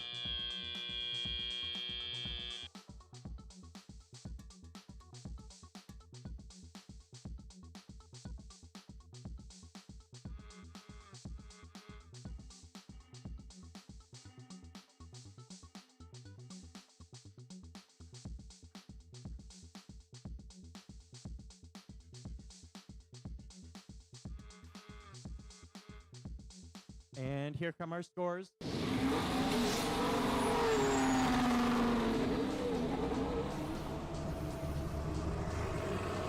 it's the Blue Alliance with a score of 411 to 287. That gives the Blue Alliance here 5 ranking points, putting Metal Muscle up into the guaranteed Alliance captain position. Whiteford Bobcats up to 22nd, RoboCubs up to 27th, and over on red, Chimeras down to 17th, Kensington Wood Robotics stable at 28, technical difficulties up to 33, as red takes home a ranking point for this match as well, and thankfully, once again, a penalty-free match. We will shortly for Alliance. All right, that was our last match, Ian. And it was another close one. We've been having close ones all day, Jason. Yeah, let's take a look at that replay. See if we can see something interesting here.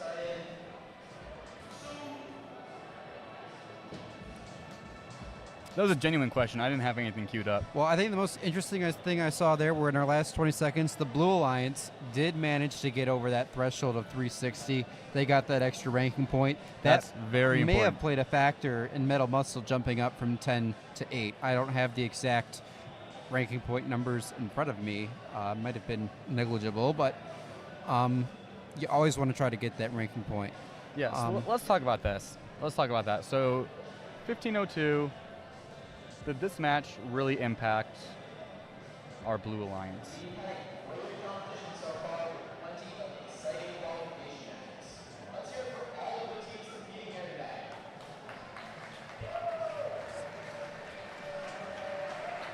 Never mind. I'm just blind. All right. So looks like that was a good match for the Red Alliance. Our final rankings, we have Flying Toasters in first. Honestly, deserved. Then in Crew, and then Techno Dogs. And honestly, I would probably agree with that. That all looks pretty kosher to me. I think it's pretty obvious what's going to go down here. I mean, the Flying Crew, probably, right? And then During selection, each team Strike will Dogs? put 3 representatives on the playing Strike field, Dogs? I could see including Strike an Dogs. adult. Only a student is allowed The real to pick question and is, accept or decline an invitation. When a team who's is the ready team to make picking? their pick, only the alliance captain will walk It'll be in and interesting to see who see, announce the pick. because Teams yeah, will have 45 seconds to make their first selection and 90 seconds to make There's, subsequent selections. it could be an interesting alliance The time selection. We talked remaining about this for each earlier, pick Jason, is right? shown When you on the have timers on the a plate. shorter qualification Timer schedule, starts your sample and size is a little bit finishes as lower, the right? Yeah. So kind of based on the luck of And your stops schedule when and the who team your makes opponents valid are or are not, Timer will continue allies to and run opponents for that invalid matter. selections, Such such as everything the matters a lot more. Everything matters more. This is not like a already regular a member of event another where alliance. if you Teams if you making a break good down faith for effort 2 when the matches, clock that's not the end hits of the world. zero You will can be come allowed back. to finish their pick. 2 matches, that's the third In the event of a decline, of all your matches the here. timer is reset. If a team does So it not make really a valid hits selection a before lot. time expires, Brave bots? they are skipped. Skipped teams will be revisited. I'm a in order after little bit surprising to see them ranked so low at skipped 26, teams will be skipped again especially with the until RoboCubs. after the next pick, if they are not Um, immediately ready yeah, to RoboCubs make are a down valid there, too. What do you think about that? I wasn't really paying final great pick of attention each round, to them because I just the see team them as does the not Brave make bots valid and selections they're before time pretty expires. good. But They are from what I automatically do assigned remember, the it seems like they highest might have ranked gotten a team. less than The perfect number match one team schedule. can select any Yeah, team at the and event I think which that'll one be aligns. the most interesting thing If the to selected watch, team Jason, like you said, declines because some of to these teams rank low, then they another have team more is upside chosen than maybe until one accepts. where they're ranked. So we might see Declining teams during may this not alliance be selection selected by process a any bit less of subsequent what we call alliance. like the in-picking of those top Mhm. 8 Suppose seeds, an right? alliance You team might see, selects the fourth-ranked you team know, who like declines, those first couple and alliances, like alliance two we selects feel like another team which accepts.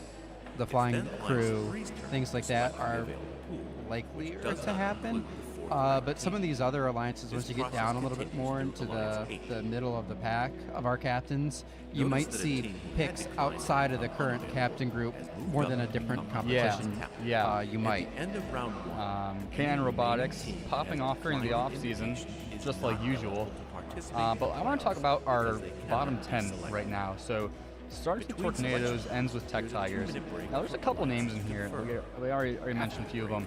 Alliance eight But the ones I want to picks call their out are third team member Brave Bots, from the remaining RoboCubs, teams. Night Vision, Then Alliance seven Ranger. picks, All in the bottom continuing 10. all the way back to the number Yeah, one Jason. And I alliance. know Ranger, I believe, had to miss their Alliance first match that selection came is off the complete field. I think when they've had some Mm. robot issues today. We all know Night Vision for both of these two off-season competitions. remaining The top robot's 8 just not teams at come back 100%. who need Don't Yeah. know confirm with if the they've league got it viewer that resolved. they will play These are all if great teams at this event, and everyone's done Note a that at great the job championship competing. But event, we had a third In selection. terms of round 2 timing, to average make points 14 scored, alliances, Flying and Toasters there are no backup teams. first, followed by K&N Robotics, and then Techno Dogs, Strike Zone, and the Crew. So this is where we can kind of see the Brave Bots with a qualification average of 200 with a record of 1 to 5. It's very similar to our Ranger Robotics, also with a record of 1 to 5. And it really does hurt when you miss that first match.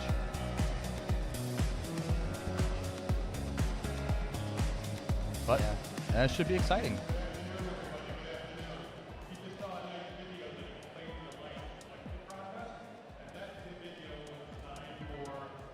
Team alliance with a series of backup robots. We're doing things a little bit different today here at Wolverine Robotics Competition. We are going to go with 4-team alliance. So we saw went the round and ended up team. Now we will go through another round of selection. We'll end up with 4-team alliance. So that'll 32 teams going into the playoffs. Now, teams on the field, the alliances on the field will still have 3 teams on it. So one team will sit out match. It is a requirement that the alliance plays all the teams in the playoffs. So the team has to play at least once to playoff. So for example, if I'm in Alliance 1 and I lose my first match, this is a double elimination. I have to play my other team in my next match to make sure that they play. So everybody gets a chance to play, and you're about to begin Alliance selection. So thank you all.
Welcome to the Alliance Selection Ceremony.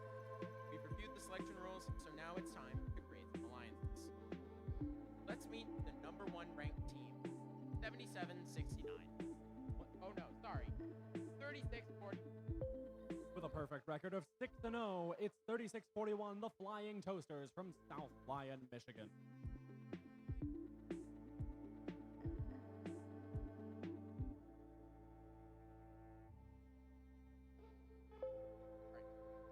Alliance 1. When you're ready, one student only must approach me to announce your selection. Your 45 seconds begin now. Go on. On behalf of Team 3641 of all responses, we would like to invite Team 8280. 8280 is K9 Robotics with a record of 5-1 from Detroit, Michigan. Hey, Jason just chiming in here. What did they rank? What? They could say no. On behalf of Team 8280 and our gracious sponsors, we would love to accept.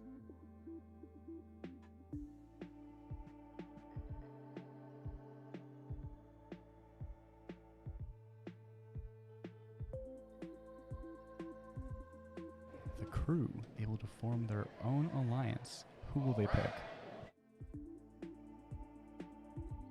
Let's welcome our Alliance 2 captain, Team 7769.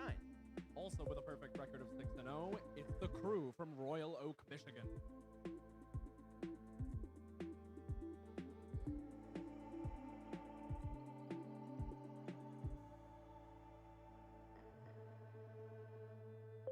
Alliance 2, when you're ready, one student only must approach me to announce.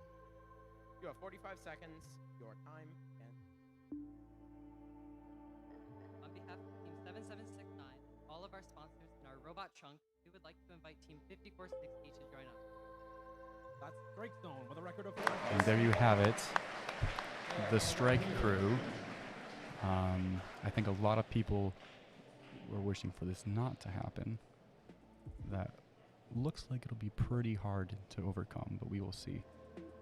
Team 5460 and all of our sponsors, we graciously accept.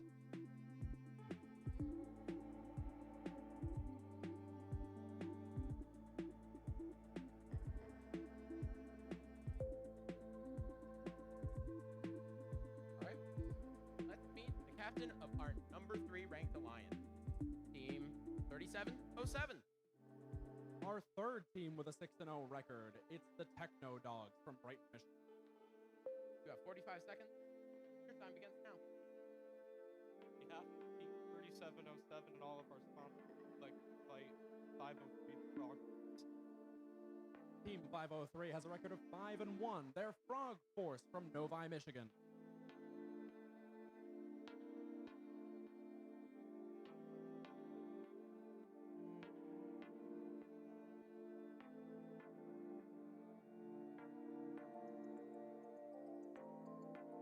Team 503, would you like to accept or form your own alliance? Team Frogforce 503 would like to happily jump into battle.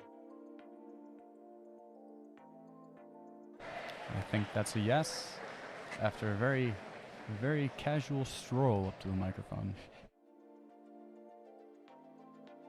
All right. Let's welcome on the captain of our number 4 alliance, Team 66. 66, also with a 6-0 record, it's Grizzly Robotics from Ypsilanti, Michigan.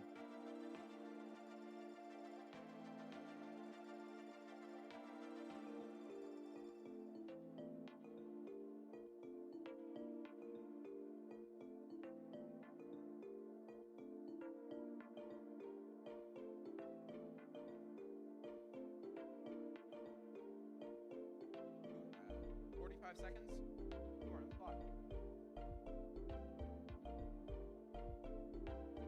On behalf of our sponsors and Team 66, we would like to ask 9245. Team 9245 are the Laker Dreadnoughts. They have a record of 3-3.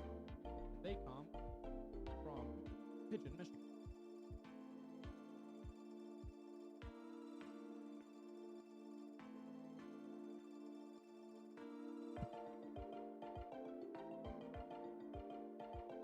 On behalf of Team 9245 and all of our sponsors, we gratefully accept.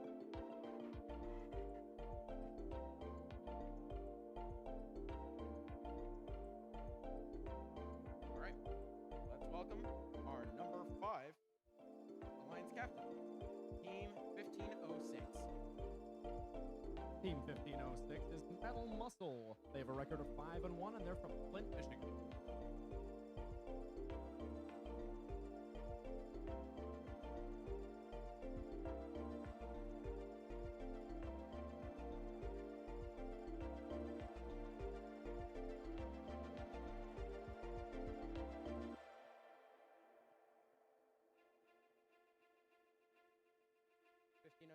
Who would you like to select for your alliance?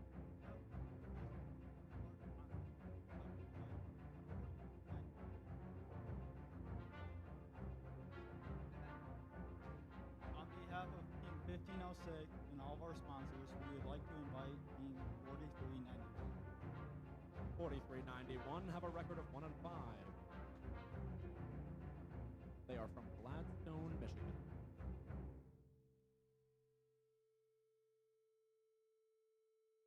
On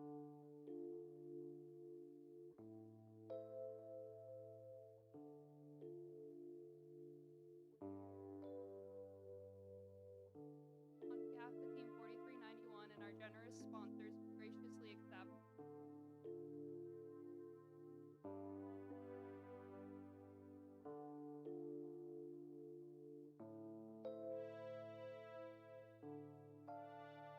All right. Let us invite up captain of our number 6 seeded alliance, Team 7790. 7790 is Baywatch Robotics. They are from Harbor Springs, Michigan. They have a record of 4 and 2.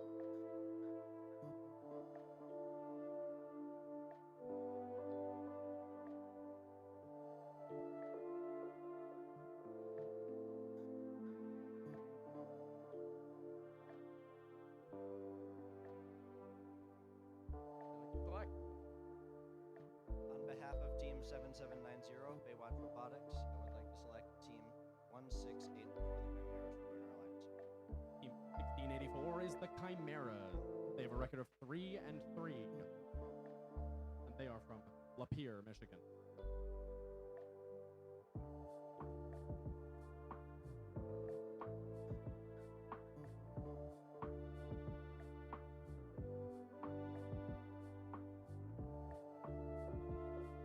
On behalf of Team 1684, we gratefully accept.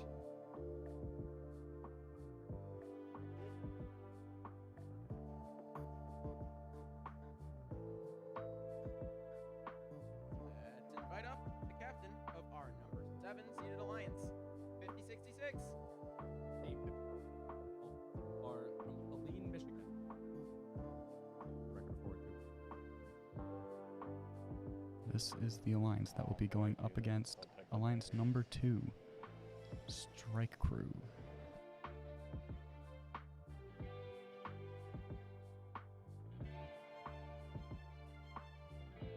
Team 5066 and all of our sponsors would like to invite Team 247.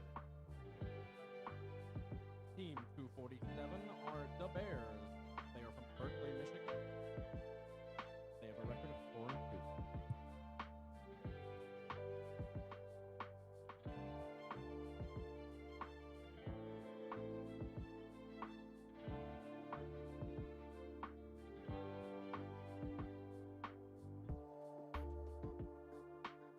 On behalf of Team 247 and all of our great sponsors, we gladly accept.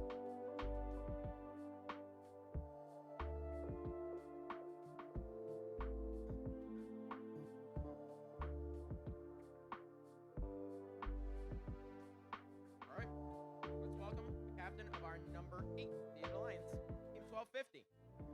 Team 1250 is the Gatorbots. They have a record of 4 and 2, and they are from Dearborn, Michigan. On behalf of Team 1250 and all of our gracious sponsors, we would like to invite 1701 to join our alliance. Team 1701 is the RoboCub. They hold a record of 1 and 5 and are from Detroit, Michigan.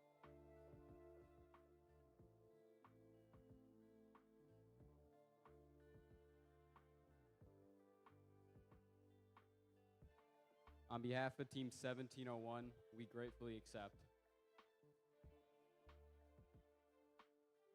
Congratulations, teams. Before we start round 2 of selection, we'll give you a little bit of a moment to discuss and make your selection.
All right, let's do a quick little recap of what we have here already.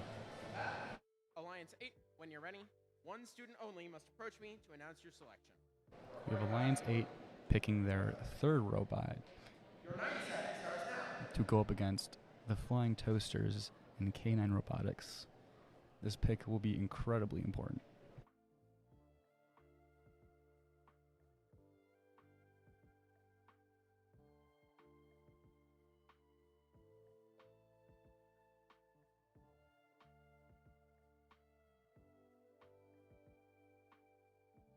On behalf of Team 1250 and 1701, we would like to invite 1188 to join our alliance. Team 1188 are the Ravens. They hold a record of 3-3, and they are from Royal Oak, Michigan.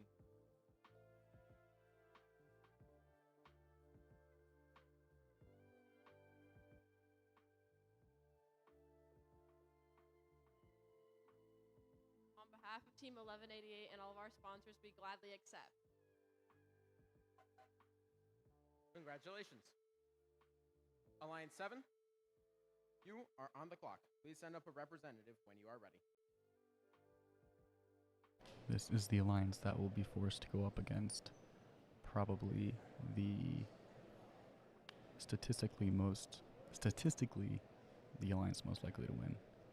This pick will also be important.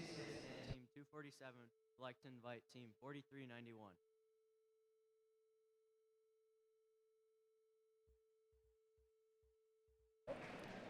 That would have been a good pick had they not already been picked.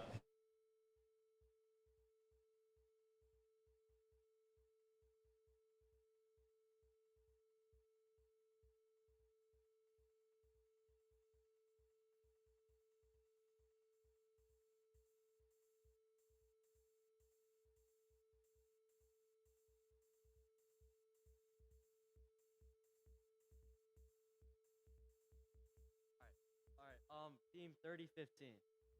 All right, Team 30. Team 30.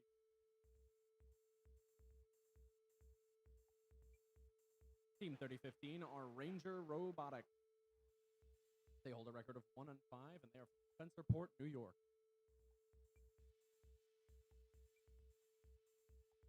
I will say this was a good pick. Team 3015 gladly accept. Congratulations. Alliance number 6, when you are ready, please send a representative up to make your selection. You are on the clock.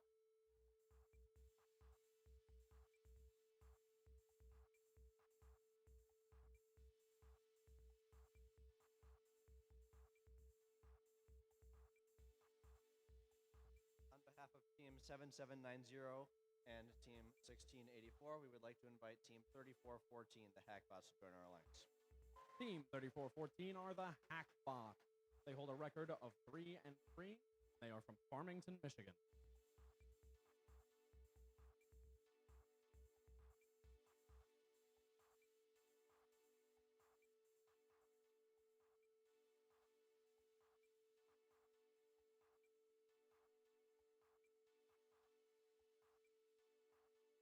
On the behalf of Team 3414, we gratefully accept. Oh, yeah, yeah. I can shake your hand, too. Oh, yeah, I'll shake your hand. Congratulations. Alliance number 5, when you are ready, please send up a representative to make your selection. You are on the clock.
On behalf of Team 1506 and Team 4391, we would like to invite Team 8179.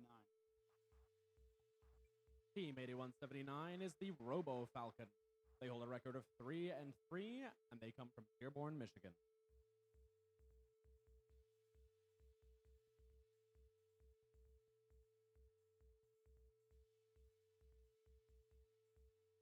On behalf of Team 8179, our munificent sponsors, and our Boolean coaches, we graciously accept.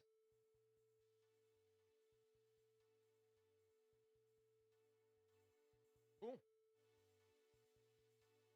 Alliance number 4. When you are ready, please send up a representative to make your selection. You are on the clock.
On behalf of Team 66 and our sponsors and our other teammates, we would like to ask 1076 to come join us. Team 1076 are the Pie High Samurai. They hold a record of 3-3 and are from Pioneer, Michigan. Ann Arbor, Michigan.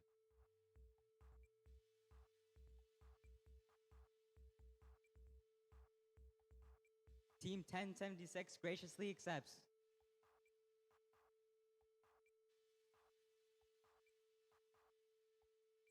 All right. Alliance number 3. When you're ready, please approach the microphone to make your selection. You are on the clock.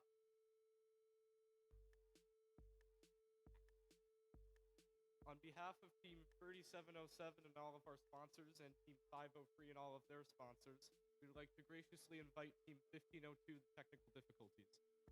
Team 1502 is the Technical Difficulty. They hold a record of 0-6, and they are from Chelsea, Michigan.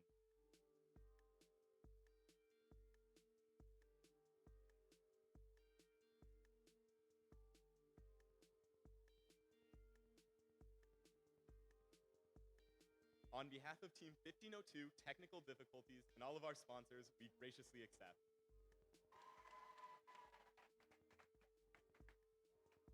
Congratulations.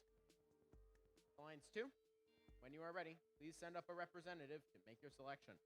You are on the clock.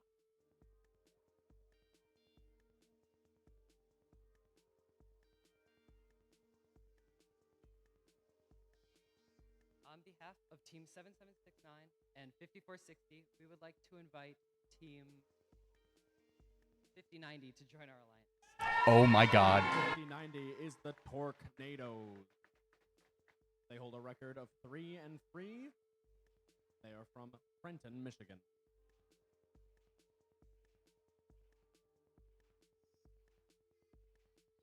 On behalf of Team 5090 and all of our gracious sponsors, we would love to storm the field with you.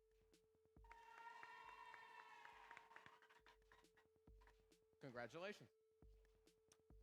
On Alliance number 1, please send one representative up to make your selection. You are on the clock.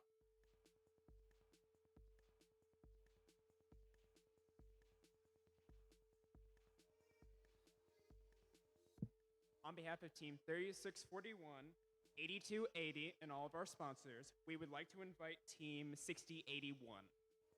Team 6081 is the Digital Dislocators.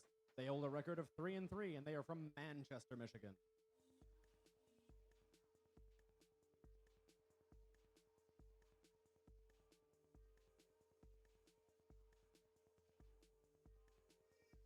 On behalf of Team 6081 and all of our sponsors, we gratefully accept.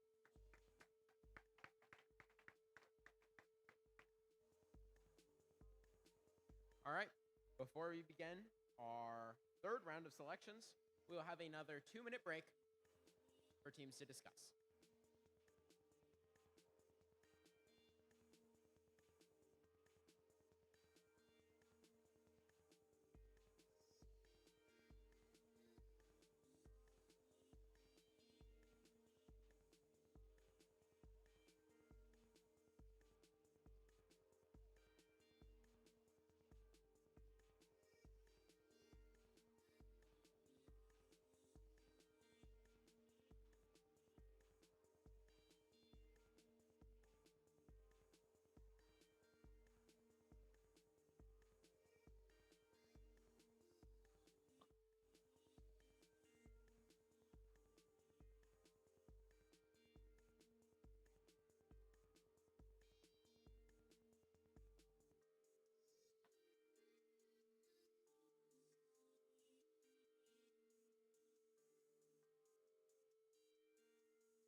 All right, Alliance number 1, when you are ready, please approach me with one representative to make your selection.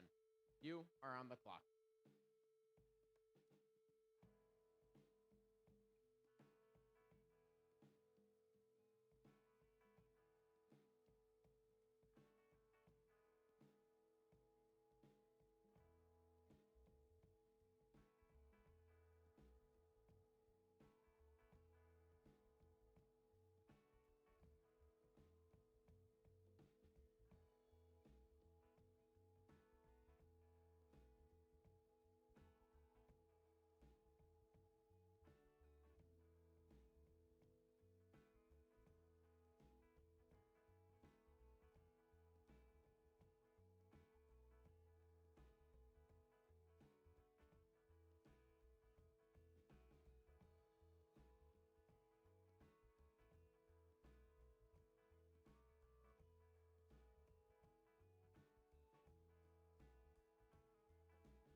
On behalf of Team 3641, 8280, and 6081, and all of our sponsors, we would like to invite Team 3668.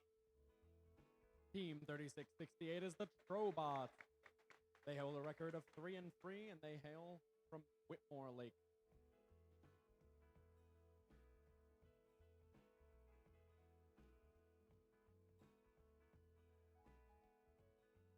On behalf of Team 3668 and all of our sponsors, we accept.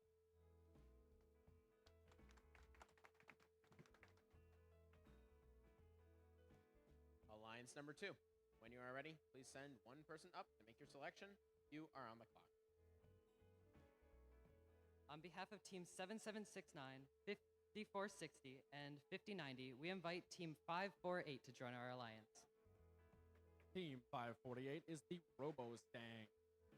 They hold an 0-6 record and come from Northville, Michigan. Wow.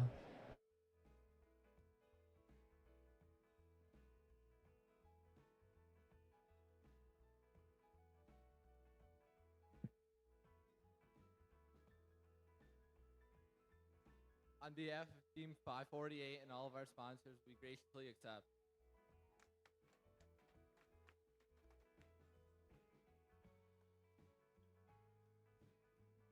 All right. Alliance number 3, when you are ready, please send one person up to make your selection. You are on the clock.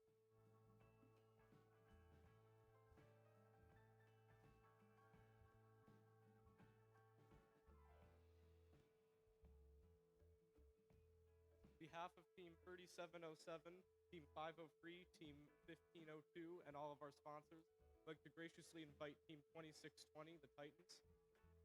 Team 2620 is the Titan. They hold a 3-3 record and come from Southgate, Michigan.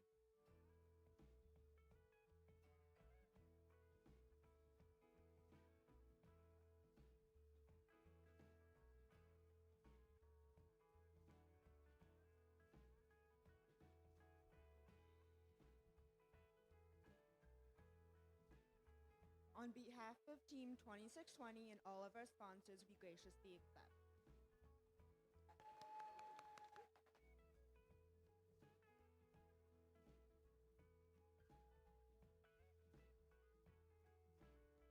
All right.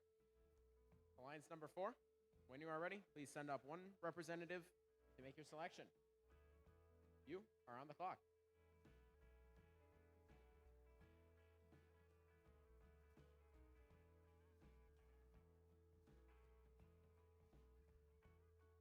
On behalf of Team 66, 9245, 1076, and all of our sponsors, we would like to invite Team 6570. Team 6570 is the Whiteford Bobcats. They have a record of 2-4 and come from Ottawa Lake, Michigan.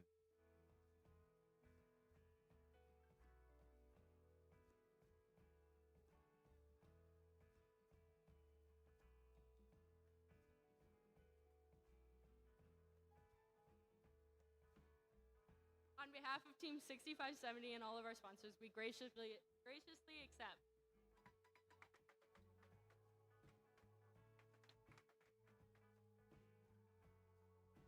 All right. Alliance 5, when you are ready, please send one representative up to the microphone to make your selection. You are on the clock.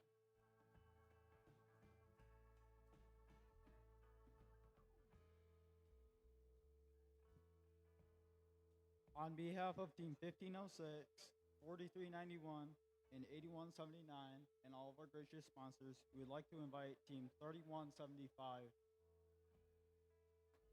Team 3175 is Night Vision. They hold a 2-4 record and come from Grosse Pointe, Michigan. Grosse Pointe Woods, specifically.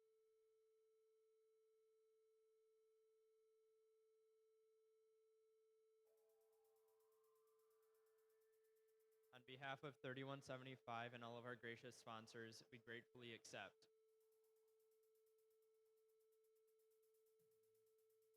Congratulations. Alliance 6, when you are ready, please send up a representative to make your selection. You are on the clock.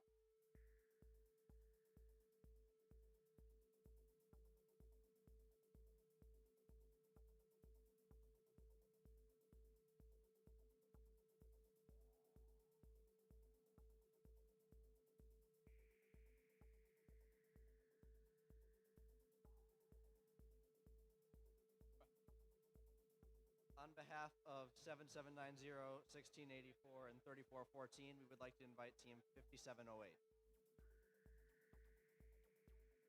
Team 5708 is Robotics. They hold a record of 3-3, and they come from Ann Arbor, Michigan. That's where we are.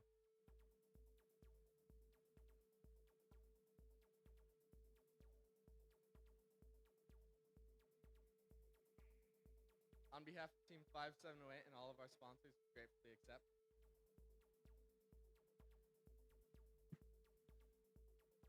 Congratulations. Alliance number 7, when you are ready, please send up a representative to make your selection. You are on the clock.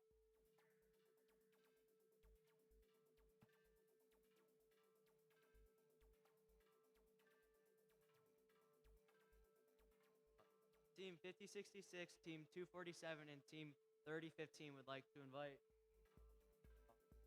5695.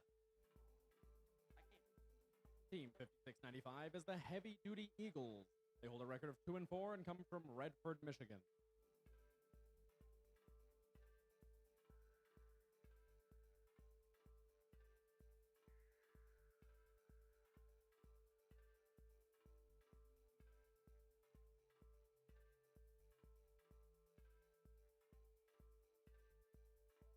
On behalf of Team 5695, we gladly accept.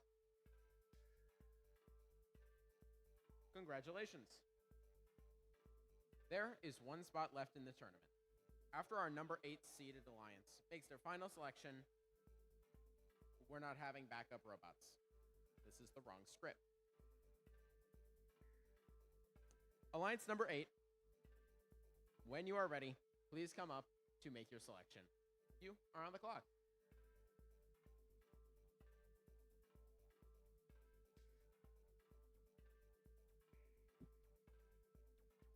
On behalf of Team 1250, 1701, and 1188, we would like to invite Team 11387. Team 11387 is Gleam Grass Lake Engineering and Mechanics. They hold a record of 1-5 and come from Grass Lake, Michigan.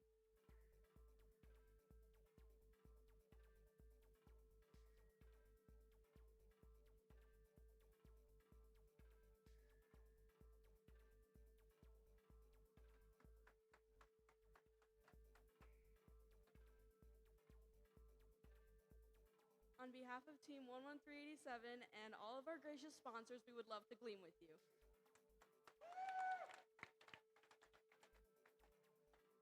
Congratulations. This is going to be a very exciting set of playoffs. Let's have a round of applause for all of the teams competing here today.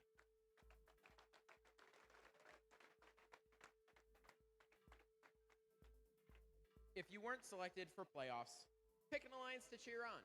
Have some fun with it. It's all robots at the end of the day. Now, we need all alliance captains to stay here on the field to meet with the head referee to review playoff rules. It is now allowed to swap out the alliance captain if needed. We're going to let the alliances strategize and prepare for the playoff tournament, which will be starting at 4:15 p.m. We'll be presenting many awards between the playoff rounds, and we'll have the closing award ceremony immediately following the playoff tournaments. We'll see you back here to begin playoffs. Thank you, everyone.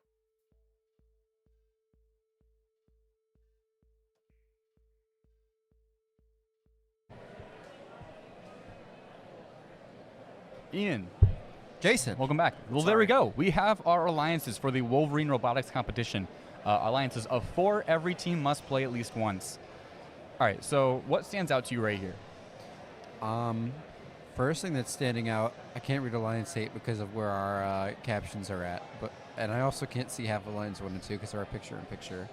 But those aside, I'm thinking this is going to be a pretty fun. I think this is going to be a pretty fun playoff here.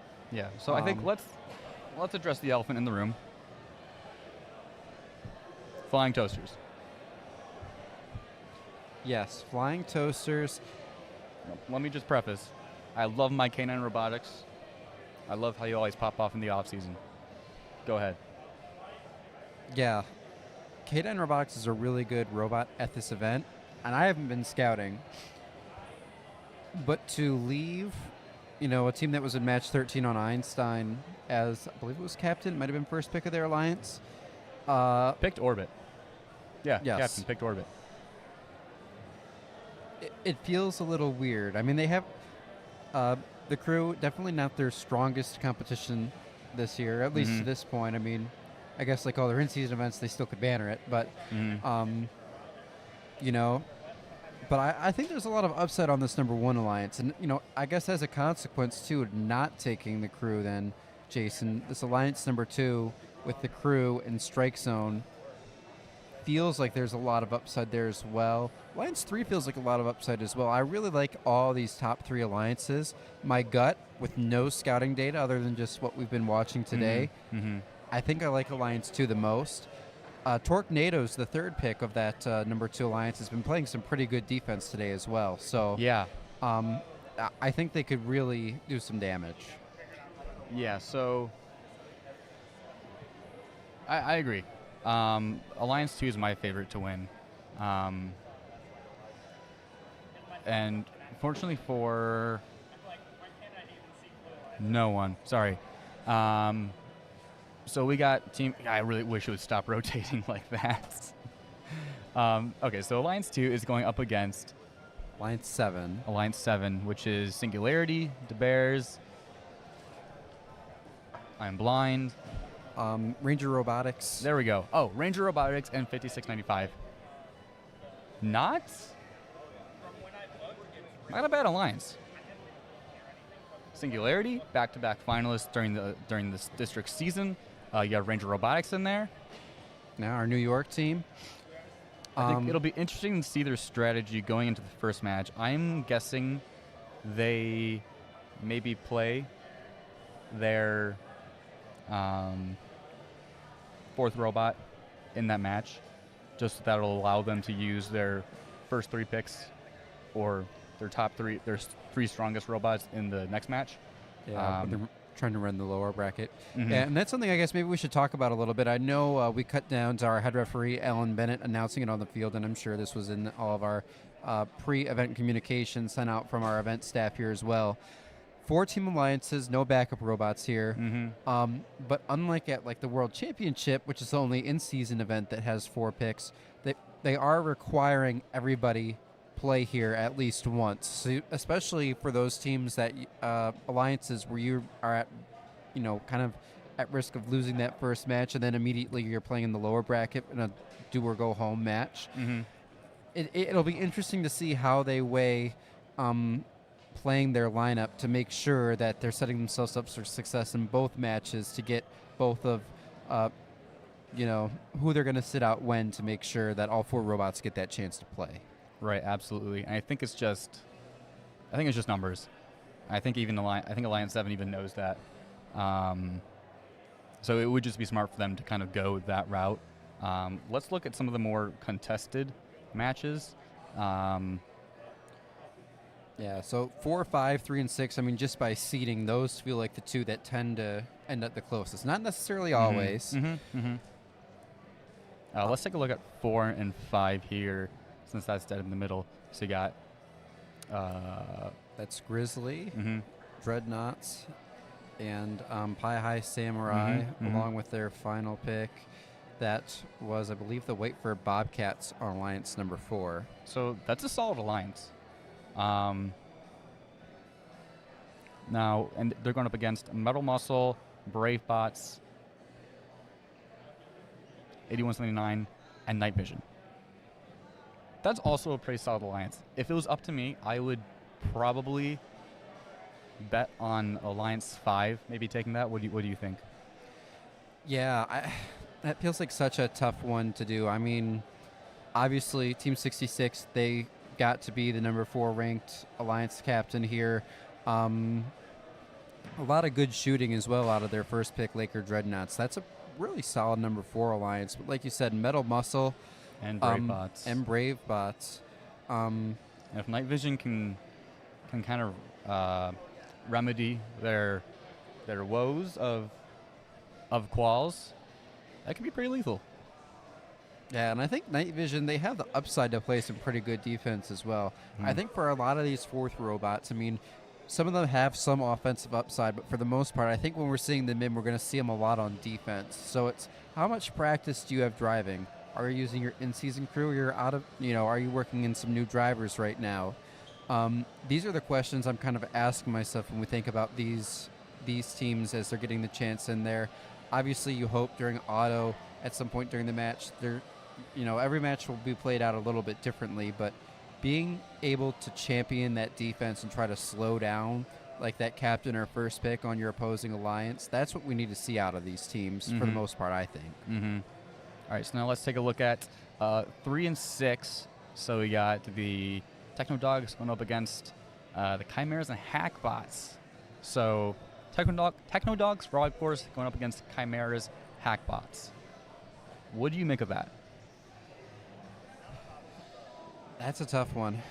I mean, I really like this Alliance 3. And we had someone in our chat here, I believe it was Conben3729, sees Alliance 2, Alliance 3 going all the way to the final, you know.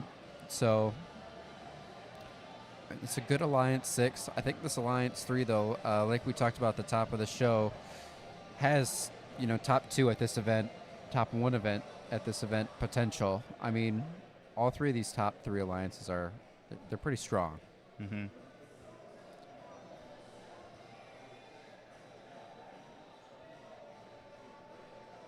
We already talked about 2 and 7, 1 and 8.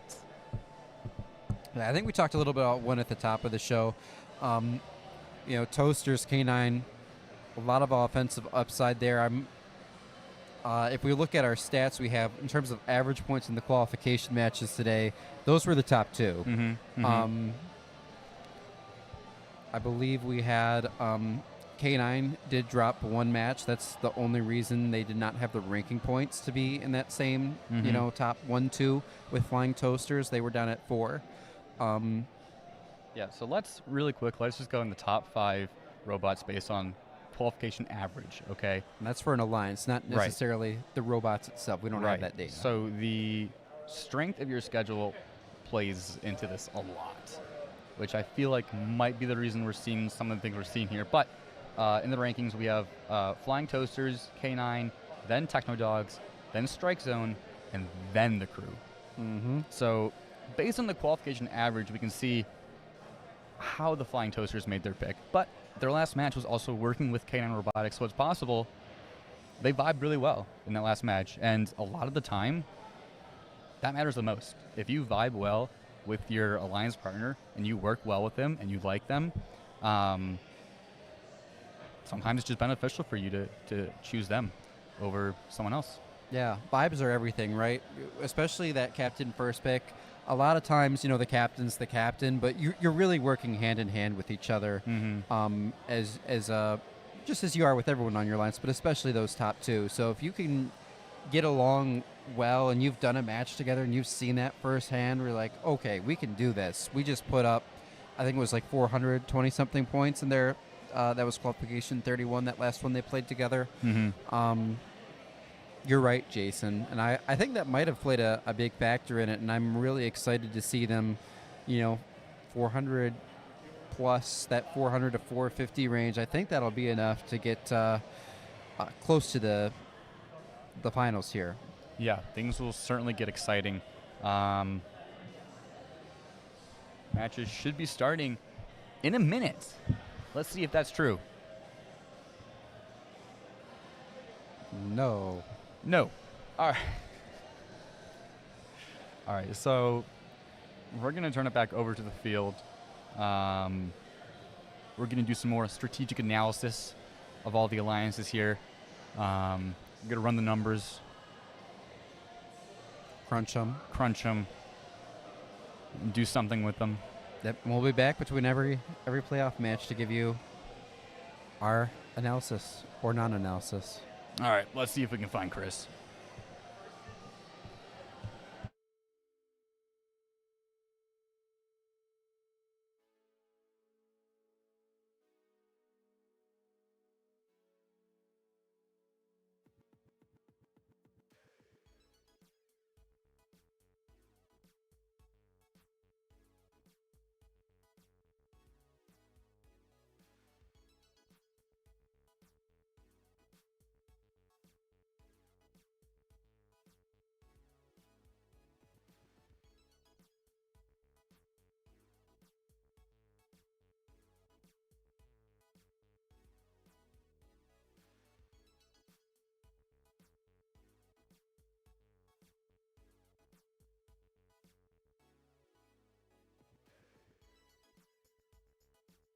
Test.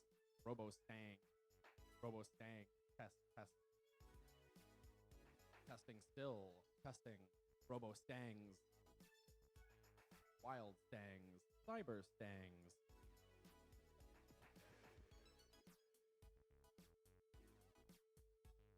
Let's see. Cyber Stang. Yeah, go over that.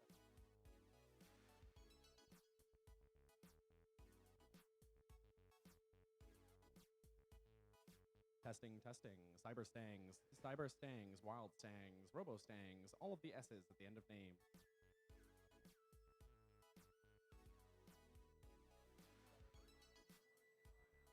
Testing again for a third time, testing with S's at the end of names. Now we're hearing S's at the end of names. Names, cyber stangs, test, test.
Testing, testing, testing, testing. Words, words. Wild stang, cyber stang. Words, words. It's the best I can do.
It's time for playoffs. Let's meet our teams for our first playoff match, round one, match one. Starting us off over here on Alliance 1, the first pick, it's 8280. K9 Robotics. In the middle, that's their second pick, 6081. 6081, the Digital Dislocators from Manchester, Michigan. And finally, the captain of the number one seeded alliance, it's 3641. The Flying Toasters from South Lyon East High.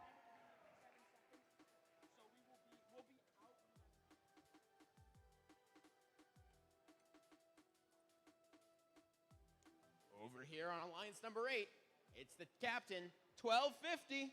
The Gatorbots going chomp, chomp, chomp, chomp, chomp. Their first pick, 1701. The Robo-Cubs. And playing their third pick, it's 11387. That's Gleam, Grass Lake, Engineering, and Mechanics.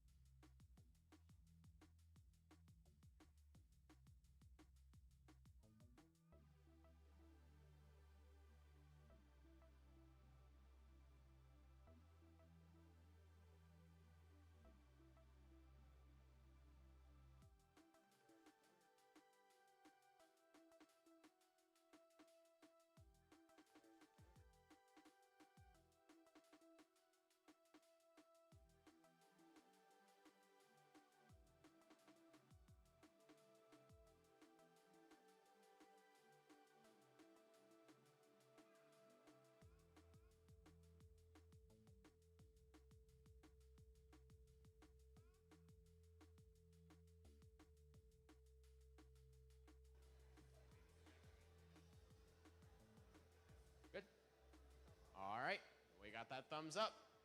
Let's start the first playoff match of the Wolverine Robotics competition. Drivers, behind the lines. Let's start this match in 3, 2, 1, go. Running out to the middle is 8280 and 3641 on the Red Alliance. The tall bots of blue are going to take a little bit longer to get over, but that double whip around is going to be able to pick up a lot of fuel for 1701. The dumpers of the Red Alliance are going to be able to put in a ton of fuel, now going in for their second sweep, as 3641 and 6081 are going to collide with each other in midfield. Due to the Autons going a little awry for both sides, we'll see a 77-20 match lead for the Red Alliance coming out of Autonomous. During this transition shift, a massive wall of fuel coming in from both 8280 and 3641 to put their lead up far more than it was out of Auton. Some defense being played here by 6081, trying to push away some of the fuel. Moving back over, 3641 going to start doing their passing as 8280, barking from the stands, are going to be able to come back in and get ready with 5 seconds left before their active period. They're going to get ready, and they're going to let loose a big wave of fuel from that triple wide shooter. Both sides, both corners full up on fuel as there's a ton more fuel still to grab. Toasters going underneath the tower. 8280 joining them on the side. 11387 playing a little bit of defense, but only after the 8280 machine has already cleared its hopper. Toasters getting ready to let loose this final volley, and they're going to get bumped into by their teammate, but readjust and hit the rest of that. They're up over 260 already. Blue Alliance trying to make up this monumental gap. The tall robot's going to see what they can do. The turret of 1701 firing from the corner, shooting on the move around their zone as they ping-pong back and forth to try and pick up as much fuel as possible. 1250 going to be able to use their tall dumper style to put up as many points as they can to try and wind down this gap, as we have 3 seconds here until Red get another active shift. 55 uninterrupted seconds of activity. 3641 now going to come in with their own stream. We're going to get pushed well over 300 points already. We are looking good for a high match score.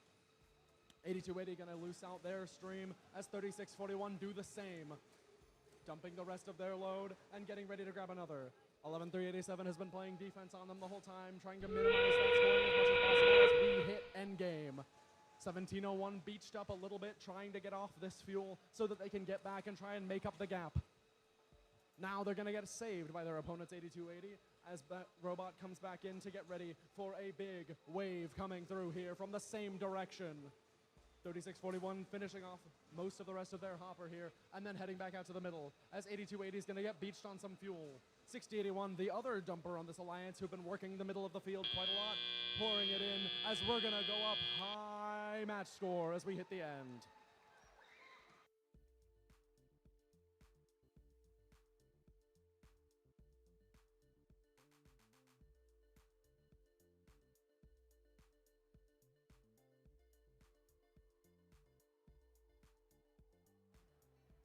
I see some scores.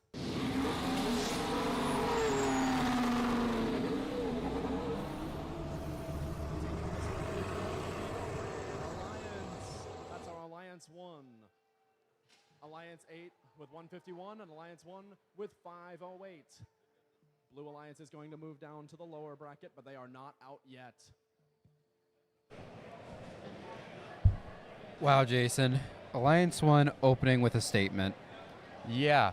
500. 500.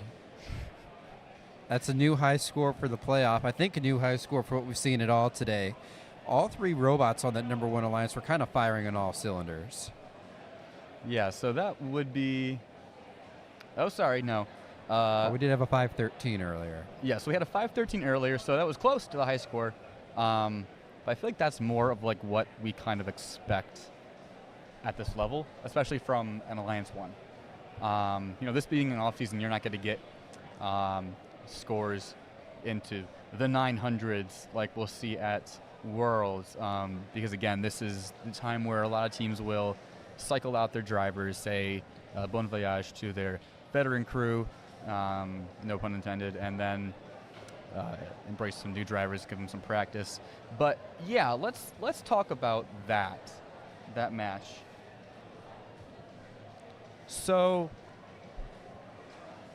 a few things. Toasters popping off, all right, as expected. But you wanted to talk about that auto. Let's go back to the start of the match here. All the way back. We have a start a match button, right? Do we? Holy, yeah, we do. Okay. So what I noticed, it's hard to see on the screen here, but at the top of the screen for this red alliance, we actually have 2 robots, both lined up under that red trench on the far side of the field, kind of blocked by the view of the hub. And what we had, right, is that second robot, there was like a delayed release. So the first robot on the red alliance that came out, I believe that was Toasters, came in, got a volley of fuel, came back in over the bump and was able to shoot before Team 6081 released out. That was the digital dislocators to pick up their round of fuel, right? Now, Toasters and dislocators did get stuck on each other at the end of auto there, so their score wasn't as high as it could have been. Did lead to a strong transition shift because they were both already full of fuel. But that's something I'm watching to see if they get cleaned up moving forward, right? The beautiful thing about the playoffs at these robotics competitions, since your alliance becomes static, you have that opportunity to build chemistry and improve the way you interact with each other in a way you don't really get in qualifications where it's just sort of a one-off thing. Red could have some really strong alliances down the stretch here, Jason. Right, absolutely. Here I want to call attention to 11-387 here. They're trying to play defense against the number 1 alliance, and it looks like they're trying to spend their time disrupting their fuel. It is a strategy. I think I would have liked to see a little more. How would I put that? I would have liked them to be a little more aggressive with that, because right now we can see here that they weren't really stripping the Red Alliance of many points by just moving their fuel around. So I think that's one area of improvement that we can see from Alliance 8. But let's go to the field.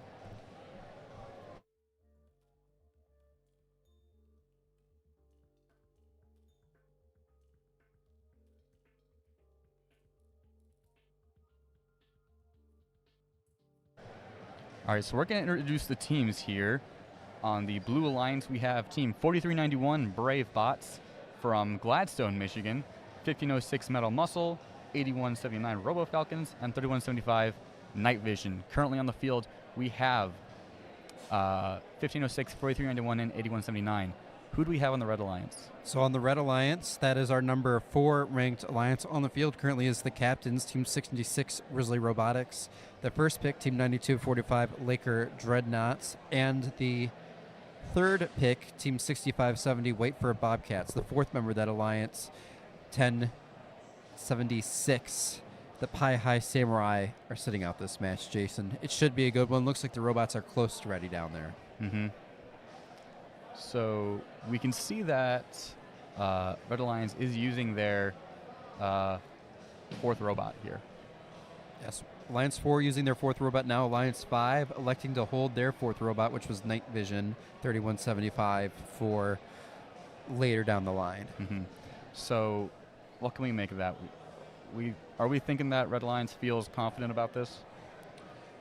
Or are they trying to save... Or are they trying to save Pi High Samurai for the lower bracket? It's interesting, Jason. We would expect this to be one of our closest matches here today.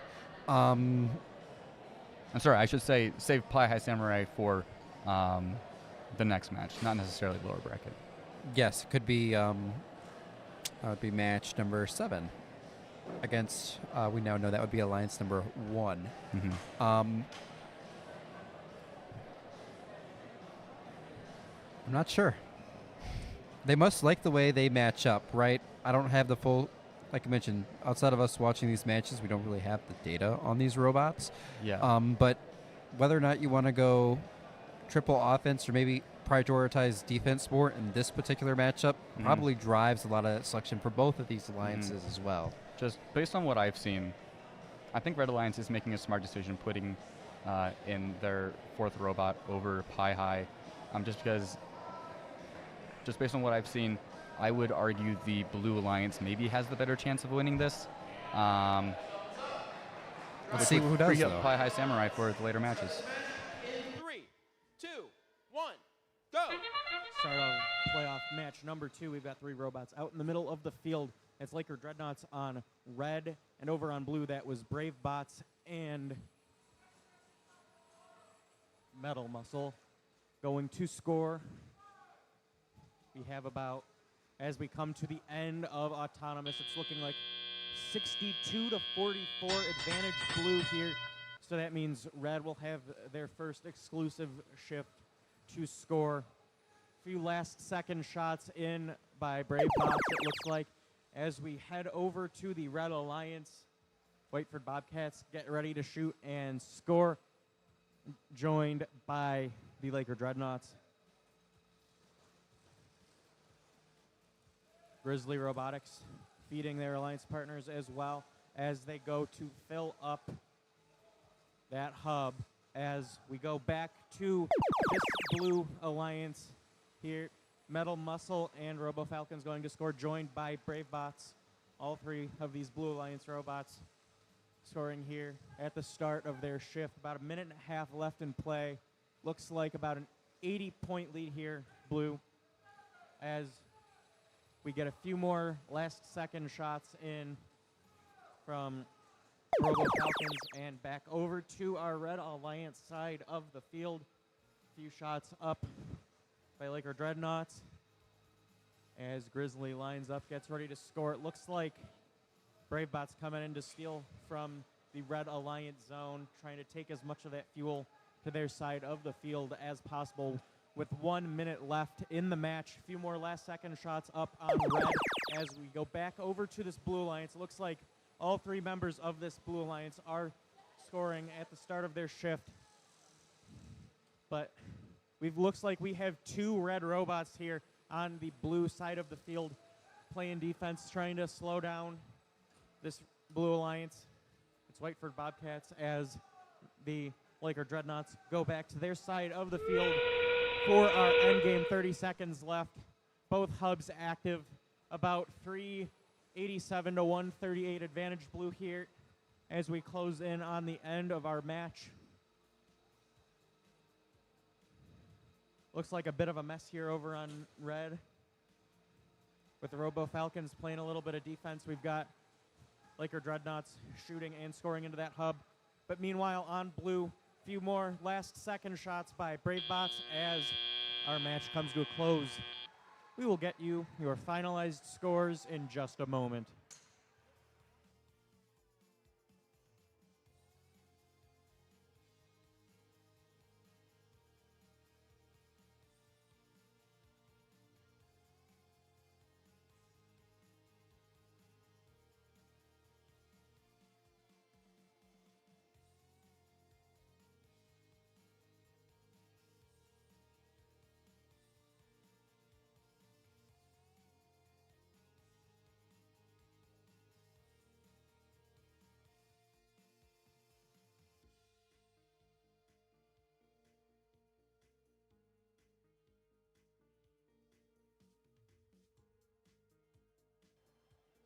And we have our scores.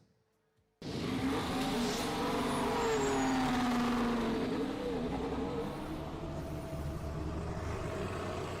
the Blue Alliance wins that match with a score of 481 to 183. That Blue Alliance, Alliance 5, will be advancing through our upper bracket to match number 7, but it is not over for the Alliance 4 in red, as we'll be seeing them again very soon in match number 5 in our lower bracket. All right. Here we go. Here we go. Here we go. So as predicted, Blue Alliance took out the win here, sending Red Alliance, Alliance 4 into the lower bracket. But this will give them the opportunity to introduce Pi High Samurai into the mix, which may give them a better chance for success in the future.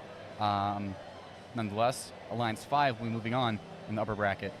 Yeah, and Jason, Alliance number 5, they made a statement here, I think, with this one. We saw that total. It was 481 that they had scored when all was said and done. That's only, 20, 30 less than what we saw out of our number 1 seeded Alliance. This is going to be a very close one in upper bracket match 7 when we see 1 and 5 face off. These are, one cycle could be all the difference. I'm expecting defense is going to play a big factor in that match. Right, absolutely. So Red Alliance had a few issues going on here. Let's try to get all of them. So we saw Bobcats were jammed, right? Yep. Grizzlies were down.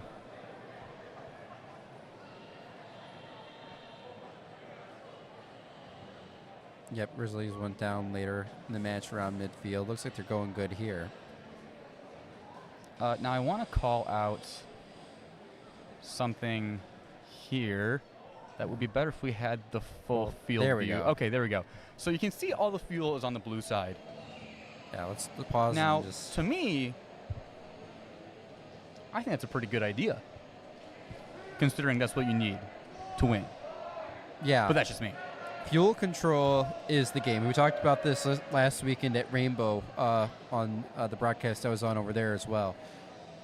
Having the fuel on your side of the field, especially as your shift is starting, that's the key. And when you're on your off shift, don't just get it from midfield. You need to be trying to starve your opponents. Anyone can get it from midfield, all right? You want to take control of what the other alliance already has control of. It's very similar to the scale and the switch in 2018, right? Do you want to control the switch, or do you want to control the scale? But that's what allowed them to kind of get a far lead in this match early in the game, even with 2 minutes left. Yeah, good stuff there. Let's meet the teams down on the field, Jason. 5460. That's strike zone. And their captain, 7769. Driving the robot that they so lovingly call Chunk, it's the crew.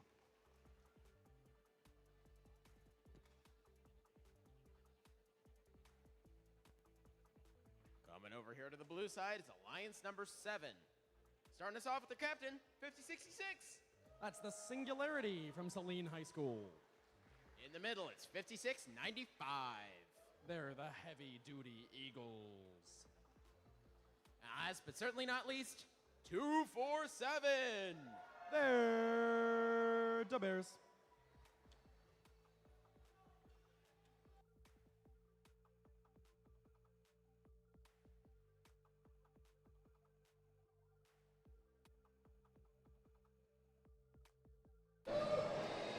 All right, so in this match we have on the Red Alliance 7769 Crew, 5460 Strike Zone, and 548 Robostangs on the Red Alliance. Robostangs sitting in instead of 5090. Yep, 5090, the second pick sitting out this one. The third pick, Robostangs in. Opposite on the blue. No, my bad. The same on the Blue Alliance. We have Heavy Duty Eagles in for Ranger Robotics. Right. So obviously going into this match, Red Alliance is probably favored to win. So it makes sense that Blue Alliance would probably want to put in maybe their robot that scores a little bit less, just so they can play them. And then in the lower bracket, if they lose, go with their, the A team. And that would be 56-6, 247. And 3015 Ranger Robotics, probably competing in the lower bracket. But anything can happen. We've seen much crazier. Just one thing, dominoes can fall. That's for sure. Dominoes can fall. All right, I think we're about to get this started, Jason. Is that a 15 reference?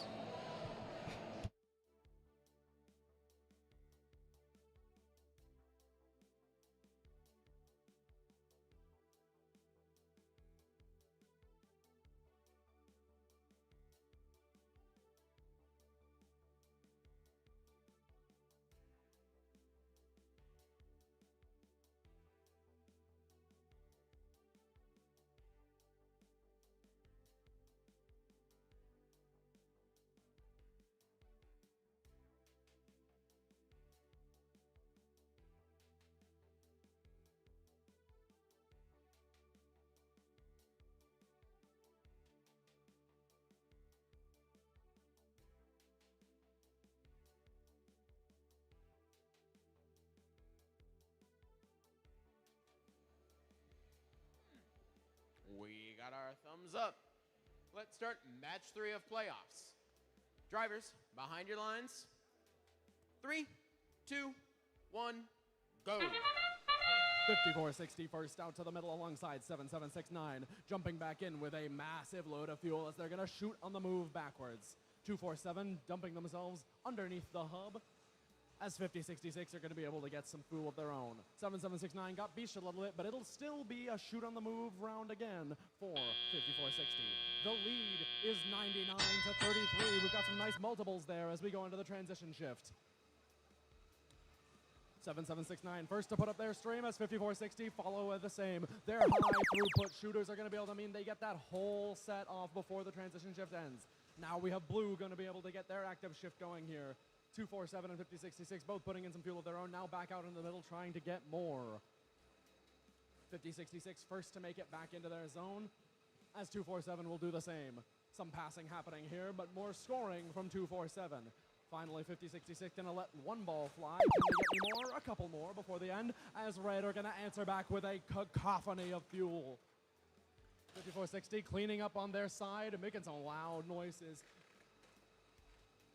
They're all going to clean up all that fuel, slim pickings available for any more of it, and now they're going to put it all into the hub.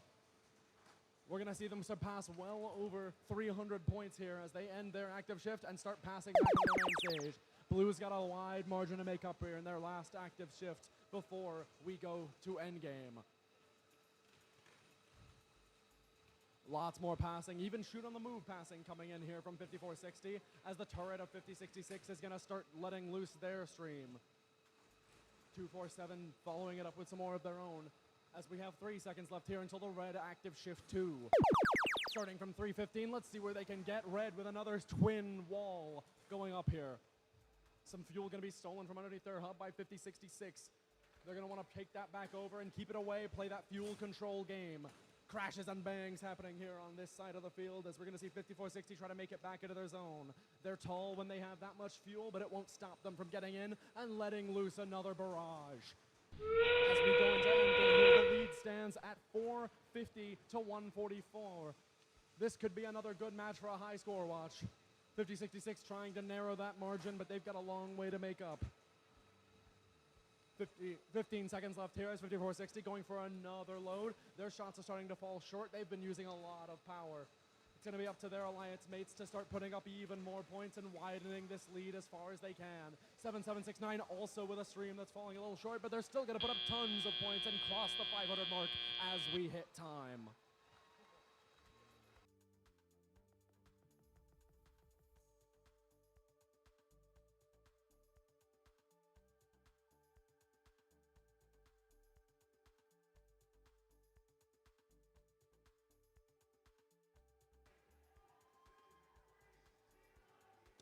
We've got some scores.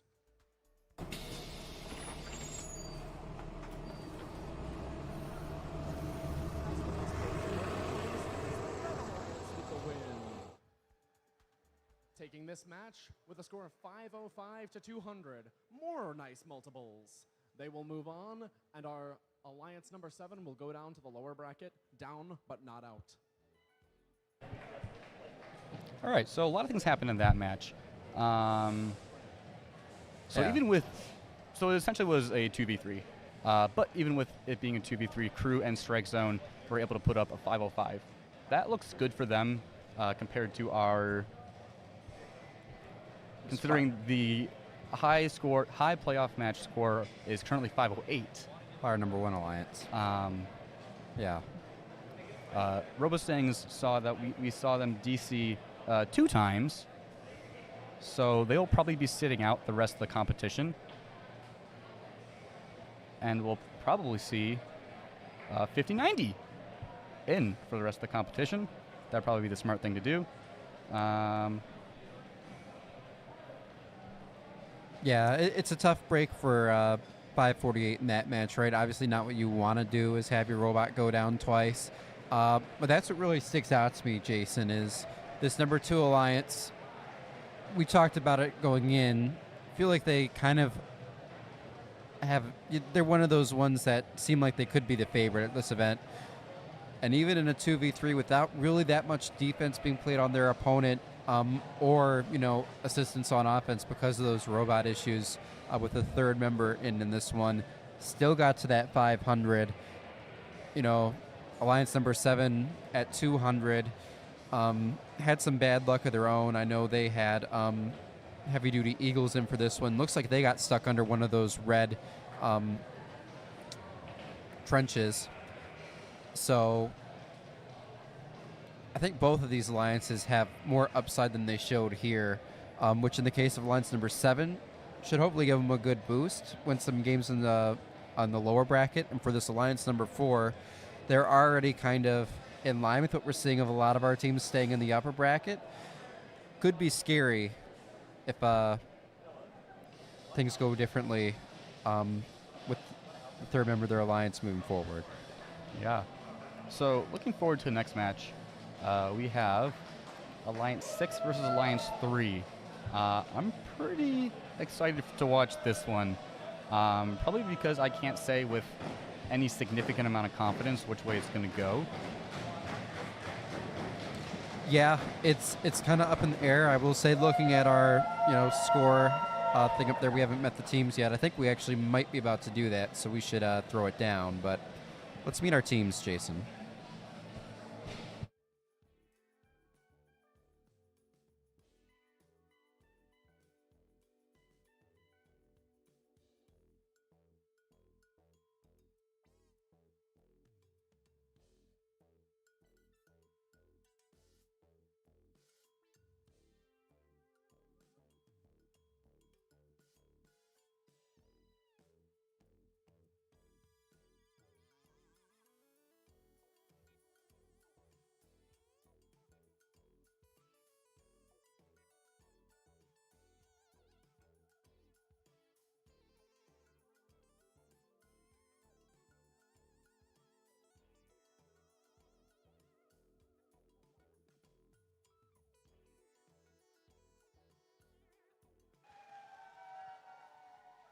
And with that, let's introduce our teams.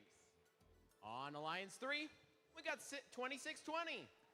From Southgate, it's Titans. I finally got him this time. It's 503. From Novi, it's Frog Force. And rounding us out with their captains, it's 3707. From Brighton, it's Techno Dogs.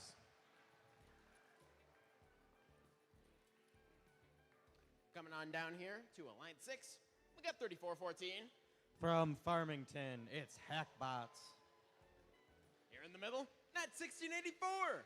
From Lapeer, it's the Chimeras. And all the way on the end, from Ann Arbor, it's 5708. From Ann Arbor, it's Robotics.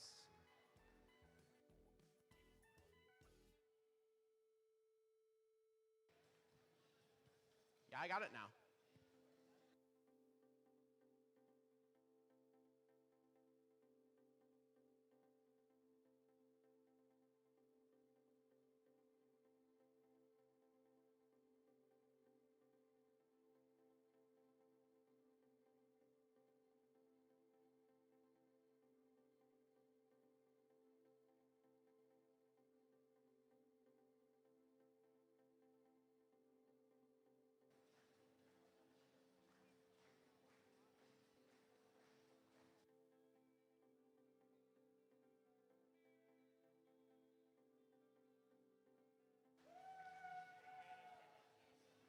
Let's start the last match of round 1.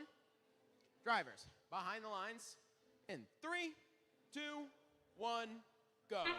And here we are at the start of this match. We have a bunch of teams in the middle of the field. That looks like Frog Force going back over to the Red Alliance side of the field.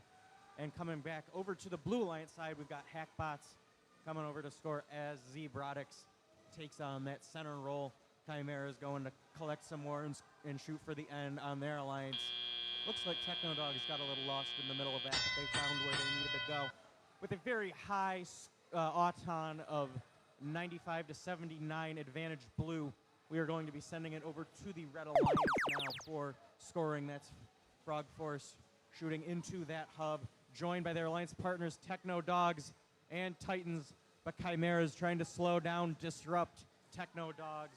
We will see if it is successful. It appears to be. Frog Force coming back after some run-in with Robotics, but they're going to score all of their fuel now as we get ready to head back over to the Blue Alliance side of the field. We've got shots into that hub by Hackbots, joined by Chimeras. Techno Dogs coming over here to steal a little bit of fuel and take it back to their side of the field. Meanwhile, in the middle of the field, that is Robotics laying down the law on their opponents here, who are trying to get ready for their shift, which is beginning now. Frog Force going to score early in this shift. Looks like we've got 2 blue robots over here on our Red Alliance zone to try and take as much fuel and disrupt them as possible. Techno Dogs go to score into their hub, but they might be stuck there. Frog Force going to score again as Robotics tries to stop Titans in the middle of the field. Back over to the Blue Alliance, more shots in here at the start of their shift. Hackbots up and in as everybody else is here in the middle of the field, apart from Chimeras, who are now scoring into their hub. This is a very, very intense match here with about 30 seconds left heading into our endgame. Just about 40 points separate these teams, but Red is looking to expand their lead here. That's Frog Force going to score again, joined by the Titans, and it looks like Techno Dogs coming back over here to try and score, although it will not be easy with Robotics on this side of the field. It is a mad scramble here in the last seconds of this match to score as much as possible. Both of these alliances scoring as we close out this match.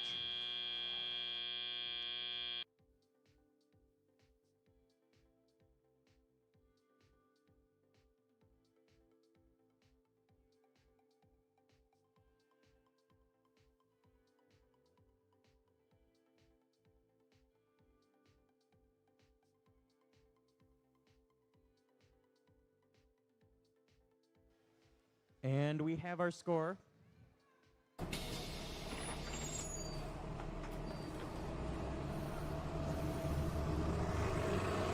It's the Red Alliance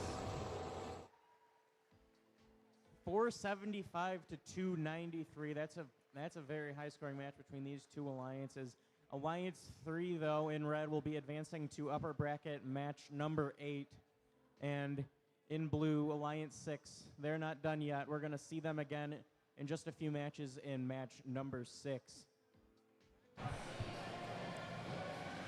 Welcome back, Ian. So, Alliance 3 ended up taking the win, which, in hindsight, it was the likely outcome. They were favored. They're the higher seed. Yeah. I was really hoping Hackbots might be able to really pull something out with the Chimeras and Robotics.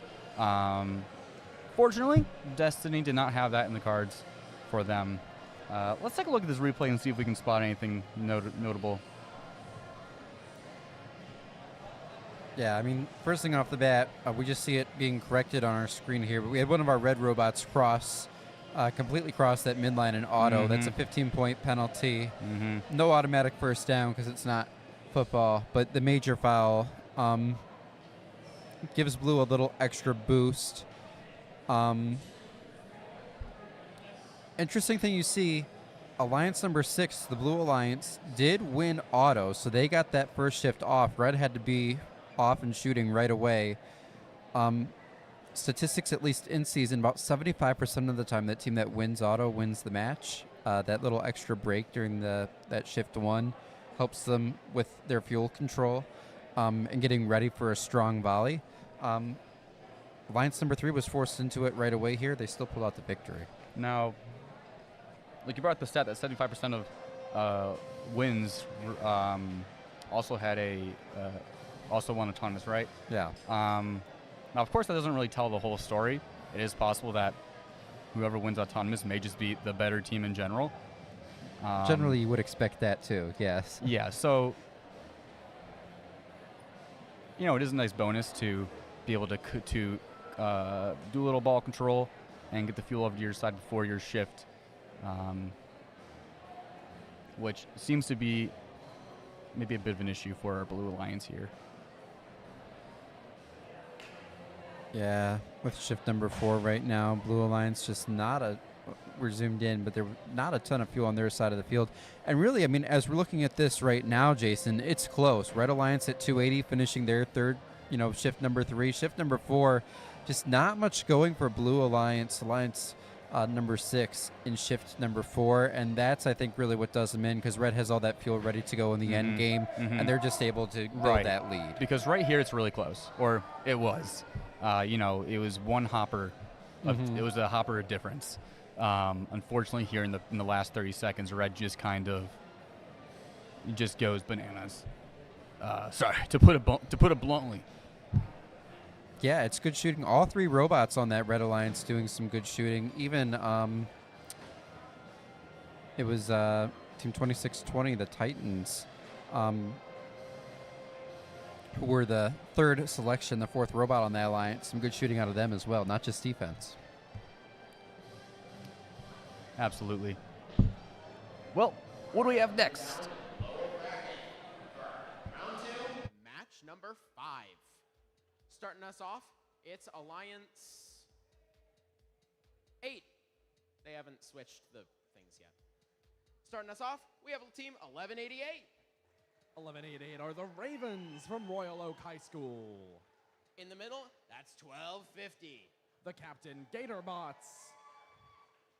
And over here, it's 1701. 1701 are Robo Cubs from U of D Jesuit.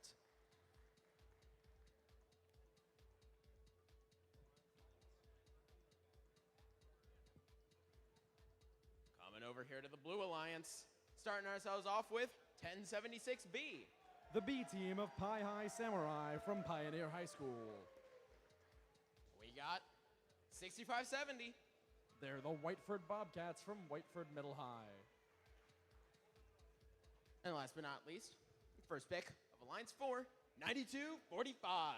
The Laker Dreadnoughts.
And we got that thumbs up.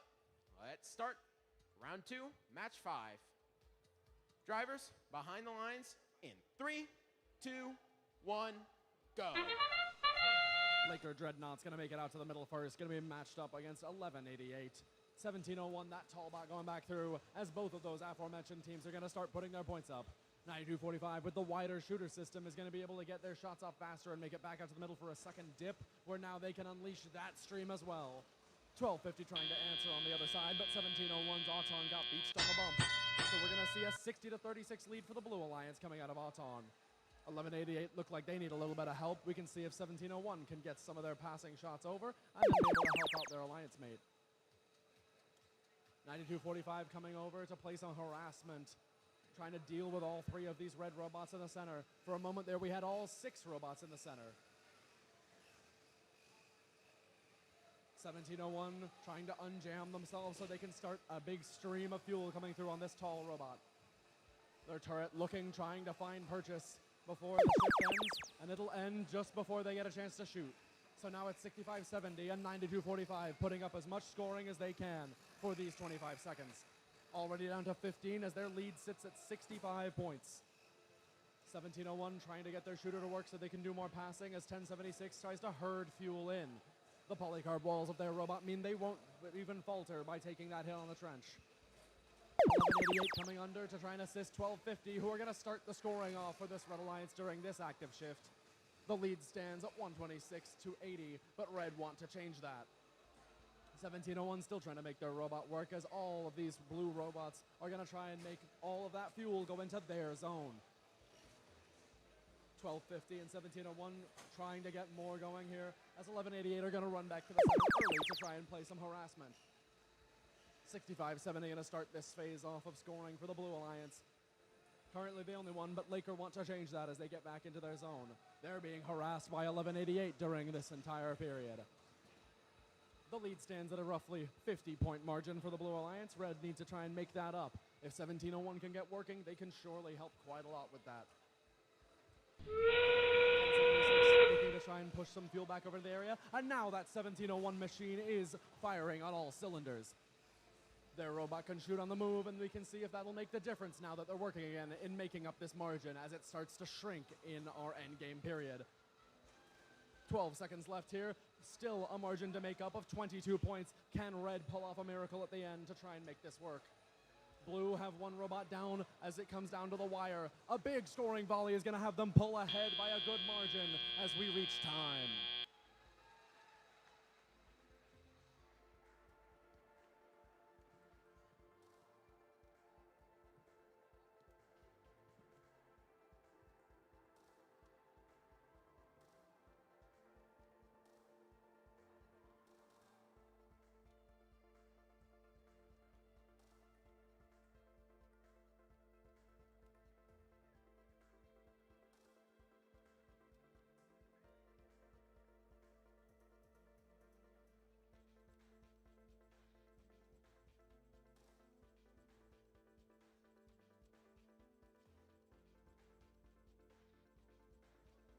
I think we've got some scores.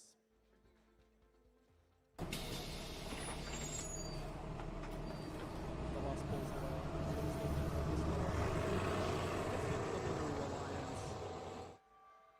Winning with a score of 199 to 191. We will sadly say bye to our Alliance 8, but thank them for their time here in our playoffs at Wolverine Robotics competition.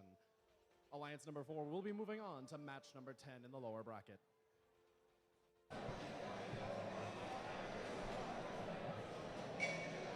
So, I'm going to sound like a broken record, Jason, but this was a close one. Yeah, 20 points is what separated these two teams at 15 seconds left in the match. And now, end of match score 199 to 191. Yes. That is. And the difference, as a you handful see, of fuel. A 15-point penalty assessed on the Red Alliance gives the points to the Blue Alliance. Yeah. Playing clean matters. Yeah. I think in most of the matches we've seen 15 points doesn't really do a whole lot to the final outcome of the match.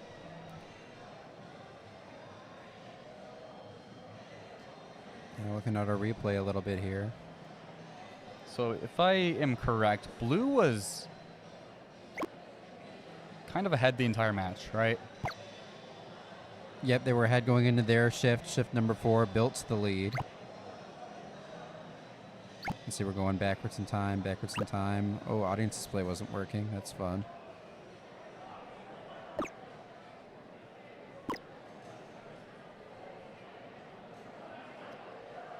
Even with 1:15 left, it's still close.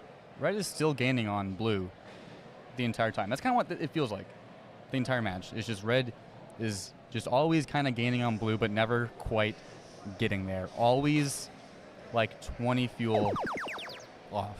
Yep, 20 fuel off at the end of their shift. Then Blue Alliance over the course of their shift looks like they get up to about a 50, 60 fuel lead here. And then the end game is kind of where we start to see it a little bit more, right?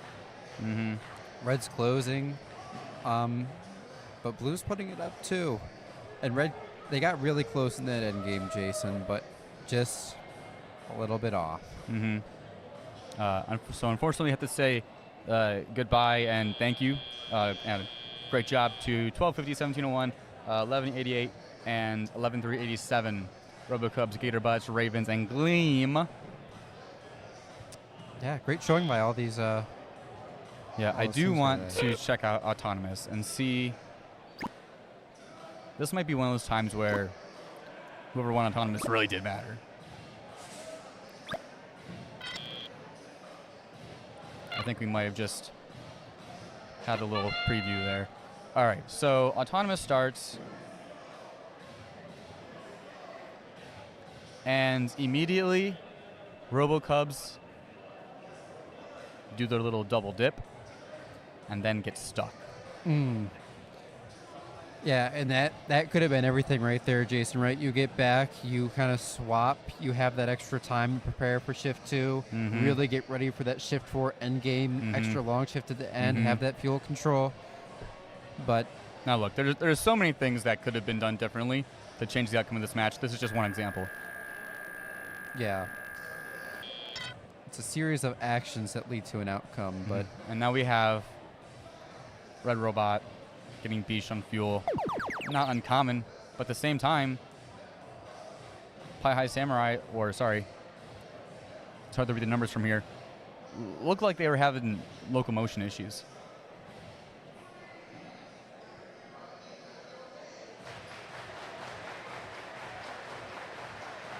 I feel like this...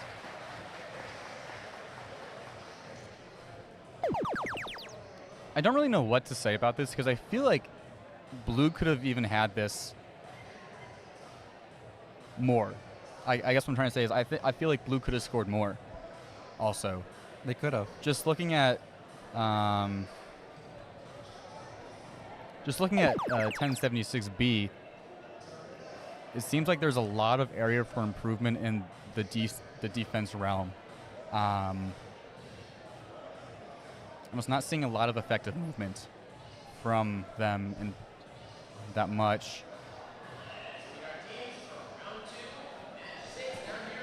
Lower bracket. Starting us off with Alliance 7 on the red side is 5066. From Celine, it's Singularity. In the middle, 3015. From Spencerport, New York, it's Ranger Robotics. And over here on the left, 247. From Berkeley, it's Da Bears.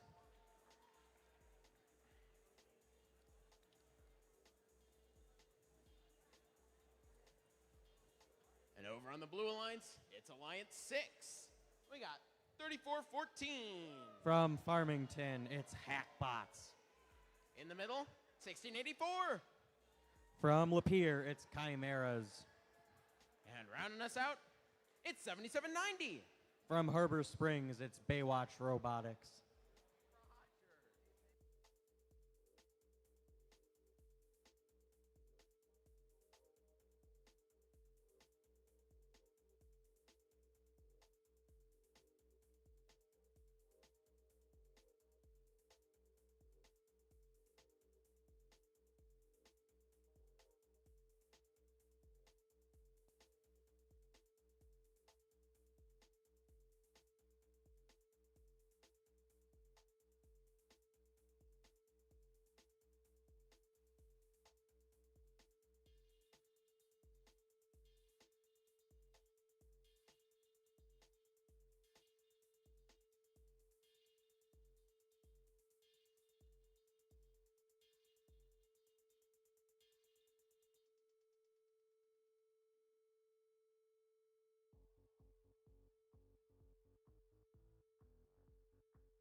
sudden change of events on the Blue Alliance. We are now joined by Team 5708 in place of 7790.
We got that thumbs up. Let's start round 2, match 6. Drivers, behind your lines in 3, 2, 1, go. Start of match 6. We've got 4 robots here in the middle of the field as we have scores going into both hubs. These teams are fighting for their lives here in the lower bracket. Good steady stream of fuel in on blue by Hackbots, but not to be outdone. The Red Alliance also keeping pace, about 91 to 43 advantage blue out of autonomous here. Although Red's looking to close the gap here.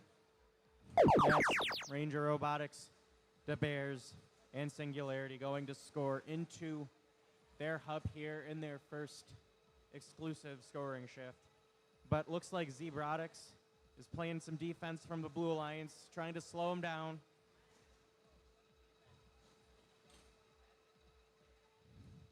Some last second shots in by Singularity, the Bears, and Ranger Robotics as we head over to the Blue Alliance. Got about 40 points to make up what Red outpaced them by. That's Chimera scoring, followed by Hackbots over here on blue. It's almost tied here with about 5 seconds left in this shift. We're headed back over to the Red Alliance after a last second scoring over on blue. That's the Bears scoring for the Red Alliance as Hackbots are on this side of the field, joined by Zebrotix, disrupting this Red Alliance as best they can with a minute left in play. This is going to be a very tight match, it appears. We are basically tied once again as we head back over to the blue side of the field. That's Hackbot scoring for Blue Alliance as Singularity tries to disrupt as many of those shots as they can. Chimera's back, ready to score again, but that Singularity defense is trying to stop them. We are in the end game, last 30 seconds of the match. Red's trying to close the roughly 30 to 40 point gap here between these alliances to stay in this tournament. Zebrotix going back over to their side of the field. No, turning around over to the Red as the Bears go to score some crucial fuel here as time runs out. Hackbot's going to score some more, and that will be the end of this match. We will be with you to get you your scores in just a moment.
What's up, Ian? So, match is currently under review. Yes. All right. Our head referee is currently assessing the situation. If you didn't catch that, Singularity had an issue with their hopper, causing it to swing all over the place, which likely violated the rule of 12 inches outside the frame perimeter. Yeah, that was something that happened in that match. Now, something else I'll say, I don't know what exactly we're viewing, but Ranger Robotics got pretty jammed and stuck under that, I don't remember what the name of it's, the trench. I always want to call it the low bar. I'm living in 2016. Ian, we have at least 3 more competitions. Well, hopefully by the end I've learned it. But they got stuck under there early in that match. Really great showing, all things considered, by the Red Alliance, given Singularity's jam and Ranger Robotics being stuck the whole time. We're going to have to see what the refs review. I'm sure we'll get an announcement here in a little bit.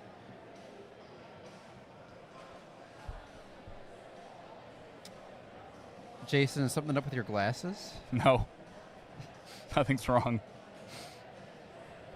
Really? Why don't you show the audience? Why don't you turn your head towards me? Other way. Other way. Turn the other way. Let's see what... how'd you do that? What do you mean? What's wrong?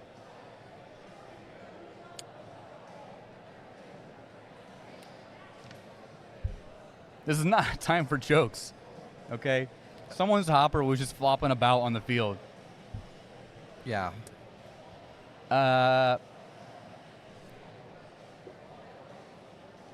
Maybe we can take a... Maybe we can zoom in on that ref huddle. Get a little insight. Oh.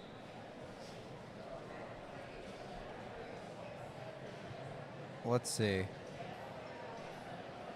Well, I don't see much of a huddle, Jason.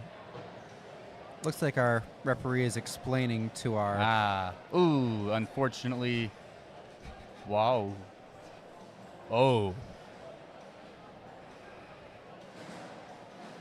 Go. We are awarding a red card to Team 5708 for damaging a robot and causing them to be unable to drive. This resulted in a penalty as well as a red card. Thank you.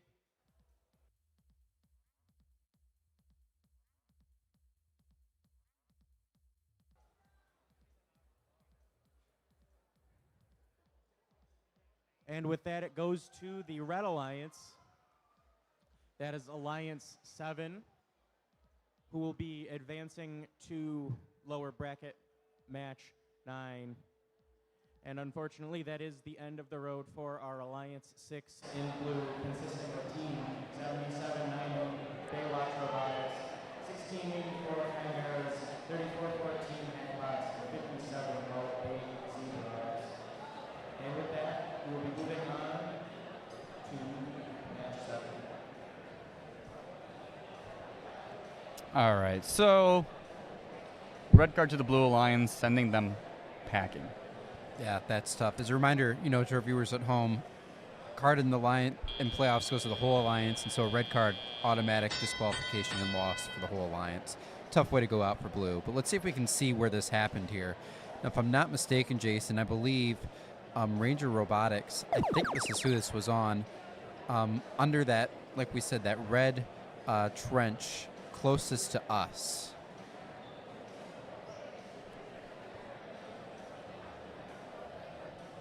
So we'll see. Singularity was just under there right now. They're trying to shoot.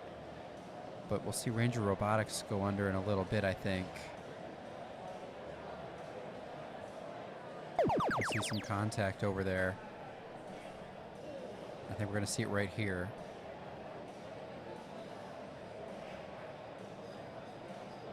Yeah, it looks like they kind of just, that blue robot kind of just getting that Ranger Robotics machine stuck under the trench. Must have broke something on the robot in the process as well, rendering them unable to drive. I believe that's where that card came from, Jason.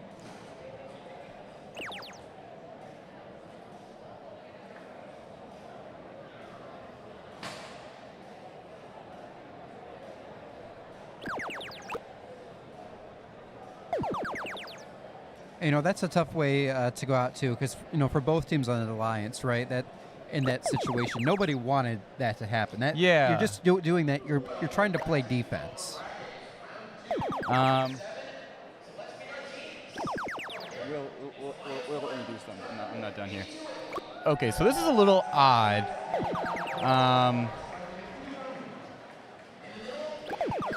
Obviously, we have the luxury of replaying this over and over again and being able to see it. But it's almost like Ranger Robotics hits the wall, and now they're stopped moving. And they don't move again. They don't even attempt. There's no movement at all. No sign of life from the robot.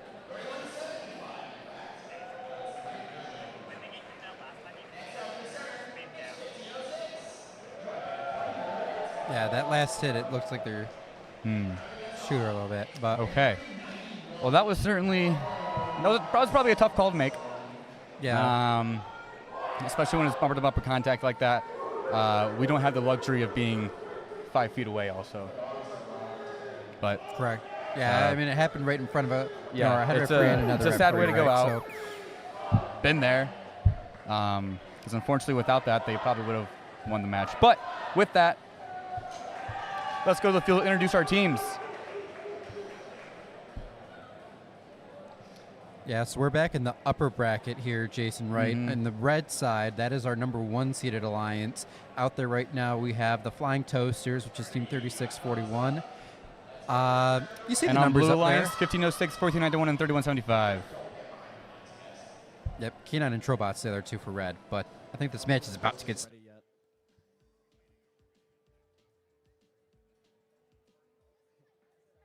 Someone unplugged the toaster.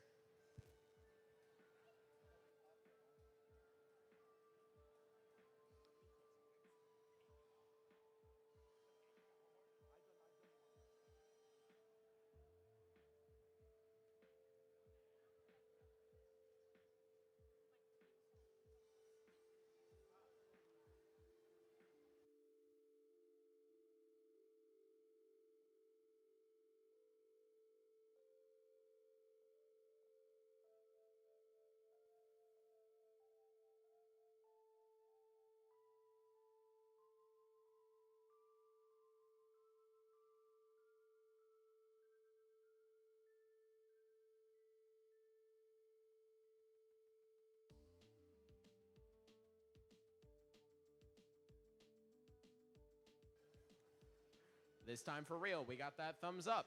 Let's start this match. Drivers, behind your lines.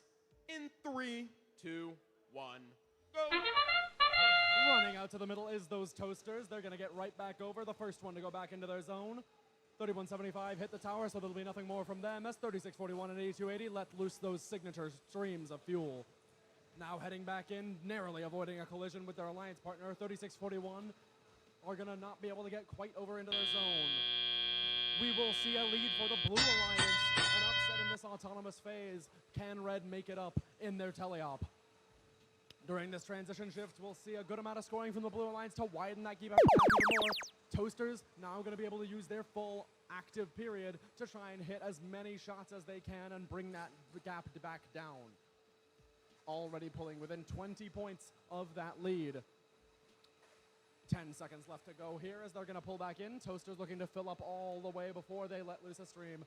Some defense being played here by Night Vision, but it won't be on the Toasters as they're going to let loose a big amount. We'll see them retake this lead. Blue wants to steal it right back, though, as they're going to immediately get fuel rolling here. 15:06 under some pretty heavy defense, as now they're going to be able to get their fuel off. The defense of 3668 not going to be able to influence them too much, as 4391 also now going to sweep under the tower, collect their fuel, and get ready to let it loose. As we have 3 seconds left here, they're going to be able to get all of that fuel out of their hopper and run back to the middle. 8280 are beached just a little bit on that bump. 3175 are going to play some defense on 3641, as 8280 are now going to get freed. Out taking a lot of fuel is Trobots, pushing it into their zone as 8280 is going to shoot high. Now we're going to see a good amount of scoring come through here as they run into each other a little bit, but still a massive amount of scoring as we pull back level, entering the last blue shift. Blue going to try and extend this lead a ton going into their endgame period. It's going to be up to the Red Alliance to try and keep all that fuel away as we head towards endgame, to not let Blue extend the lead so much they can't overcome it. Tons of fuel moving out to the sides here as 3668 trying to get as much as they can back in. 4391 go over as we hit endgame. The lead is 73 for our lower seeded Blue Alliance. Toaster's going to let loose their big wall as 4391 going to do the same from the opposite corner. 8280 are down for the count, it looks, as they're sitting under their trench. 3175 matching them, also down for the count for the rest of this match, as the lead is 80 points going into the last couple seconds here. Big streams from both sides, but it's going to be an equal amount of scoring, so we're going to see Blue take a strong lead as we hit time.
I think we've got some scores for that intense playoff match.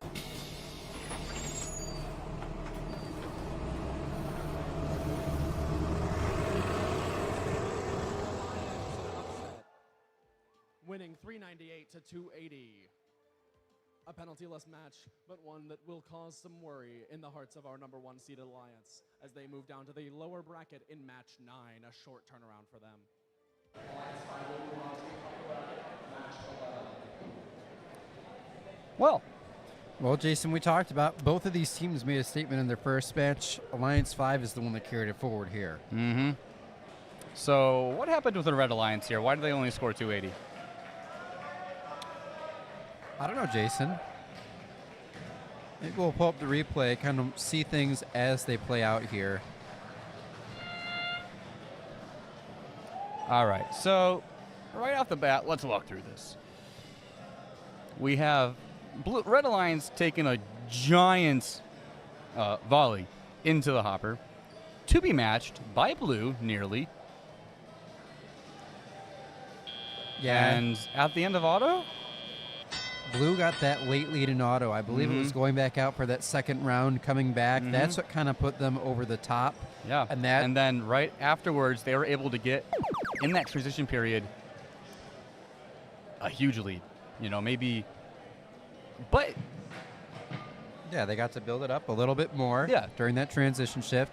Not huge, not insurmountable. But that gave them a pretty comfortable buffer to work with. It's enough that, as we can see, as we're getting to the end of shift number 1, Red still hasn't quite been able to overcome that. We see Toasters getting a good volley off here at the end of shift number 1. And they do grab a small lead, but look at the fuel. There's a lot of fuel over there for Blue. It's really easy to let this game get away from you if you're not paying attention. Because if you're in a situation where your shift is about to end and you still haven't caught up to the other alliance, it's not looking good because they're only going to go further ahead from there. Yep. We see up about 80 as Red starts their second shift, shift number 3.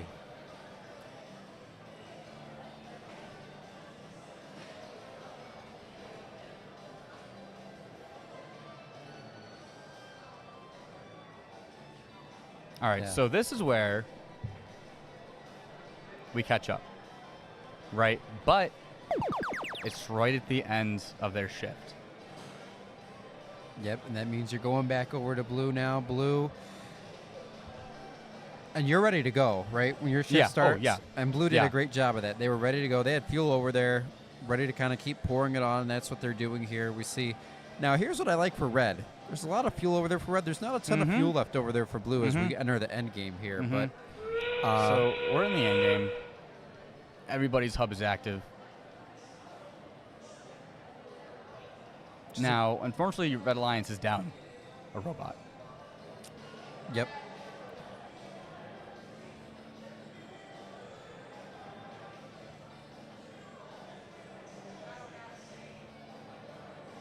Yeah, it looks like it's K9 that was down for the count for most of that, if my eyes don't deceive me. But at the same time, so is Blue. Yep, Night Vision down for the end. Let's submit the teams for our next match, Jason. Yeah. Red Alliance, it's 50-90. From Trenton. Here in the middle, that's 54-60. From Lapeer, it's Strike Zone. And rounding us off, their captain, 77-69. From Royal Oak, it's the Crew.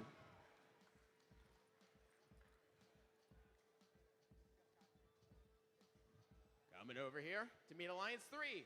Starting us off, it's 15-02. From Chelsea, it's Technical Difficulties. I'll need to think for a sec. It's 5:03. From Novi, it's Frog Force.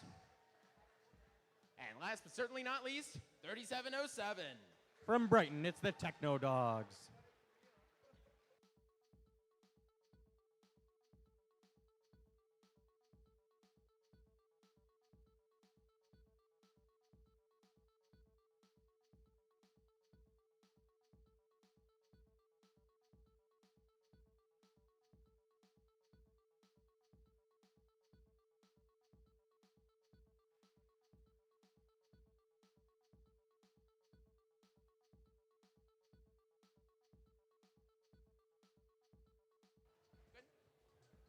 All right, we got the thumbs up. Let's start round 2, match 8. Drivers, behind the lines in 3, 2, 1, go. Match 8 looks like we have a lot of robot collisions here in the center of the field.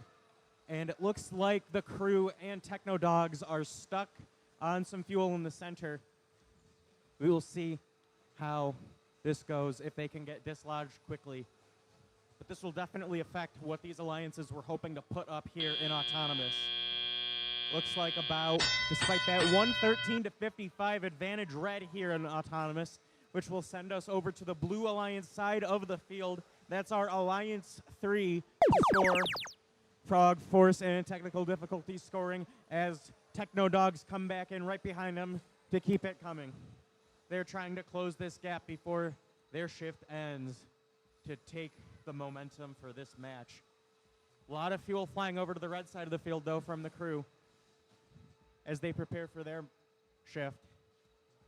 It's about 10 points separate these alliances as we head into Red's shift. A lot of early scoring here. as these teams fight to move on here in our upper bracket. That is Strike Zone scoring over here on red. Looks like a bit of a mess here in the middle of the field.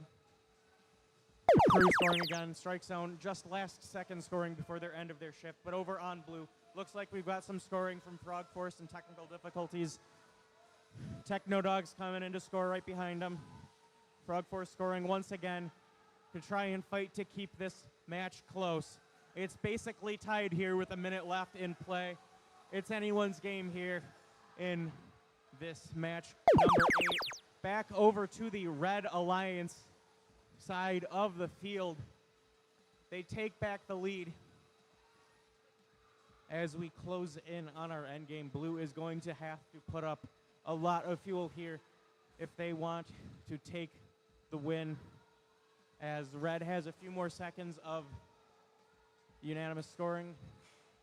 It is about 30-point spread here with 30 seconds left. Both hubs active. Frog Force and technical difficulty scoring for blue. Techno Dogs coming in to join them over on red. Looks like the crew scoring. This could be anyone's match here. It's a high scoring match here. This one very, very exciting here. Blue might be able to take the upset, but we will see as we've got last second fuel coming into both of these hubs. We will get you your scores in just a moment.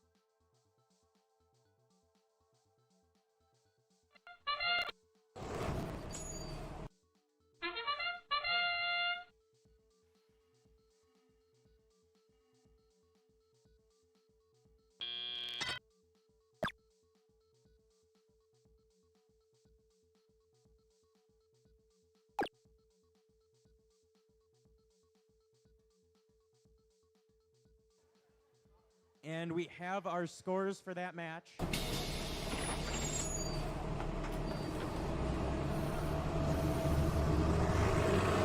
it's the Blue Alliance. That's Alliance 3 beating Alliance 2 here in upper bracket match number 8. Alliance 3 advancing to upper bracket match number 11. Alliance 2 advancing to lower bracket match number 10. That was an exciting one. We will see where these alliances go. Yowza! I don't know what's gotten into Alliance 3, but Jason needs some of that in pill form. Yeah, that was a great showing by Alliance 3. That was match, really Jason. good. That really just showed, I mean, Red Alliance took a tumble, and Blue Alliance exploited the hell out of that. I mean, Red Alliance was down, and they just took their lead and ran with it. All right, let's take a look here. Let's watch this whole thing.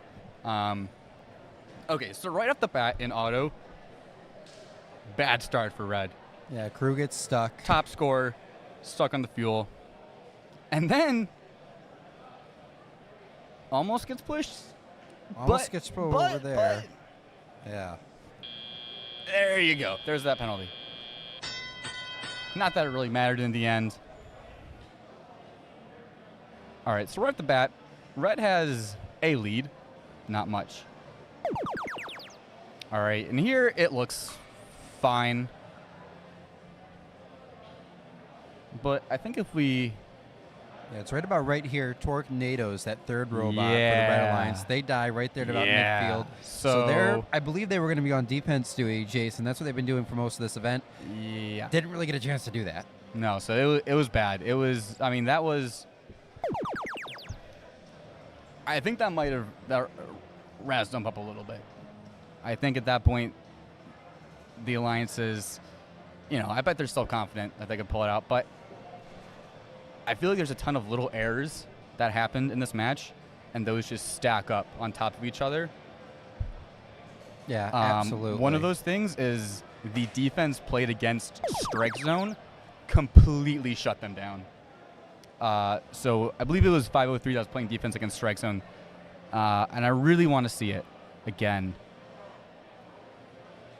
Yeah, I think it might have been a little earlier in this match, right at the end of shift. Shift 2, a little further. Oh, sorry. Yeah, it was right in that. Okay, so here we can see strike zone getting completely shut down by defense. All right.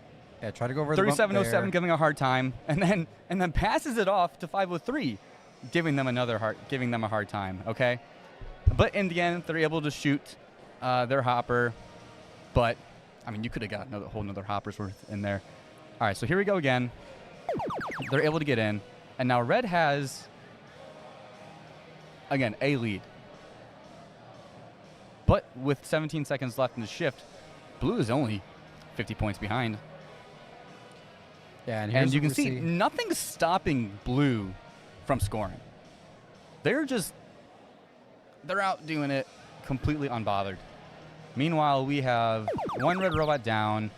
Here we go, strike zone getting completely shut down by Techno Dogs again. I think this is I think when you see this, to me it feels like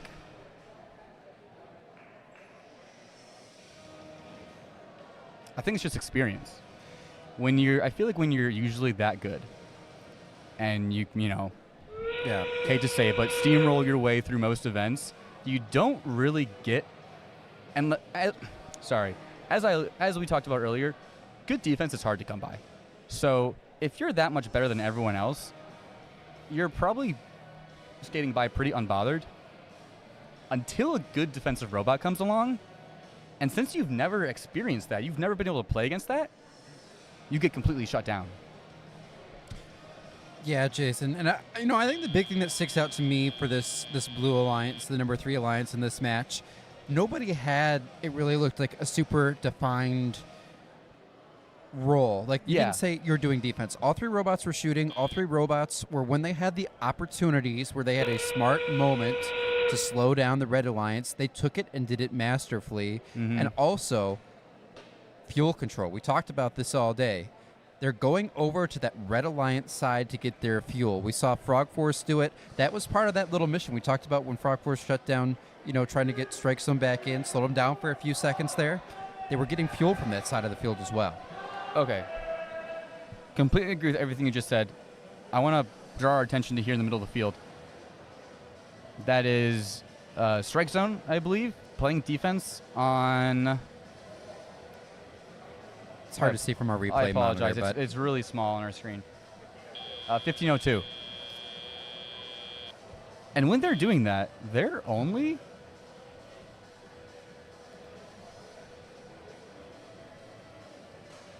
Blue's not that far ahead. Yeah. That's the thing. All 3 robots on this Blue Alliance are able to get fuel up in the air. That's what they did. Was there a problem with Strike Zone in this moment? Were they not able to... That's what I'm thinking. I feel like late in this match, now I didn't see anything from my eyes particularly, but both the crew and Strike Zone, it seemed like maybe something was up with their intake or shooter where they were just kind of pivoting a little bit. I hope it's something they're able to resolve. I'm not 100% sure if that's what happened, but playing defense there, like you said, Jason, it didn't. Now, of course, they did prevent them from Blue Lions from scoring a little bit there, and I don't think it would have changed the difference. But we got to move on. It's 8280. 8280 are K9.0 Robotics from the school at Marygrove in Detroit. In the middle, it's 6081. 6081 are the digital dislocators. They drive Blackstone. And finishing it off, it's 3641. The Flying Toasters from South Lyon East High and South Lyon High School.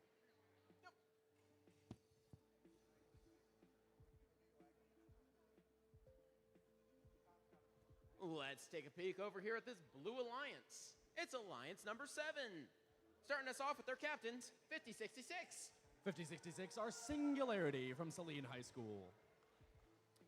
Next to them, it's 3015. Hailing all the way from Spencerport High School, it's Ranger Robotics. And of course, 247. Bears.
We got that thumbs up. Let's start round 3, match 9. Drivers behind the lines in 3, 2, 1, go. Racing out to the middle just like always, 8280 and 3641. 3641 gonna get beached up on that fuel again. We'll see if it affects them as much as it did last time. 6081 gonna bump into the back of them, so that Auton is gonna go awry. We're going to have an early lead for blue here as 8280 are going to get off their next stream and try and pull it back in the direction of red. 3015 also slowed down, so we will have a red lead, 55 to 41. Now 42 coming out of Autonomous. The transition shift is going to be what we try to deal with here. 6081 going to try and give their partners 3641 a bump. Over the bump, it's going to be that blue active period first, where 247 are going to start off the scoring and 5066 follow them. Now finally 3641 are off of that bump. 6081 going to be doing some passing into their zone, trying to get ready for their active shift, as 8280 do the same. 3641 also following suit. All 3 alliance members of the Red Alliance are going to be able to do some passing with their dumper-style robots. Now it's going to be Red's turn to activate.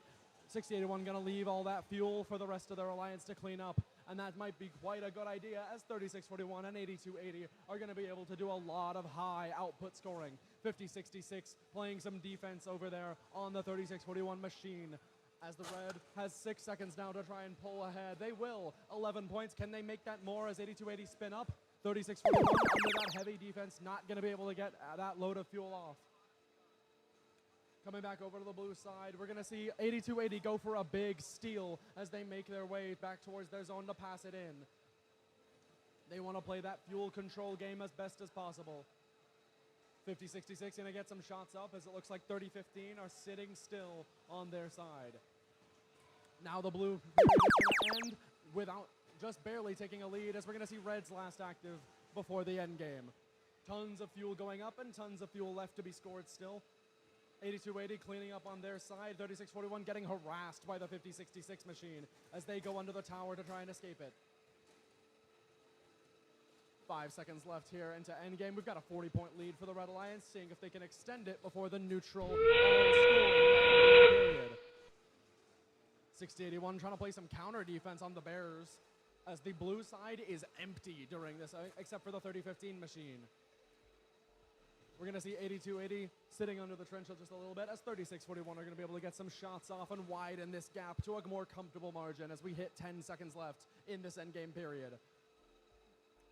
227 to 158 is the score. We'll see if any more shots can get let loose before we hit the end here. Time.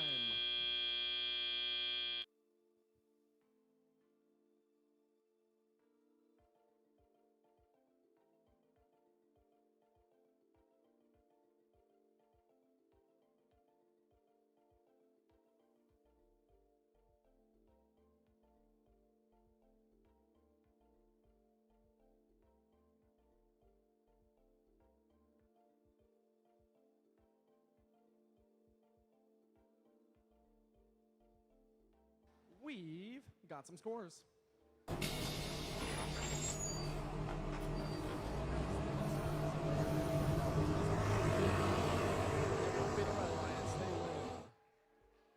With a score of 227 to 162, we will say goodbye to Alliance 7 and thank them for their time here at the Wolverine Robotics competition. Alliance. Oh, welcome back, Jason. Hey. All right. For no reason, I kind of want to go watch that again. I think that works just as well as any. Great job by Alliance number red there. Alliance number 1 in red, yes, pulling it out. They'll advance to our lower bracket match 12, but something that sticks out to me right away in auto, Jason, 2 red robots colliding with each other. Mm-hmm. And it's, I believe that's K9 all alone, able to pull out the auto victory. Thank you, K9. We all say in unison. So it's pretty neck and neck here, but with Shift 1 underway, Blue Alliance is going to briefly get ahead. Yeah, and that's the key here, Jason, right, is they're trying to get ahead. When you're on Shift 1, there's already so much less fuel over there. I think that's a good cycle by that robot shooting right now, being able to go out, get some, and come back. Yeah, it's really important because, as we can see, when red shift starts, not only do they all have their hoppers full ready to go, they are controlling a lot of the balls down in their end of the field. Not to be persuaded by any defense. Is that? So that's 50-66 over there, right? Getting defended on. Interesting choice to defend against them.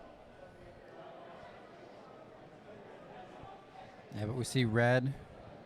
It's a not great lead heading into Shift 3, but everyone on blue was still out getting fuel when their shift started, Jason. There's not really many shots going up until this last little bit here, and I don't know if there's some technical issues maybe going with some of those robots that helped to lead to that as well, but...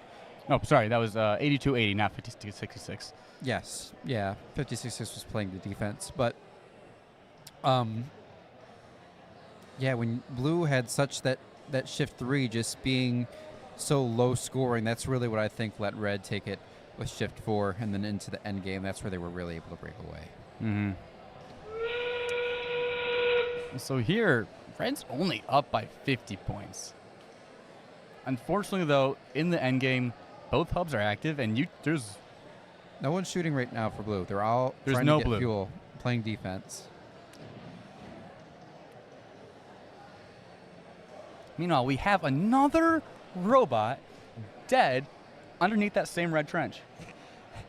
My advice to anyone playing the Red Alliance the rest of this game: don't go through that Don't one. go under that trench. Look, I'm not a superstitious person, but I can be a little stitious. Look, that's the third or fourth time that happened in playoffs. Probably like third time in playoffs. Yeah. All right, that was happening a lot. So we're going to meet the teams in a second here, but it's Alliance 2, Alliance 4 in this lower bracket match. And looks like we have the Robo-Stangs back on the roster. All right. Well, hey. Comeback of the century is what they call it. Yeah, that Red Alliance, I mean, we saw it with 548 in the first match, 5090 in the second match. Really, we still, I don't think, have seen this number 2 seeded Alliance at their full potential. Exactly. But if you think about it, in their choice of putting 548 back in, if you think about it, in time of, in terms of total amount of time connected to the field, I think Robosangs might have more. Now, of course, both those robots did DC. I think Robosangs might have been alive for a little bit more. Yes. Did that factor into their decision to play?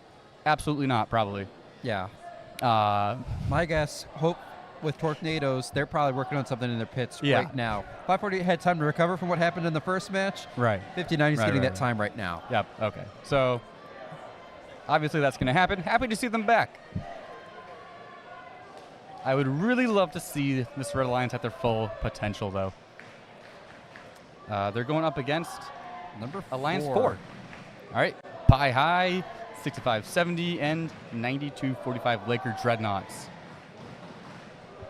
Yeah, sitting out the captain, 66 Grizzly for this one. Mm-hmm.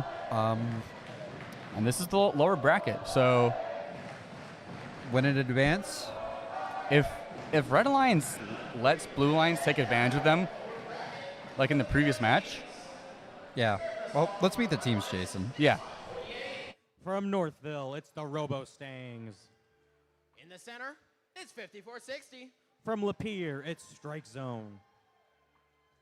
And their captain, 7769. From Royal Oak, it's the Crew.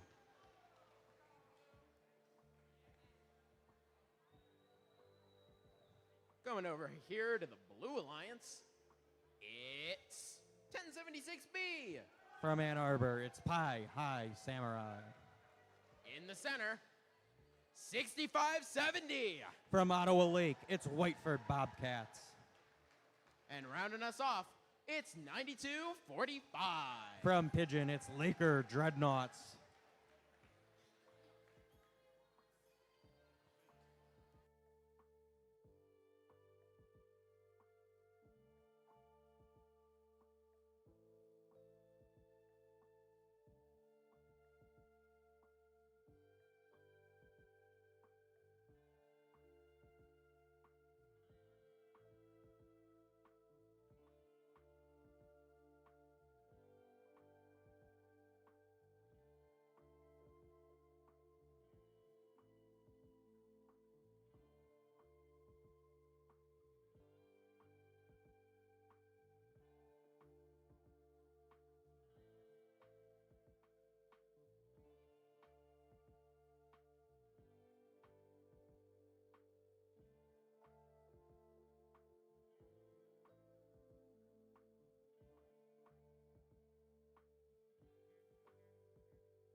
We got thumbs up.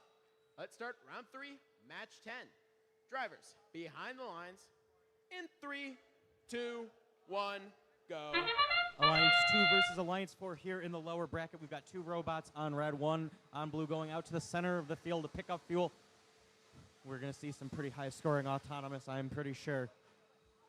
The crew scored and then followed up by Strike Zone. Meanwhile, on the blue Alliance, that was Laker Dreadnoughts scoring and then back out to the center to collect some more. 43-50, advantage red here. This is a close autonomous as red shuts off a whole lot of fuel going in there as we head over to the blue Alliance side. Whiteford Bobcats ready to line up and score. But looks like the Robo-Stangs are sending as much fuel as they can all the way from blue zone over to red's Alliance zone while playing some defense on Laker Dreadnoughts. Pretty interesting strategic play that we're seeing. But now the red hub is active and there is more fuel than any of us can count heading into that hub as soon as their shift begins. More fuel across the field from, I believe that was Robo-Stangs, as crew looks to get ready to score.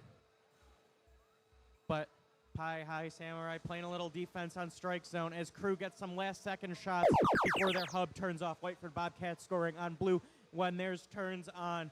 But we've got 2 red robots over on the blue side of the field stealing as much fuel as possible. Now they're in the center heading back to their zone as we have about 1 minute to play. There's about a 110-point gap with Red Alliance leading here. Blue's hub about to turn off as we send it back over to this Red Alliance 2 for their last exclusive scoring opportunity here in this match. Lots of fuel up by Strike Zone. Crew sending a whole lot more up and in as we begin to approach our end game.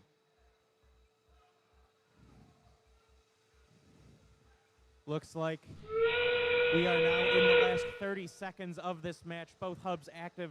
Whiteford Bobcats going to score a few more fuel into that hub. But then over on red, I see the crew scoring quite a lot more, and I believe that is followed up by Strike Zone here in the last seconds of this match. They may pass 400 points scored in this match. We will see how things turn out as things wind down here in an exhilarating match number 10.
And we have our scores.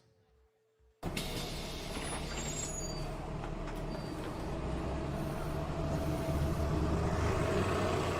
the Red Alliance.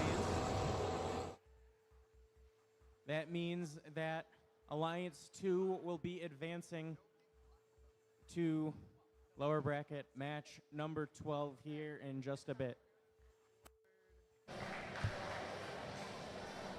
All right, Ian. So, Red Alliance is, Alliance 2 is back?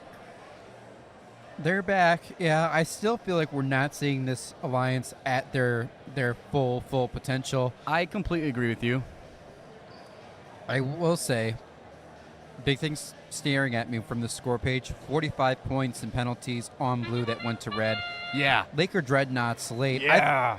I don't think this was anything intentional. I think with just how infrequently the tower's been used, it might have been almost just like a slip of the mind where you forget that's actually protected in the last little bit for people trying to climb. And it did look like we had the strike zone lining up for the climb. They just don't get up.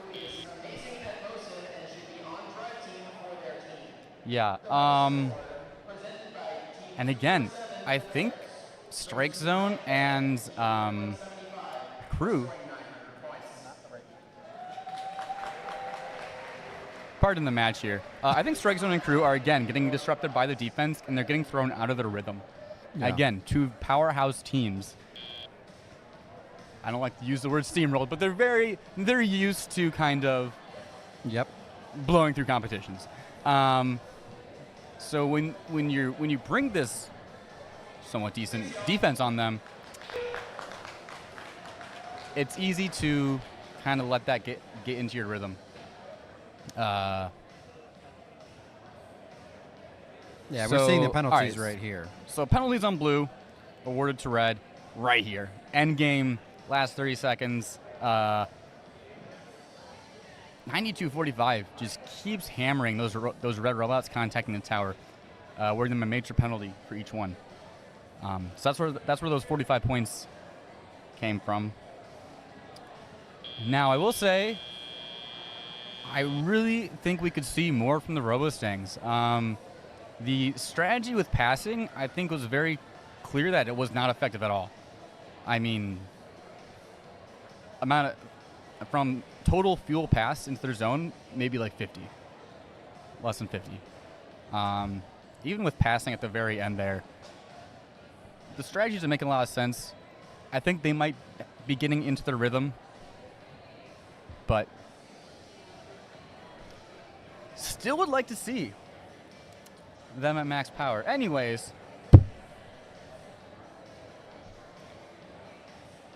yeah, what we got up next here will cut us out for a few seconds. We're in the middle of our field timeout. Back to the upper bracket, Jason, and not every day you see this combination in an upper bracket match 11. Alliance 5 versus Alliance 3. This is cool. I love this. I always root for the underdog. And fortunately for me, in this case, the underdog is 1506 and 4391. But I don't know. What do you think? I think from their first match, Alliance 5 really blew me away. They've been putting up some of the best scores. They're the ones that knocked Alliance 1 out of the lower bracket. Mm-hmm. Now, Alliance 3, they knocked at Alliance number 2. We considered the favorite down of the lower bracket as well. I mean, let's be clear about that. But we know Alliance 2 hasn't been at full power. I think Alliance 4 and then Alliance 1 kind of were clicking on most all cylinders, if my memory is serving correctly. So I'm leaning towards Alliance 5 here. I think they're very strong. We saw a lot of good things from them, but Alliance 3 we saw in that last match, I guess, Jason, right? The effective defense and passing and using every moment strategically to get those small advantages with what you characterize, right? Experience as drive team members. Mm-hmm. Flip a coin. What do you think? I love my frogs. Always shout out, but I think I'm leaning towards Alliance 5 in this one. I've seen the Brave bots. I've seen them play a lot throughout the season. Again, Metal Muscle. Now 3007 and 3707 and 503 are no slouch, of course. But honestly, I feel like it could go either way. I'm leaning towards 5. Excited. Who do you think they're going to put in? Do you think 8179 or 3175 is going in? I'd be curious to that as well. I believe I saw 3175's drive team down by the field back before we came back up here to do our analysis. It looks like we do see them plugging in right now on that red side of the field. Yeah. So I guess that would be my guess then, Jason. Yeah, you know what? I would also bet on that.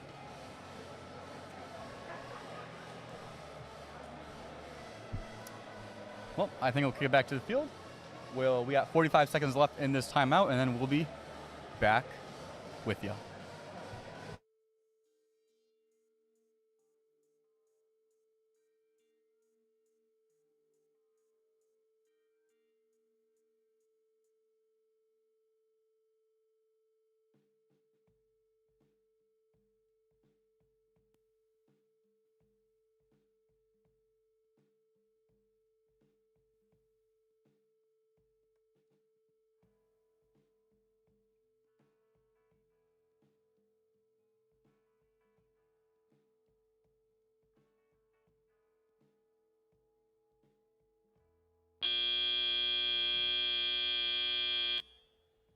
I guess that's the end.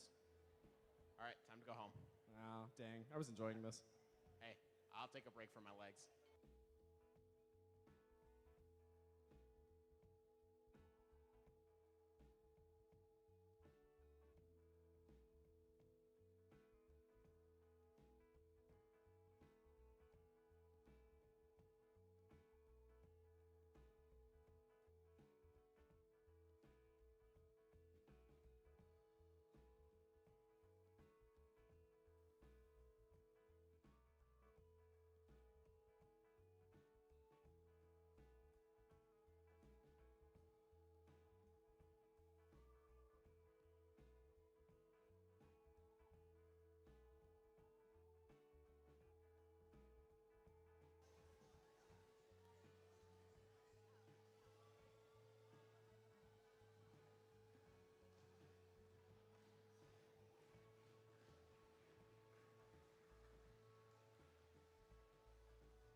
Thanks for the quick introduction. We are in the upper bracket, round 4, match 11. Whoever wins this will get their ticket to finals. So let's meet our alliances. Over here, we've got Alliance 5. 3175. Night Vision. 1506. Metal Muscle. And 4391. The Brave Bots. Driving Bruce. Coming over to the Blue Alliance, it's Alliance 3 with 1502.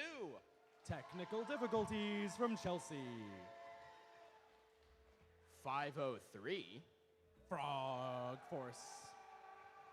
And last, but certainly not least, 3707.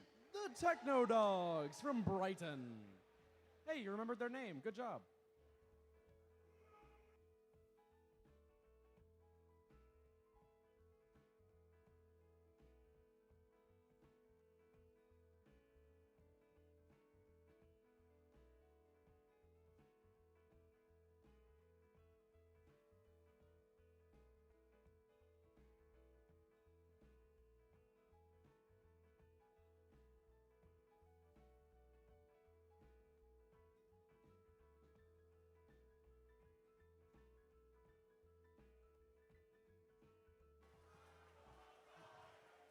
All right, we got the thumbs up. Let's get this match underway. Drivers behind the lines in 3, 2, 1, go. First out to the middle is going to be 3707. All 4 of these robots in the middle are going to fight for dominance over that first set of fuel. 4391 showcasing their shoot on the move as they're going to get through here back into the middle to sweep under the hub and gather more. So is 3707 also going to unleash their set, but a big lead is going to get jumped out to by this Blue Alliance. We're going to end off on with 108 to 65, 109 that is, in favor of the Blue Alliance. All these alliances trying to make it back into their zone to make full use of this transition period as the big crisscross waves of fuel are going to go into the blue side. 15-point margin here as Red takes full control of the activity. 4391 coming back in, putting a robot back into their zone where there previously wasn't one, as 3707 tries to play a little bit of defense. 1506 spinning up and launching some fuel into their hub. 5 seconds left here, only a 16-point margin, but now Brave Bots and 1506 Metal Muscle want to change that.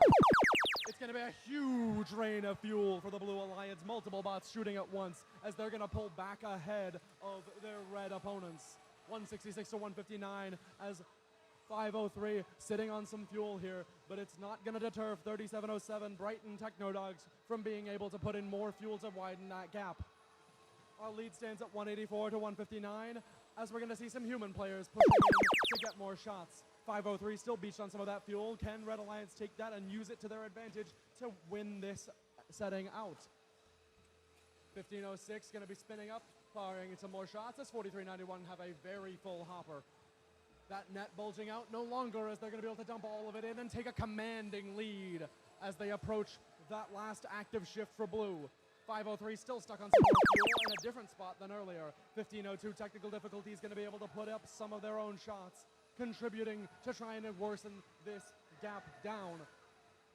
It's a 60-point lead for red as blue are going to try and use these last 10 seconds before our neutral endgame period to bring down this 48-point lead. 503 still beached on some fuel, trying to work out how they can get off of it. 4391 and 1506 spin up and launch their twin fuel walls in. They're going to be bringing this lead back up well in favor of them. Blue are going to need to catch up pretty heavily to try and make it out of this upper bracket match. 20 seconds left here as we got 320 to 250 for the Red Alliance. A 70-point lead now going to get widened even further. 1506 going to be coming back in as 1502 plays some defense to try and shut down this last setting of scoring. 4391 scoring from the corner as we're going to approach 400 points and 280 for the Blue Alliance as we hit time.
I've got a hunch that we've got some scores.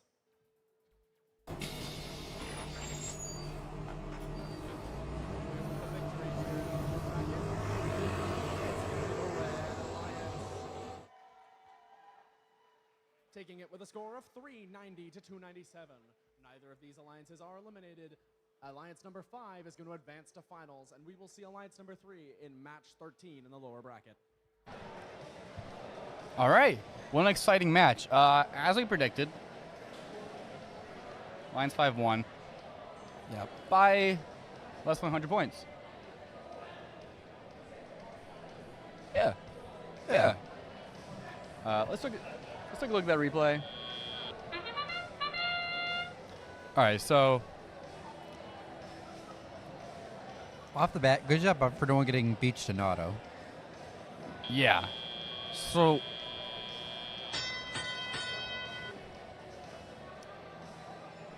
they had us in the first set. Well, no, they had us in the first 15. Yeah, Blue Let's Alliance. try to pinpoint where it all kind of began to fall apart for the Blue Alliance. Yeah, so here we are, shift 1.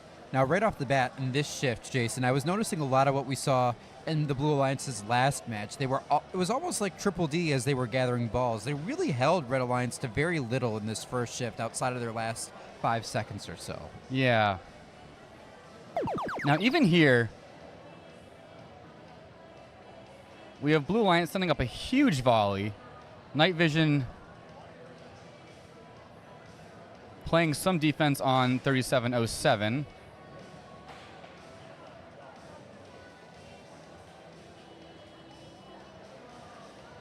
Now, I believe we have a blue robot beached right there. Yeah, so I think this is where it all kind of started to fall apart. This Frog Force is down for the count.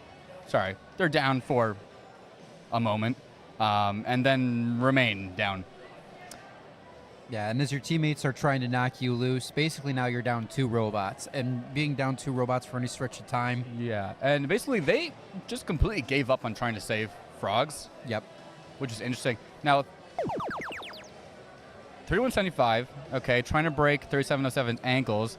Doing a pretty decent job at it. Yeah, and the defense by the Red Alliance in this Shift 4 really keeping the Blue Alliance It really getting did back in. help. You can see that even though it's not the end-all be-all complete shutdown, it's just enough to kind of take advantage of Blue's position, all right, which is already kind of down. And this defense, even though it's 3175 letting 3707 empty their hopper, it's just enough. Yeah, it was enough from Night Vision. BraveBots was kind of in a bit of a hybrid role. They were playing defense there for a little bit, but Metal Muscle, I mean, full props to them. They were doing a great job shooting for that whole match. Yeah, when you got BraveBots playing defense, something is wrong. Let's analyze Blue's defense. All right, so Reds is decent.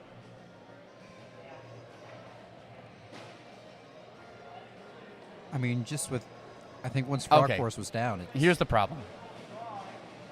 Okay, so the problem is. Sorry. I meant 1502 playing defense. My mistake. BraveBots are not playing defense. That's Night Not at Vision, this of course. point. No. Yeah. 1502 is just kind of driving around. Kind of bouncing between 2 robots, and that's where you go wrong. When you bounce between 2 robots, Yeah. Basically, when you bounce, anytime you're off one, it gives them the chance to manipulate. And even right, with where like these right two here, robots right are, here. yeah. Okay, we got a good pin, and then they just drive away and let them empty the hopper. Why did they do that? Yeah, you can't 2v1 All right, on now defense, really. let's analyze them for when they go over to this robot. Okay, they give them a little tap and do not really anything.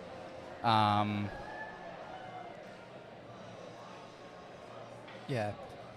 What I think stood out to me in that particular situation too, Jason, these 2 red robots as they're shooting, there's not really much room for you to move them around. They were both already kind of up against their alliance wall, Yeah. and all they needed was the fuel behind them. What we see in this game is that the best defense is played while your opponent is in the center, in the neutral zone. Yeah, you're trying to keep them out. Right.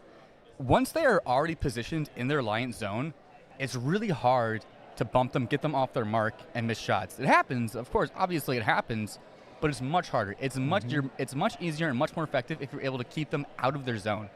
Because once they enter their zone and they take their position, you know they're going to start shooting soon. Yeah. Anything can happen. Anything can happen. We're getting into some of the spicier matches here, and oh yeah, is this 1 versus 2? So this is match 12. So we're back in our lower bracket here, and it is in fact 1 versus 2. A lot of times we see this as a match 11, but here it's a match 12. Let's meet the teams. We know these alliances, but let's meet them again. It's Alliance 2 with Team 548. Team 548 is RoboStangs from Northville High School. In the middle, it's 5460. The first round selection, it's Strike Zone. And their captain, 7769. our one Einstein team this year. It's the Crew. Let's come say hi to Alliance number 1 with 8280. K9.0 Robotics. 6081. The Digital Dislocators from Manchester High School in Manchester, Michigan. Oh. And finally, 3641. The Flying Toasters.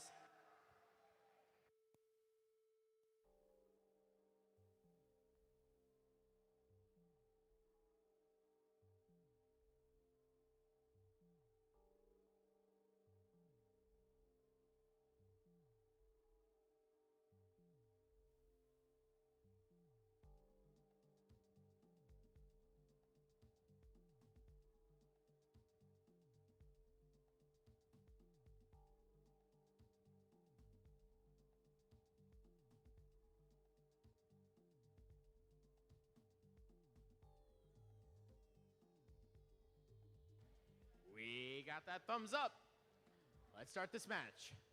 Drivers, behind the lines in 3, 2, 1, go! Winning the race to the middle? No one. It's pretty even, as all these alliances are going to go back into the center. Crew didn't quite make it back over their bump, so they are going to be shooting up into the air and A stopping. They will be able to move out of Auton, but for now, it's going to be a ballooning lead for the Blue Alliance. Red trying to catch up with some more counted fuel of their own, but it's going to be 116 to 111 coming out of Auton. A close match immediately as soon as we get going here. Passing going to be happening here from that turreted dumper of 5460, but a lot of scoring from 8280 as they made it back in fast to pull this lead still further in their favor. Red Alliance now going to get this first active shift to try and pull it back towards their favor. 6081 playing some defense on the bump. Crew 7769 getting stuck there as 5460, and they can be able to unload all their fuel that was in their hopper. Now coming back over with another half-full hopper and trying to slam up against the wall to gather as much as they can. 6081 playing all of that defense, trying to keep the Crew at bay. That lead is going to go up to 50, but now Blue get a chance to deal with it as they put a ton of fuel in immediately to cut it down to a 20-point lead. Some fuel going awry here, and some fuel trying to pelt our referees, as we're going to see Blue get back in there. A huge hit. Some heavy defense getting played in the middle here. And on the other side, 548 also playing some defense of their own, stealing some fuel and playing some hits. Red pulled ahead just at the end there, and now they're going to get a chance to widen that lead. Pulling ahead now all the way up to 277. Tons of fuel flying everywhere. Toaster's going to be pushing back their fuel into their zone as 6081 continue to defend over those bumps. Lots of red activity in the neutral zone, lots of blue activity in the neutral zone as we go back into the blue after a really good alliance shift for the Red Alliance that pulled them 100 points ahead. We're going to see what Blue can do to make up that gap. Tons of defense from 548 going to be played here onto that tying Toaster's machine as 6081 are stuck on their bump. They need a bump of their own to get off. They're going to get it from 3641, getting them loose again.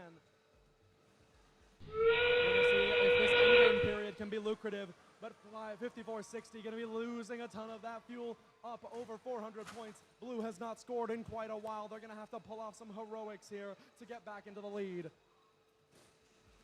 Tons of contact on this heavy wall, tons of defense being played. Which alliance will come out? We'll find out in 10 seconds as the lead is 146 points.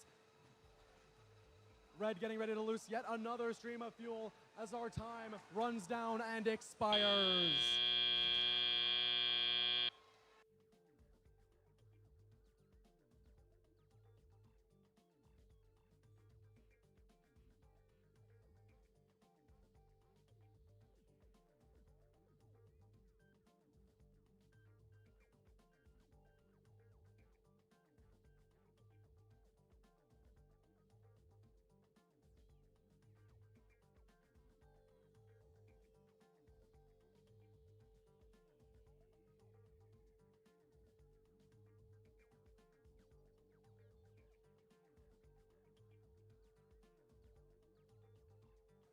I think we've got some scores in this high-intensity, lower bracket match. Final one of these alliances.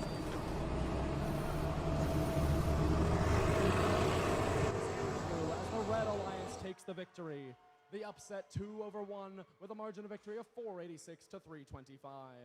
We will say goodbye to Alliance 1 and thank them for their time here at the Wolverine Robotics competition as Alliance 2 moves on to the lower bracket finals in match 13. All right, a lot to unpack there. Ian, what's your take? So my take, if you want to pull up the replay, like we can start by looking at that. Great job by the Red Alliance. I'm not going to lie. In auto, we see right here, crew does not get back in. That allowed, we'll see it play out in the next few seconds, blue won auto. And I thought, okay, blue's on one here. This might be hard to come back for red. But 548, Jason. 548's defense, masterclass against the Flying Toasters for blue. It was very good. I want to know. I think that can be considered a complete shutdown of the Flying Toasters by 548. I didn't see them score much fuel outside of the very end. Yeah, they scored in auto. They scored in the end. But for that whole period in the middle where they were having defense played on them, I think it was, you're right, single digits in terms of fuel actually inside the hopper. So right here, blues shift. Toasters are trying to get in, and the Stangs just don't let them. They start shooting. They knock them off their mark. They score nothing. And then it's almost like a domino effect from there. I think that really got in their head. Well, yeah, they're just trying to line up, but they can't. They're completely shut down. And now we're already on the red shift, and a great volley going up for crew and strike zone for red. So who do we have playing defense on our main defense player on blue right now?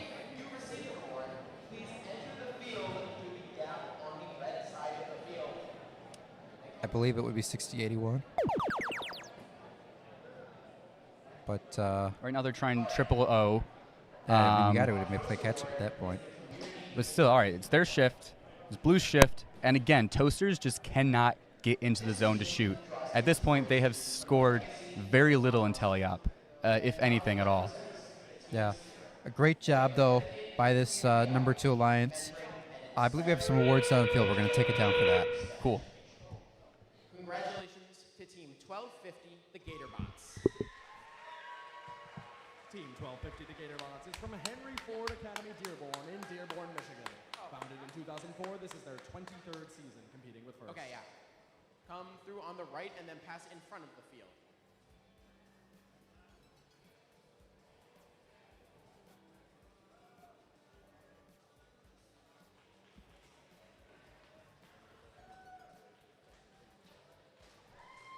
Should I give them the script as well?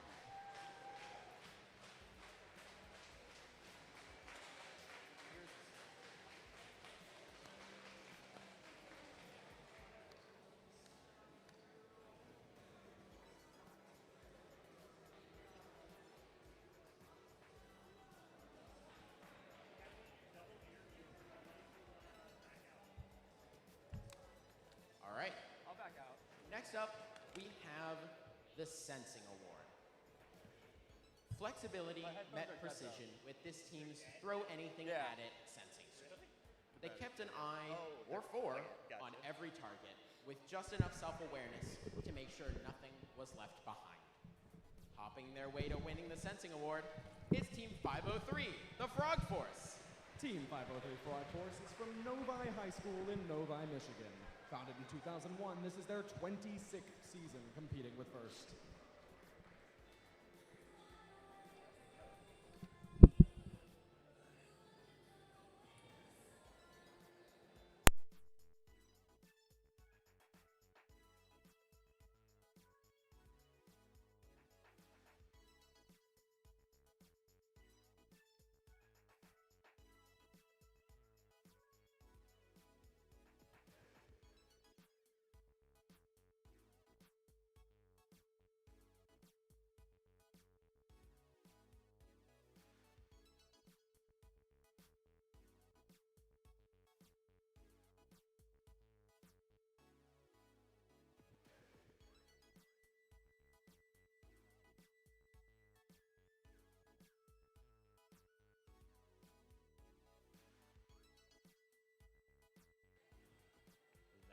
it for this award segment.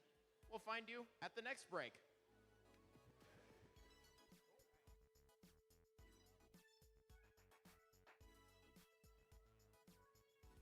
And now we sit in anticipation of match 13.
All right, pit crew, bringing it back up here while we wait for lower bracket, match 13. We have a couple people joining me. We have Clayton, right? And of course, Chris, our beloved host who's known for breaking tables here on the Pit Podcast.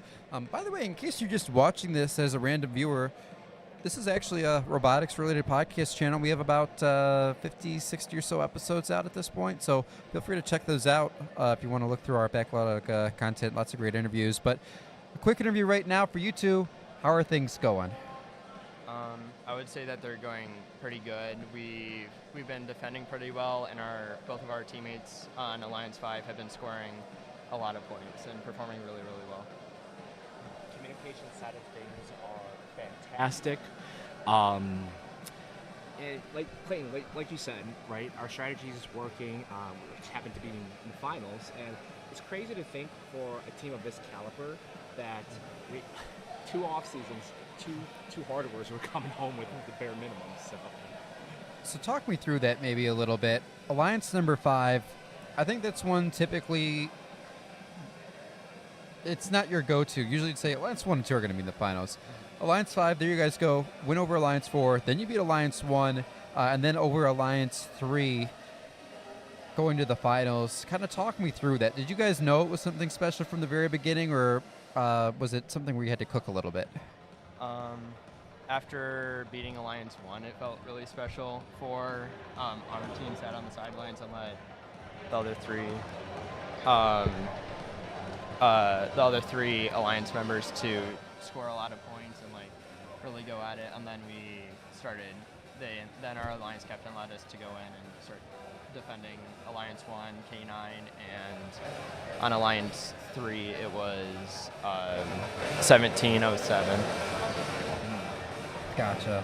And realistically, for like an event of this caliber, there's a lot of great shooters, a lot of great strategies.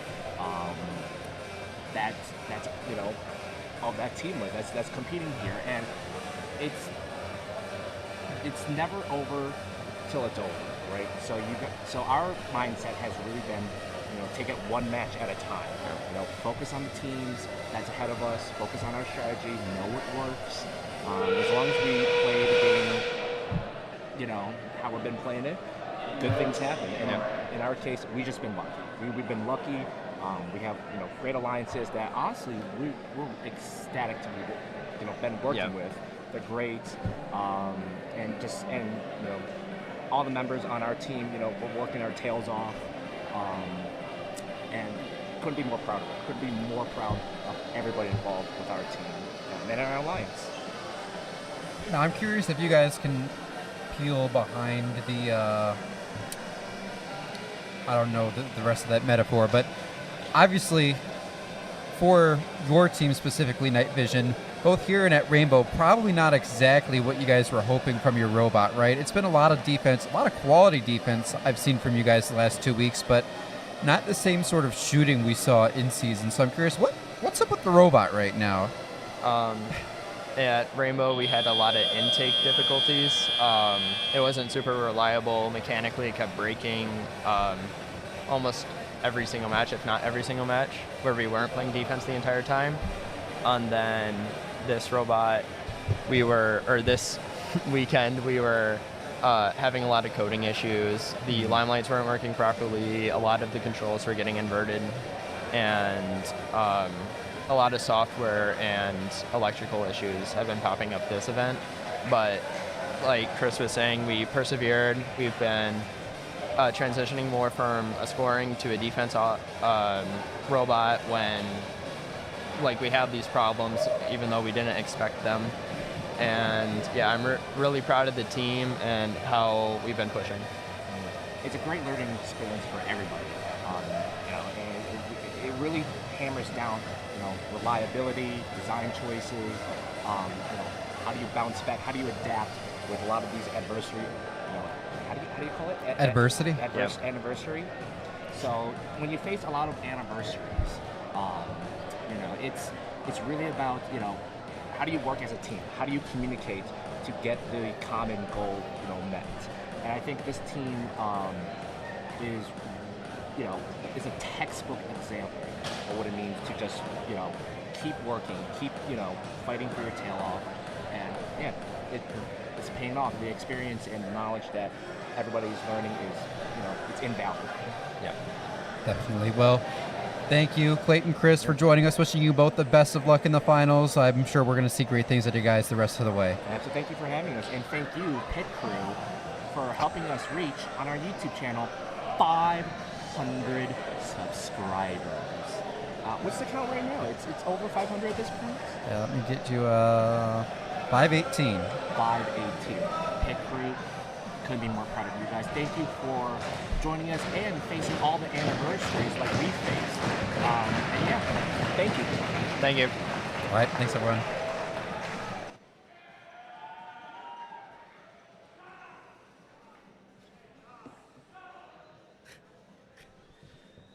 Great job.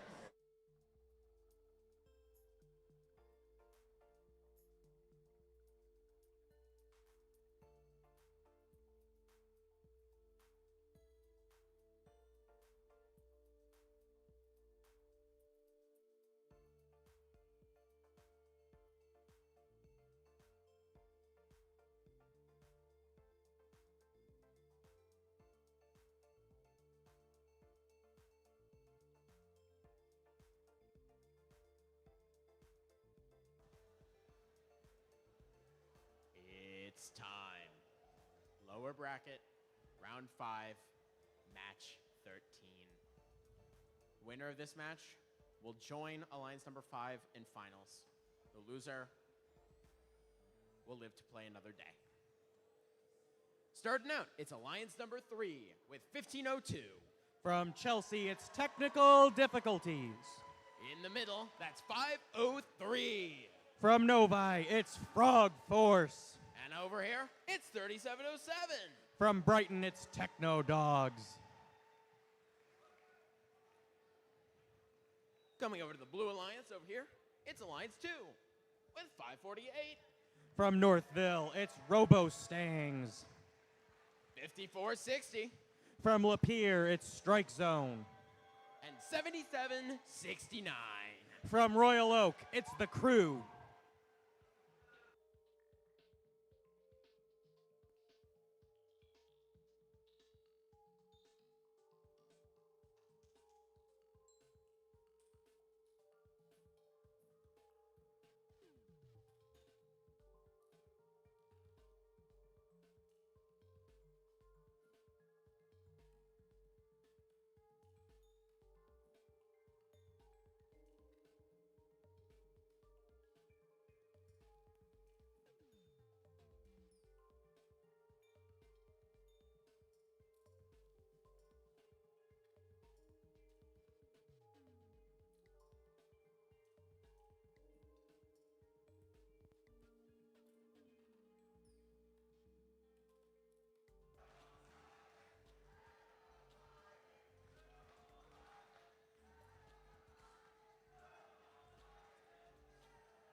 All right. So let's try and gauge what our audience is thinking right now. So first, if you want the Red Alliance to win this match, make some noise.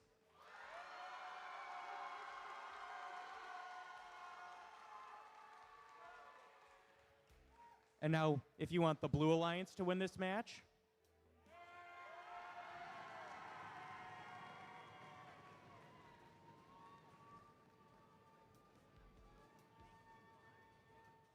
not bad. Red.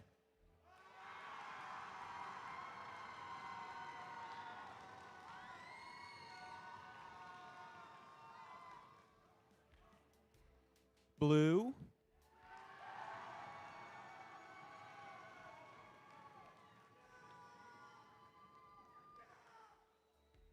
This should be an interesting one.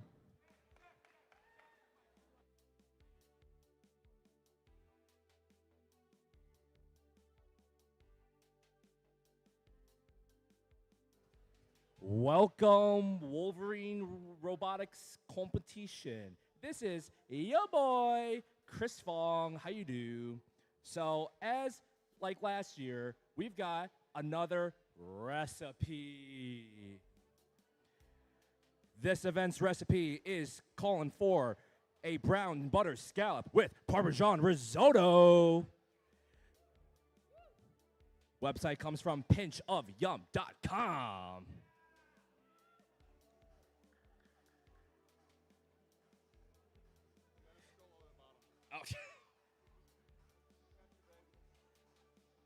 Ingredients: 1 tablespoon of butter,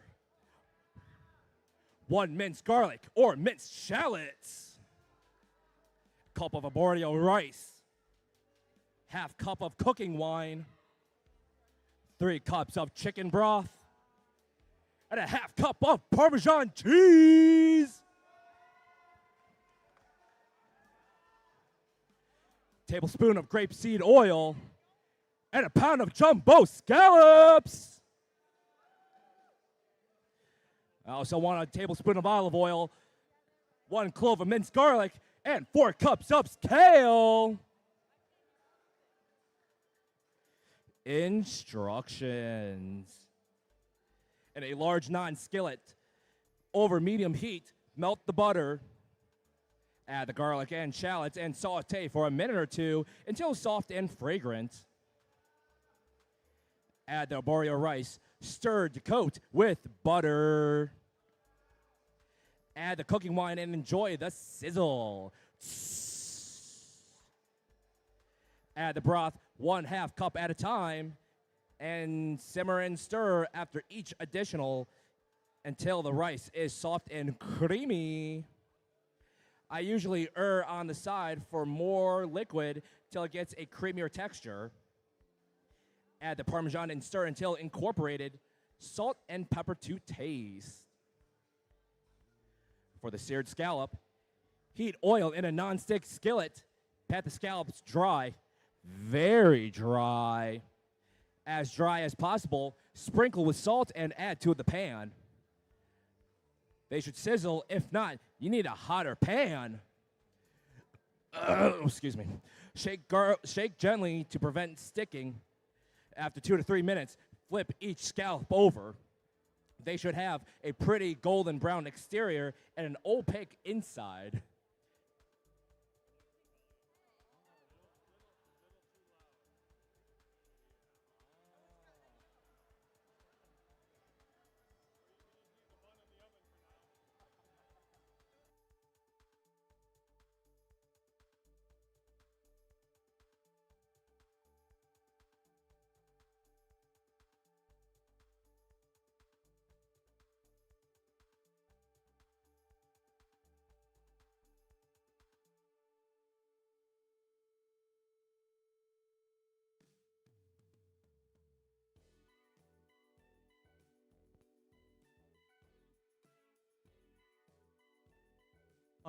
The one, the only, Chris Fong.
after much anticipation. We are not ready.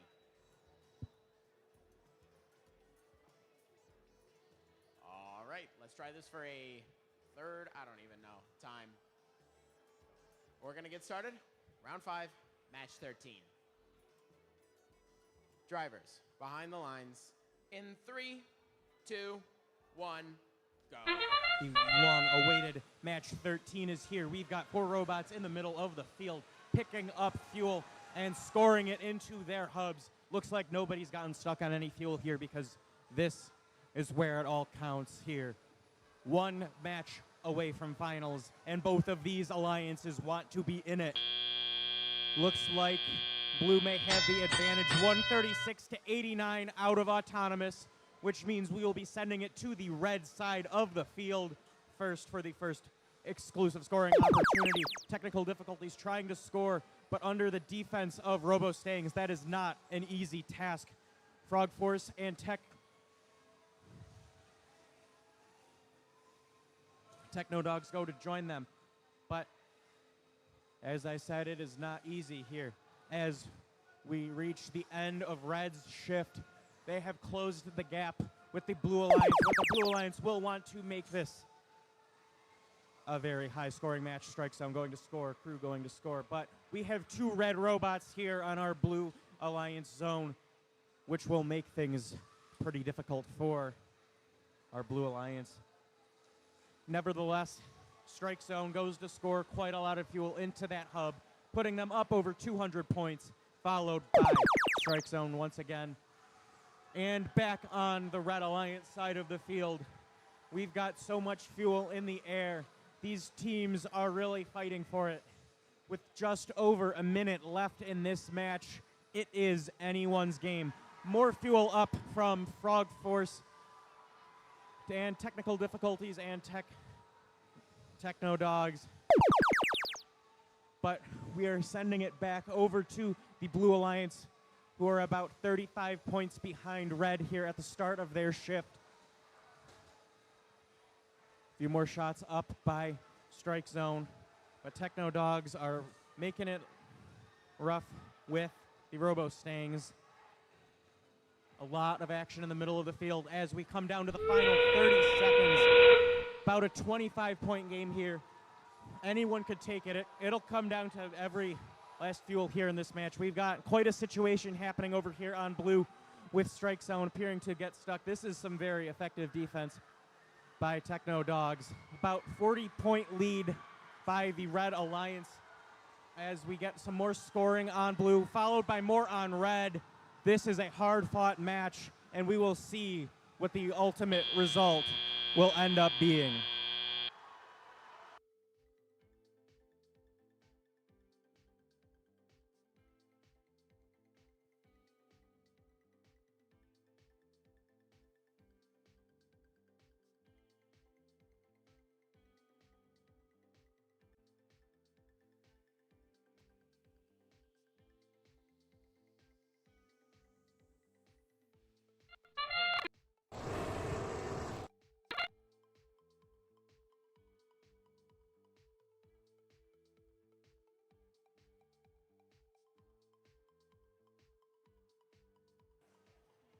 Okay, looks like we have our scores. In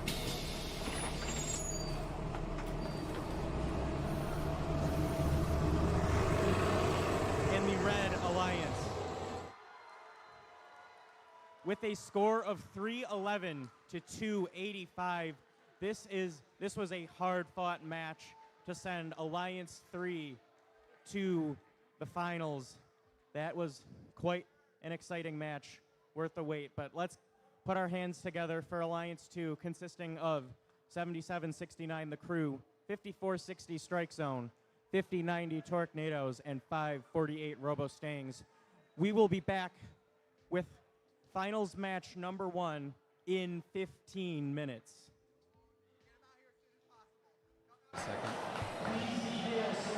All right, Ian. Yes. What a Jason. match. Yeah, there was a roller coaster, I think, of emotions for both sides throughout that one, Jason. Yeah, so let's see. Yeah, let's go to our replay. First thing that happened off the bat that I noticed for, I believe it was Frog Force for the Red Alliance, got stuck. They were eventually able to get going, but once their auto was thrown off, it let Blue get that lead. And that Blue lead out of auto looked pretty strong.